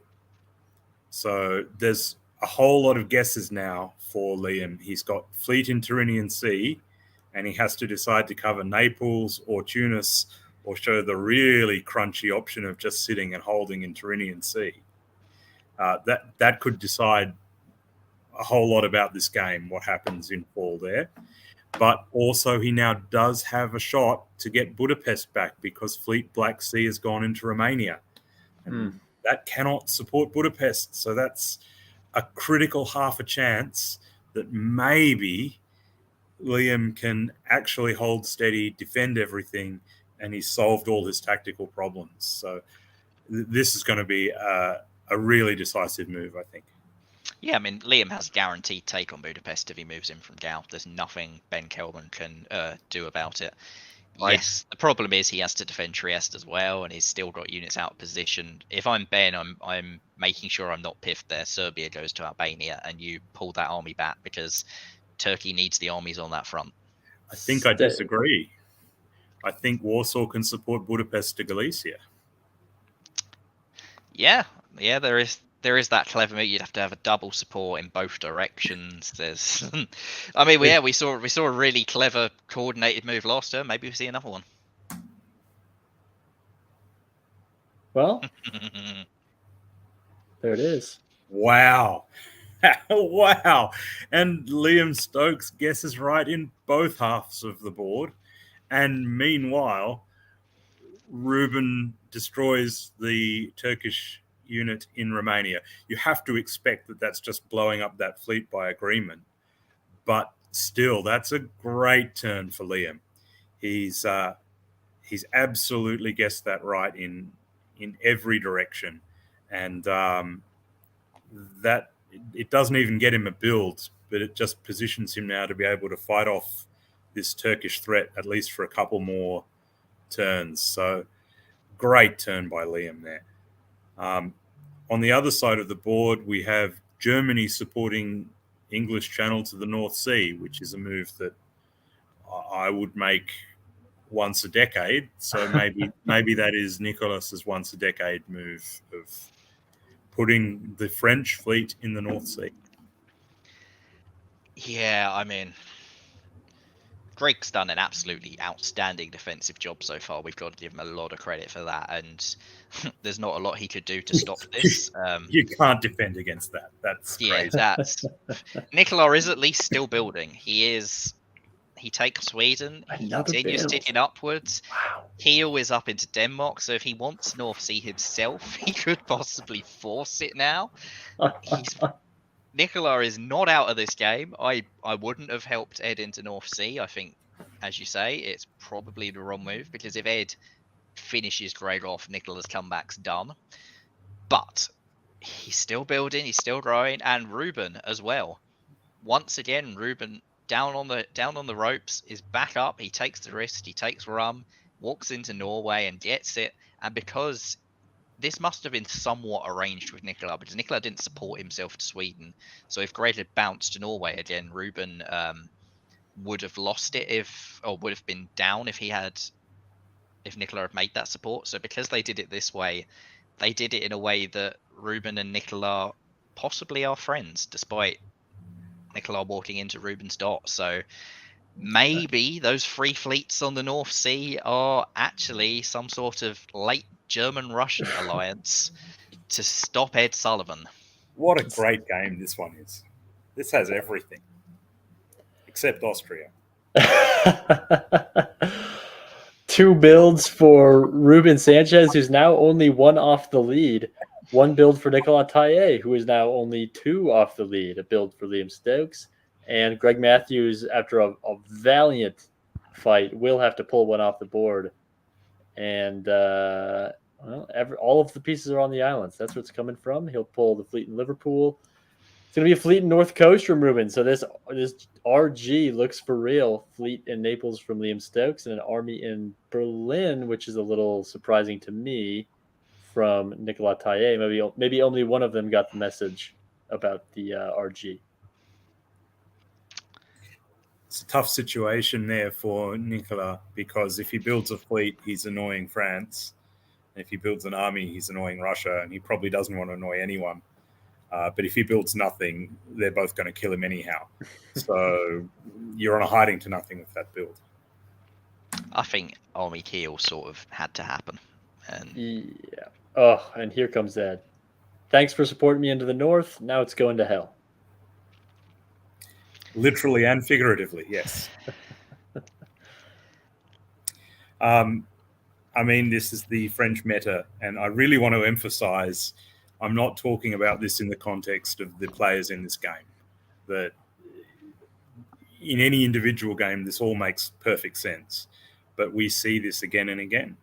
And France positions, they haven't even taken all the English centres, but they flip again, and now they're in Munich with Italian support, and they're looking at Kiel. This is how France gets board tops, and this doesn't seem to be a concerted effort to stop this style of play, and in this game, specifically this play. Why aren't England and Germany in lockstep working together here? It's good news for Ruben. Look at those Russian fleets heading north. You've gotta love that. There's an amazing option here to convoy St. Petersburg to Clyde. I would be amazed if it happens, because it's not guaranteed that it's even attempted. And if it is attempted, it might also still be just bounced by the English. But if it is bounced, there's also St. Petersburg to Edinburgh. In the south, things do not go so well for Italy this turn. Vienna goes to Trieste and lets Galicia just walk into Vienna, which I guess if you've promised Ed that you're supporting to Munich, you kind of have to take that chance. But it seems like you're risking everything to help someone else, which is you pay the price here. It gets even worse because that leaves no retreat for Budapest. So it's actually now pretty much impossible to defend Trieste as well. So this is not a good turn for Liam. And this is what risk-taking is. You might take 4 risks. You only need one of them to go badly, and you can be in real trouble. We saw that with Christoph earlier in this game. Well, Liam has had a turn of taking some risks that has not gone his way. Yeah, I mean, Budapest probably wasn't holdable, but in that case, you have to withdraw. You cannot let that army get piffed, and that army being piffed is quite possibly terminal for Liam. I mean, we've said that a few times. We've seen people coming back from the death. You just look at Germany and what they did, but this is such a rough position. And I think Liam's other problem is that he's been so tied to Ed Sullivan throughout this game that other people are not going to trust him to do something about Ed. And if they need to do something about Ed, they're probably going to want Ben Kelman to be the one contesting the Mediterranean, because there's just not been any evidence that Liam actually is going to do that. For Nicola, yeah, he reaps what he sowed by letting Ed into North Sea. I will say that those Russian fleets can come around to North Atlantic Ocean and do something about Ed Sullivan, and I expect Ruben's board management to be doing exactly that. I think those Russian fleets are going to come and help England and help Germany, and there should now be that sort of ERG alliance that Nicola should have been doing before. Is it too late? Because Kiel isn't holdable, Munich isn't. There's guesses to be made on Munich and Kiel, and Ed's position, he goes up to 9. If you keep it going, McCallus. Well, Nicola makes the right guess on Kiel. I'm very surprised to see Ruben making these moves instead of pushing around and doing something about Ed. Big diplomatic win for Ed Sullivan. Tunis doesn't shock me. We knew Liam was on Ed's side, and Liam is now just Liam is thrown to Ed here.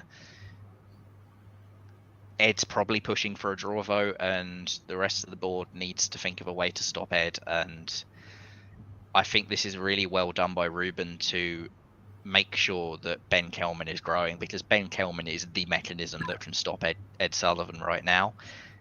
It's tough for Ruben, because he's putting himself very vulnerable to Turkish stabs by just giving all these dots for Ben to keep going, but Ben has to keep going. If Ed's not going to win this game, it's by Ben moving through the Med and contesting Tunis when Liam is dead.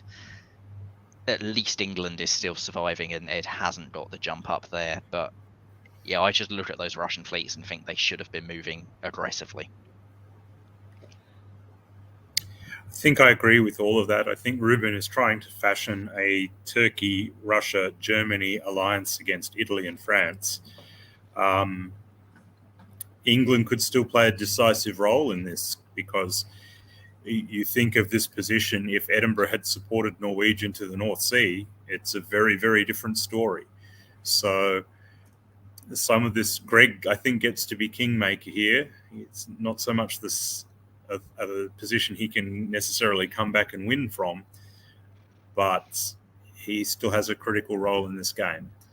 I don't mind any of the play, but Ed would be happy with this turn. This is all Ed Sullivan here. as we head into the winter. He's putting down 2.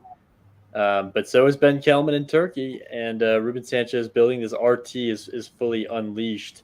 Taye finally heads the wrong way. If Ben Kelman can pull this off, he would be the first person to qualify for a DBNI top board after being eliminated from the DBNI. That would be quite a distinction.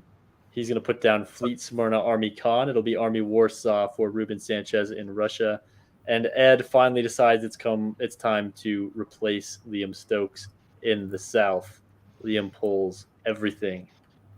So, just on that rules question, if Turkey does top the board as the replacement player, they get to go through to the final. Is that right? That's exactly right. He's eligible. Well, we have a horse race here then. This is not quite over. My money's on Ed, but let's not rule Turkey out just yet. Spring of 1907. Go Turkey, go. Goff, call it out. Turkey, absolutely lots of black arrows, which is what you want to see when you're in a horse race. In fairness, credit to Ruben as well, who is not out of this. He gets supported into Munich and has another army there to back it up. So it looks likely that he'll hold that. He's also walked into Sweden. Now, if that's by agreement and Germany is still happy with Ruben, then this is a very good turn for Ruben. Meanwhile, it's got to be said, Ed didn't do very much this turn. I think Kiel was pretty obvious, but beyond Kiel, there's a bit of a slower play here from Ed, defending in the North Sea. It's wow, this is a fascinating game. I still think at least we have 3 people who could easily top the board from here, and we have Liam and Nicholas in positions where they're right in the thick of it, and Greg could just still be the wild card. So really interesting game. I think we have to give a big shout out to Ben Kelman here for that move to Adriatic Sea. It's very easy to make the greedy move, try to push forwards, but instead he's made the guaranteed move that lets him keep moving fleets forward. And as you see, Ed and Liam set up to block Apulia, block Naples, block Tyrrhenian Sea, any of those guesses, and there's momentum shifted backwards. So really, really good moves by Ben Kelman here. And for Ruben, I have to imagine Sweden was agreed, else you're not leaving Warsaw. So it looks like Nicola is punishing Ed Sullivan for what he did. And wow, this is so many ways this could go. And Greg Matthews and his 3 dots literally is the kingmaker in the West, because Ed doesn't have an easy way to take him out. And Ed's growth, except through Liam, is very limited. And if Liam loses this battle against Turkey that it looks like he is, if Ed doesn't win in Germany, it looks like Ruben might win. Wow, any of them could win this. So much left to be decided, and just the visual of Ed having spent maybe 9 out of these 11 years attacking England and having none of England's dots, but still being in a fairly dominant position in the north. Fall 1911, he's got work to do. Oh, I wanted to see London to the English Channel so much then, but it doesn't happen. It is taking Rome, you again assume by agreement from Italy, but Italy also moves Venice to Piedmont, just giving up a center.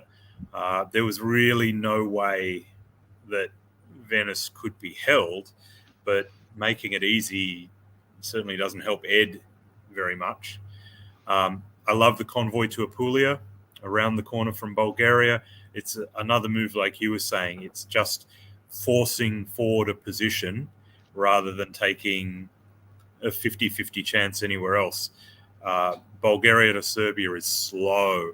Bulgaria to Apulia is as fast as you can get. So great play by Ben there. Ruben walks back out of Sweden. I think we now have an answer to whether that was arranged or not, but does hold on to Munich. So, wow, this is still a fascinating game that could go anyway. I think that move to Piedmont was because Venice was guaranteed the Turkish army could have slipped into Piedmont. So I think this is still Liam doing Ed a favour, just ensuring that with Trieste and Adriatic there, they didn't take Venice that way and try pushing Tyrolia forwards and being even more clever.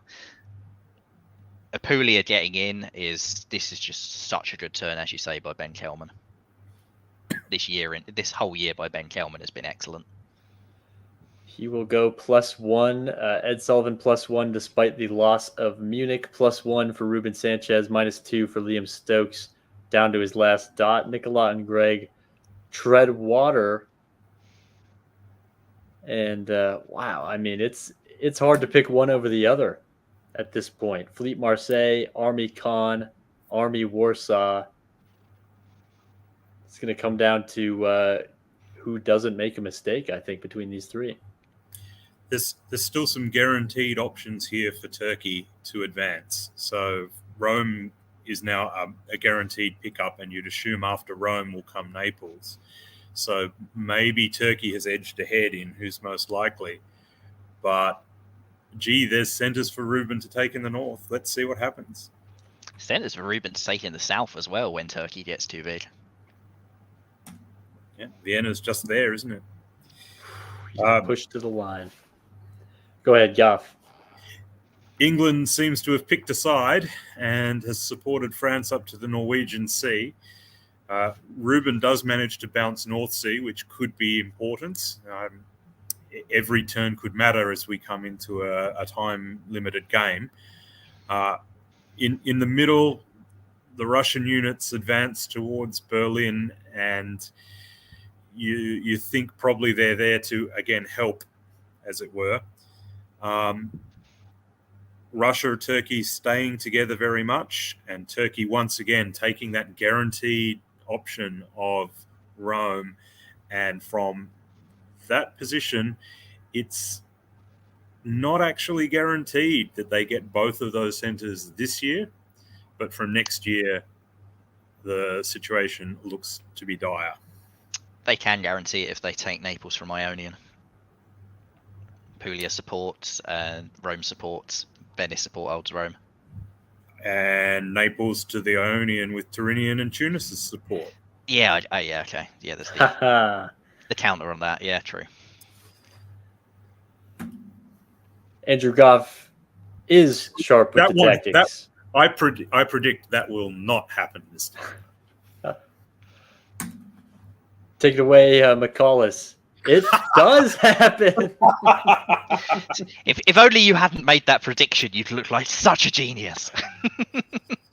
Ed is so bad at tactics, I think, is what we take away from this. He's listening to my advice. And if you want to get good at tactics, there's better players to listen to. However, well played, and he does hold on to Naples, which is, again, in time-limited games like this, delaying things for a turn or two turns can make all the difference. So that's a very, very useful hold for Ed in Naples. Particularly useful as well, Budapest has just walked into Vienna. So here comes Ruben quietly sneaking up on his chance to top the board as well. On the other side of the board, after all of that effort to put the French fleet into the Norwegian Sea, there's been a whole lot of effort to shift it back to the North Sea. And the consequence of that is the French have a fleet in the North Sea, but now Ruben is back in the Norwegian Sea. So when all is said and done, I think Ruben is the biggest winner from this turn, even though Ed in the south, holding on to Naples, that in other circumstances, that might have made all the difference. The problem is it's 1912, and that Lyon to Piedmont incorrect guess, with Liam pulling that fleet off the board, could be devastating for Ed. His southern position is shot, and there's still 4 years left. I would imagine Vienna was by agreement. I think if this was some sort of stab, you pull Bohemia back. He's not in a position to further the attack on Ben. And given that Ben was taking Rome and had that locked, I think this is just more great play by Ben and Ruben to keep this game as dynamic as possible.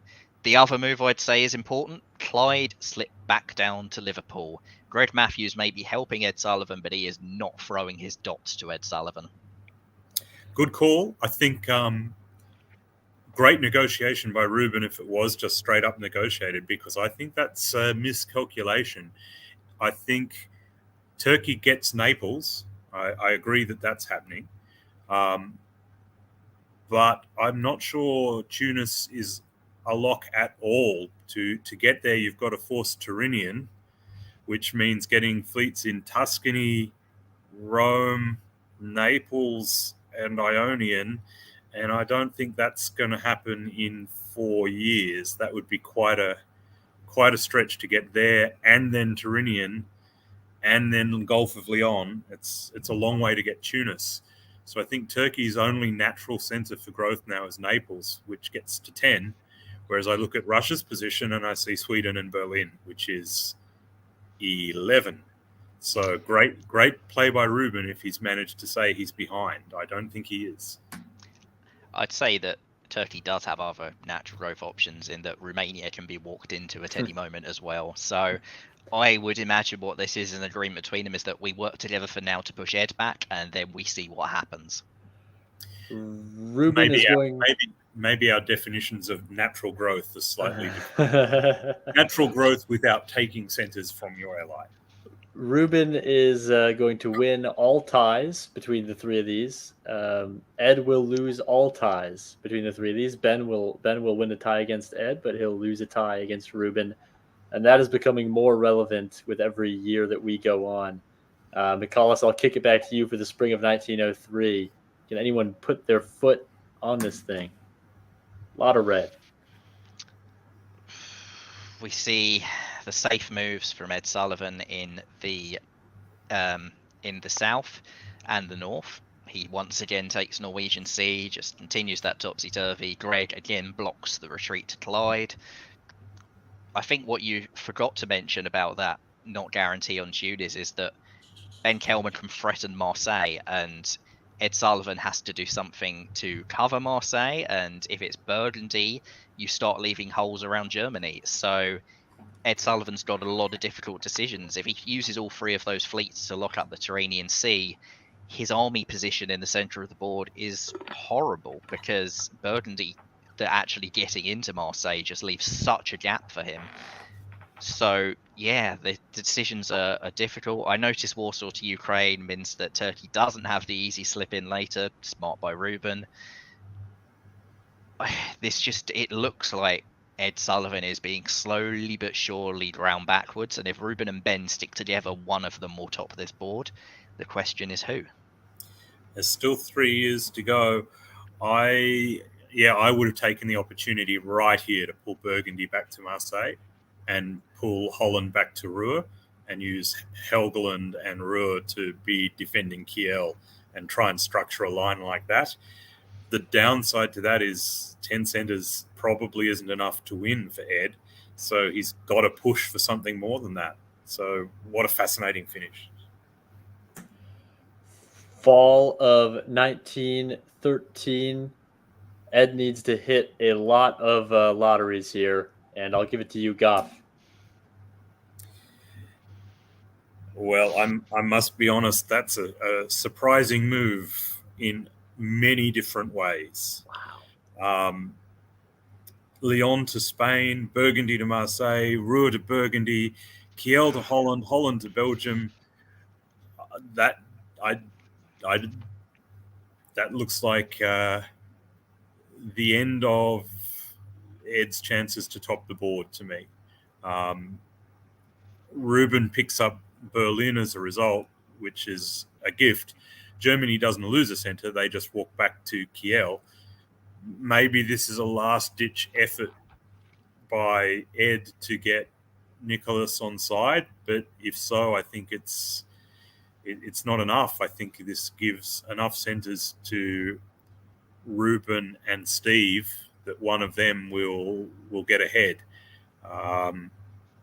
I mean, maybe I'll be proven wrong, but I really like Ruben's position now. Hard to see how he doesn't get to 12, and that's probably going to be enough. I don't agree entirely. I think Ed saw what we were saying, that he was being ground out, and I think this is Ed's Hail Mary. He is trying to unbalance the RT. He is saying to Ben in Turkey, look, Ruben's getting all the growth. And I think that is what his pitch is going to be. He's trying, because his only hope was an RT war. If they just kept sticking together, he couldn't top the board. So he is doing, I guess, the Hail Mary to try and force something to happen. And it's a huge risk, but I respect it. I think with 3 years left and no growth path forward without doing it, this may be his only chance. And we'll see whether it works for him. As you say, I think Ruben is in an incredible position. I think Ben is also in a very strong position, though. And Ed, you noticed that Leon went back to Spain. He's given Ben room to put a fleet into Black Sea. He's doing what he can. I expect to see two disbands here from Ed that help one of them rather than both, and he's going to upset that apple cart by any means necessary. This is what we want to see. This is people clawing for their chance to make the top board.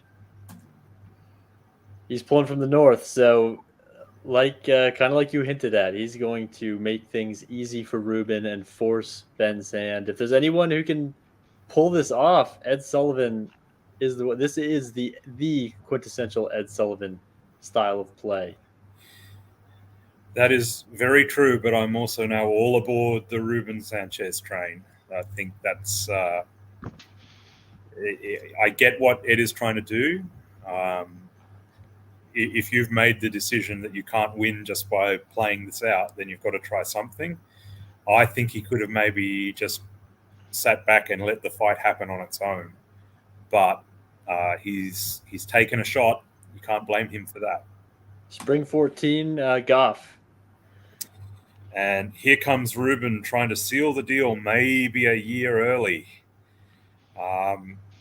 If he can get builds out of Turkey, then this is a great move. If it's just a wash, then Ed has got his way. Finland picks up Sweden, which is the obvious one, but the real action's in the south with Sevastopol, Galicia, Budapest, and Vienna. Turkey only reacts a little bit. Rome goes up to Venice, which is just a good move no matter what. And otherwise, those fleets are shuffling around. Maybe a really, really good moment for Ben that he ordered Fleet Constantinople hold. Because if he'd added that to the shuffle and pushed it out to the Aegean Sea, he's got some very big holes behind his position that he might have struggled to fill. As it is, he can duck back into the Black Sea, and this continues to be a very interesting fight. I mean, Ben's big problem is the fact he built the fleet in the first place. Armenia is just a walk-in for Ruben Sanchez right now, and Ben is almost certainly not getting a build to do anything about that. There isn't even a way for Ed to help Ben by piffing something unless it's the Ionian Sea. And if you're Ben, are you giving up the Ionian Sea to Ed under any circumstance? I'd say the other big thing for Ruben is that he's got Germany moving the opposite way, and vitally, he has Greg Matthews helping Germany move the opposite way because Holland has fallen to Germany. And for Ed's Hail Mary, you can't be losing Holland. You cannot lose anything more than what he did. For the Hail Mary and then they grind each other out and he grabs something late on, losing more centres is catastrophic. And if he can't convince Germany to walk back out of Holland, I think we can rule out Ed regardless of what happens in the East.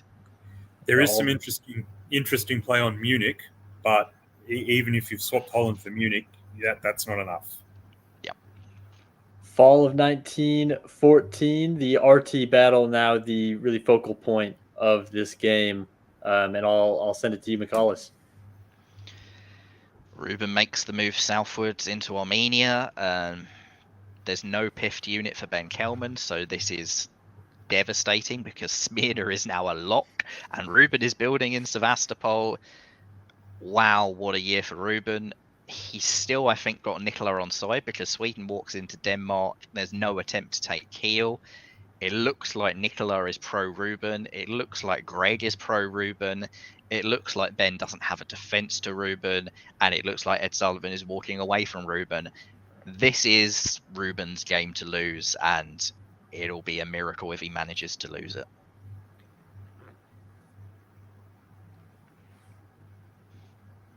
Winter of 1914, Ruben Sanchez is up by 1. He wins all ties. He is building. Ed is pulling.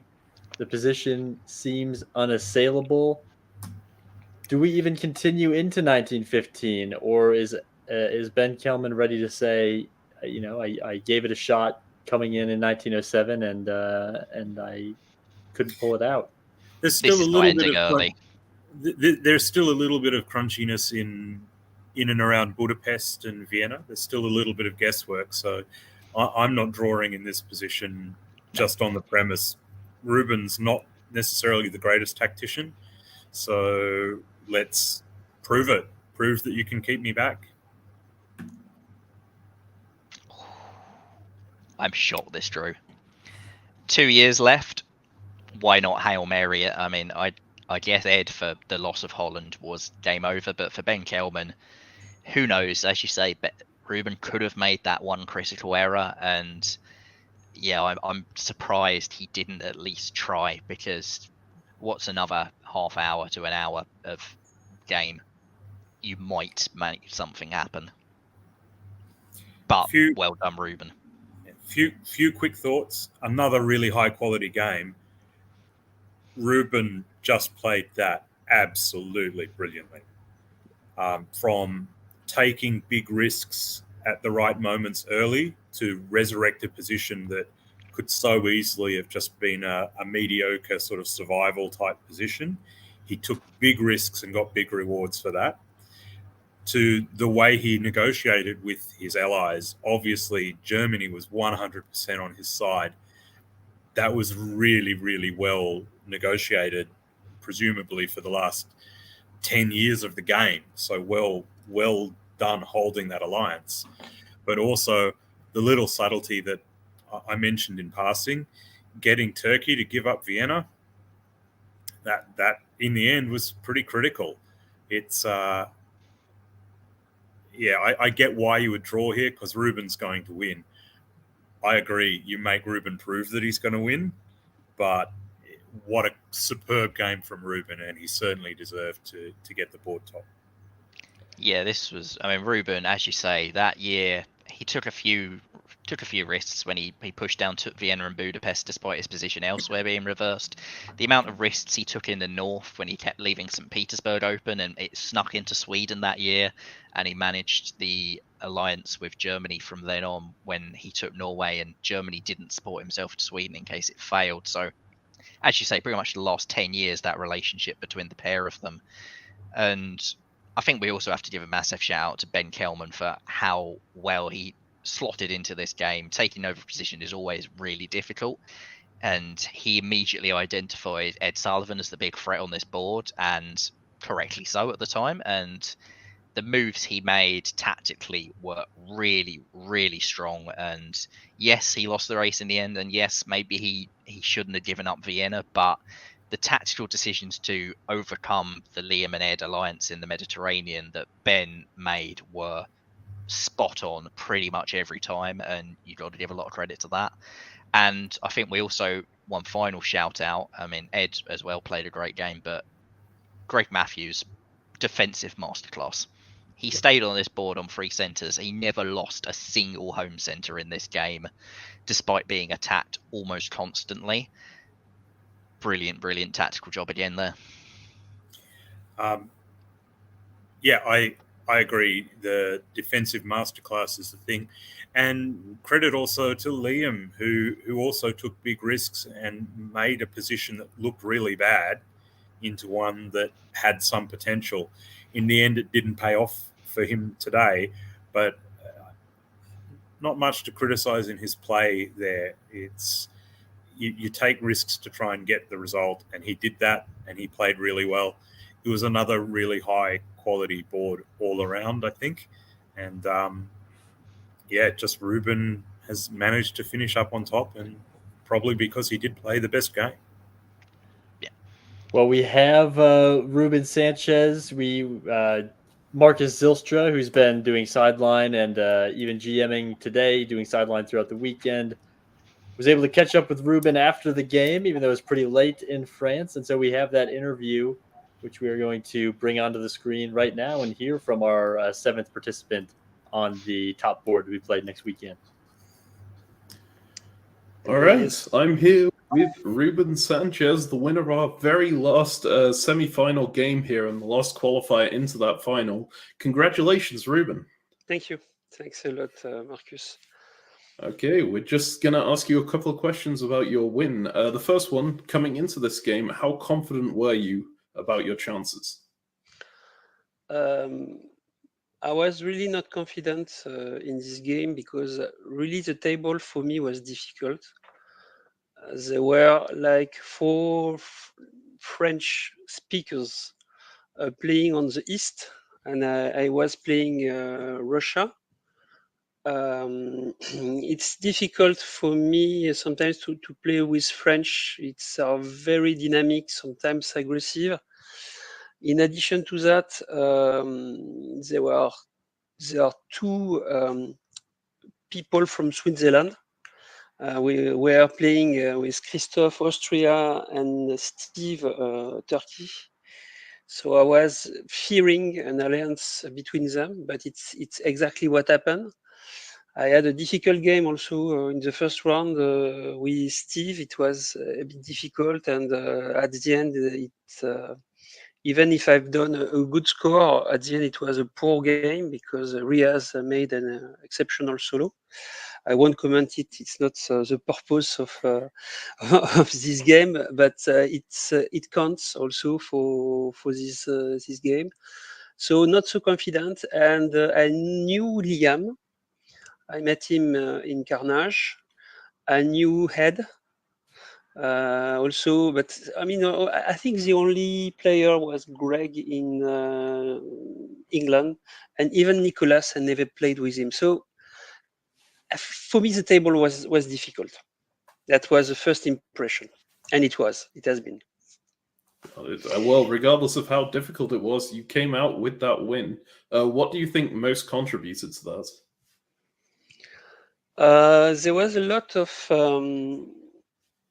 how can I say changes in this game. I faced first of all a strong attack between Austria and with Christoph and with Turkey, and I had a good relationship with Liam.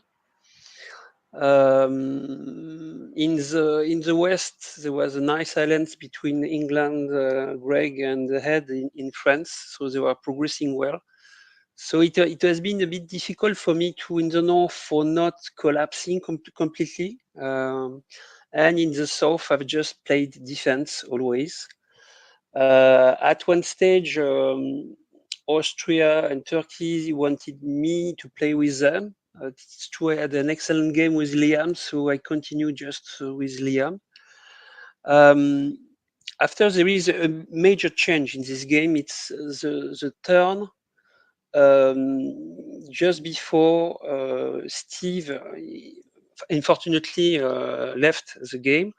Just the turn before, there was a little changes in the order by Liam.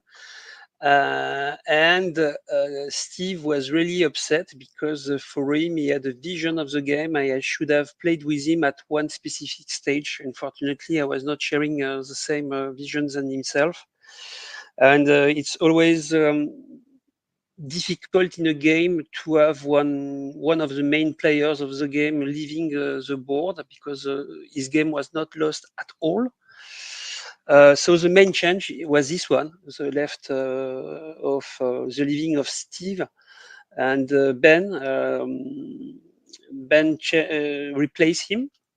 And at the beginning, I tried to continue with Liam because I had an excellent relationship with him, but unfortunately, Liam followed Ben, who is really a talented diplomat. So I had to struggle again. in the south, but I managed to reverse the situation, and we've done a very good alliance with Ben, and we progress very well. And what was, in fact, the main for me phase of the game is when Steve left, and the second one is as one stage we progress well with Turkey, and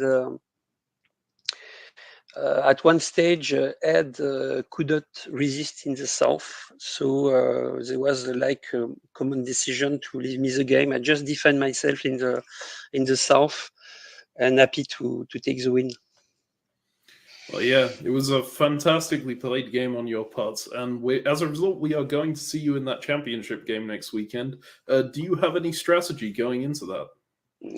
Not really. You know, it happens quite a few times. I'm qualifying to top boards, but at the end, those top boards are always difficult to me. So I will see. I will just try. I think the start of the game and the mid games are very important because I guess nobody would like to leave the victory to anyone.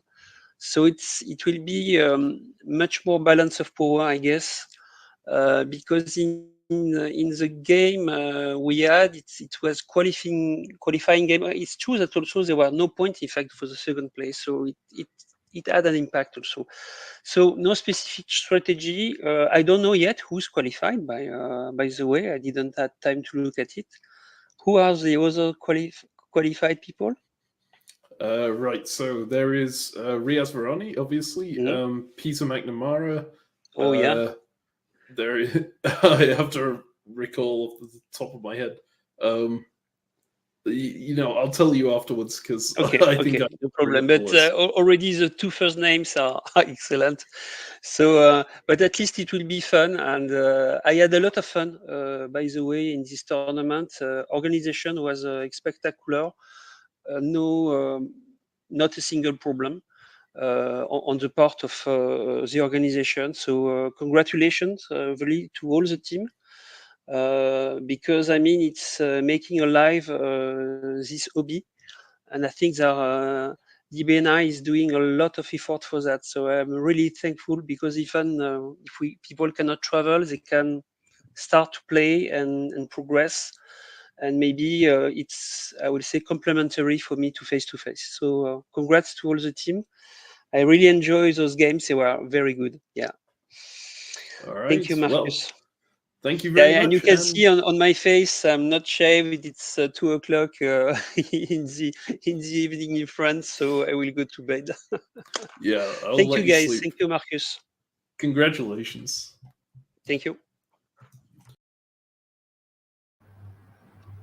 Your seventh qualifier for the top board next weekend, Ruben Sanchez. Gregarious as always. I'm going to close us out here and announce the broadcast information for next weekend. But first, Goff, any final thoughts from you before we head out? It's going to be a spectacular final board. And I kind of want to highlight what Kevin has just said in the comments, particularly to Marcus, who has put in an incredible amount of work over the last bit. It's a lot of fun doing commentary. It's a lot of hard work as a tournament director. And I know, Marcus, incredible work behind the scenes, and also for yourself too, Zach. I hope today was easier than actually running the show, but I know everyone appreciates the hard work you guys put in. So thank you so much for that. Bacalus, last words before we put this thing to bed. Yeah, I second the shout outs to Marcus, yourself, to pretty much everyone who's been involved in this. Brian yesterday as well. Everyone who's watching, please give us a like and subscribe. Always nice to boost the channel. And thanks to all the players for playing such excellent games. There's been a really, really high quality set of games throughout this tournament so far.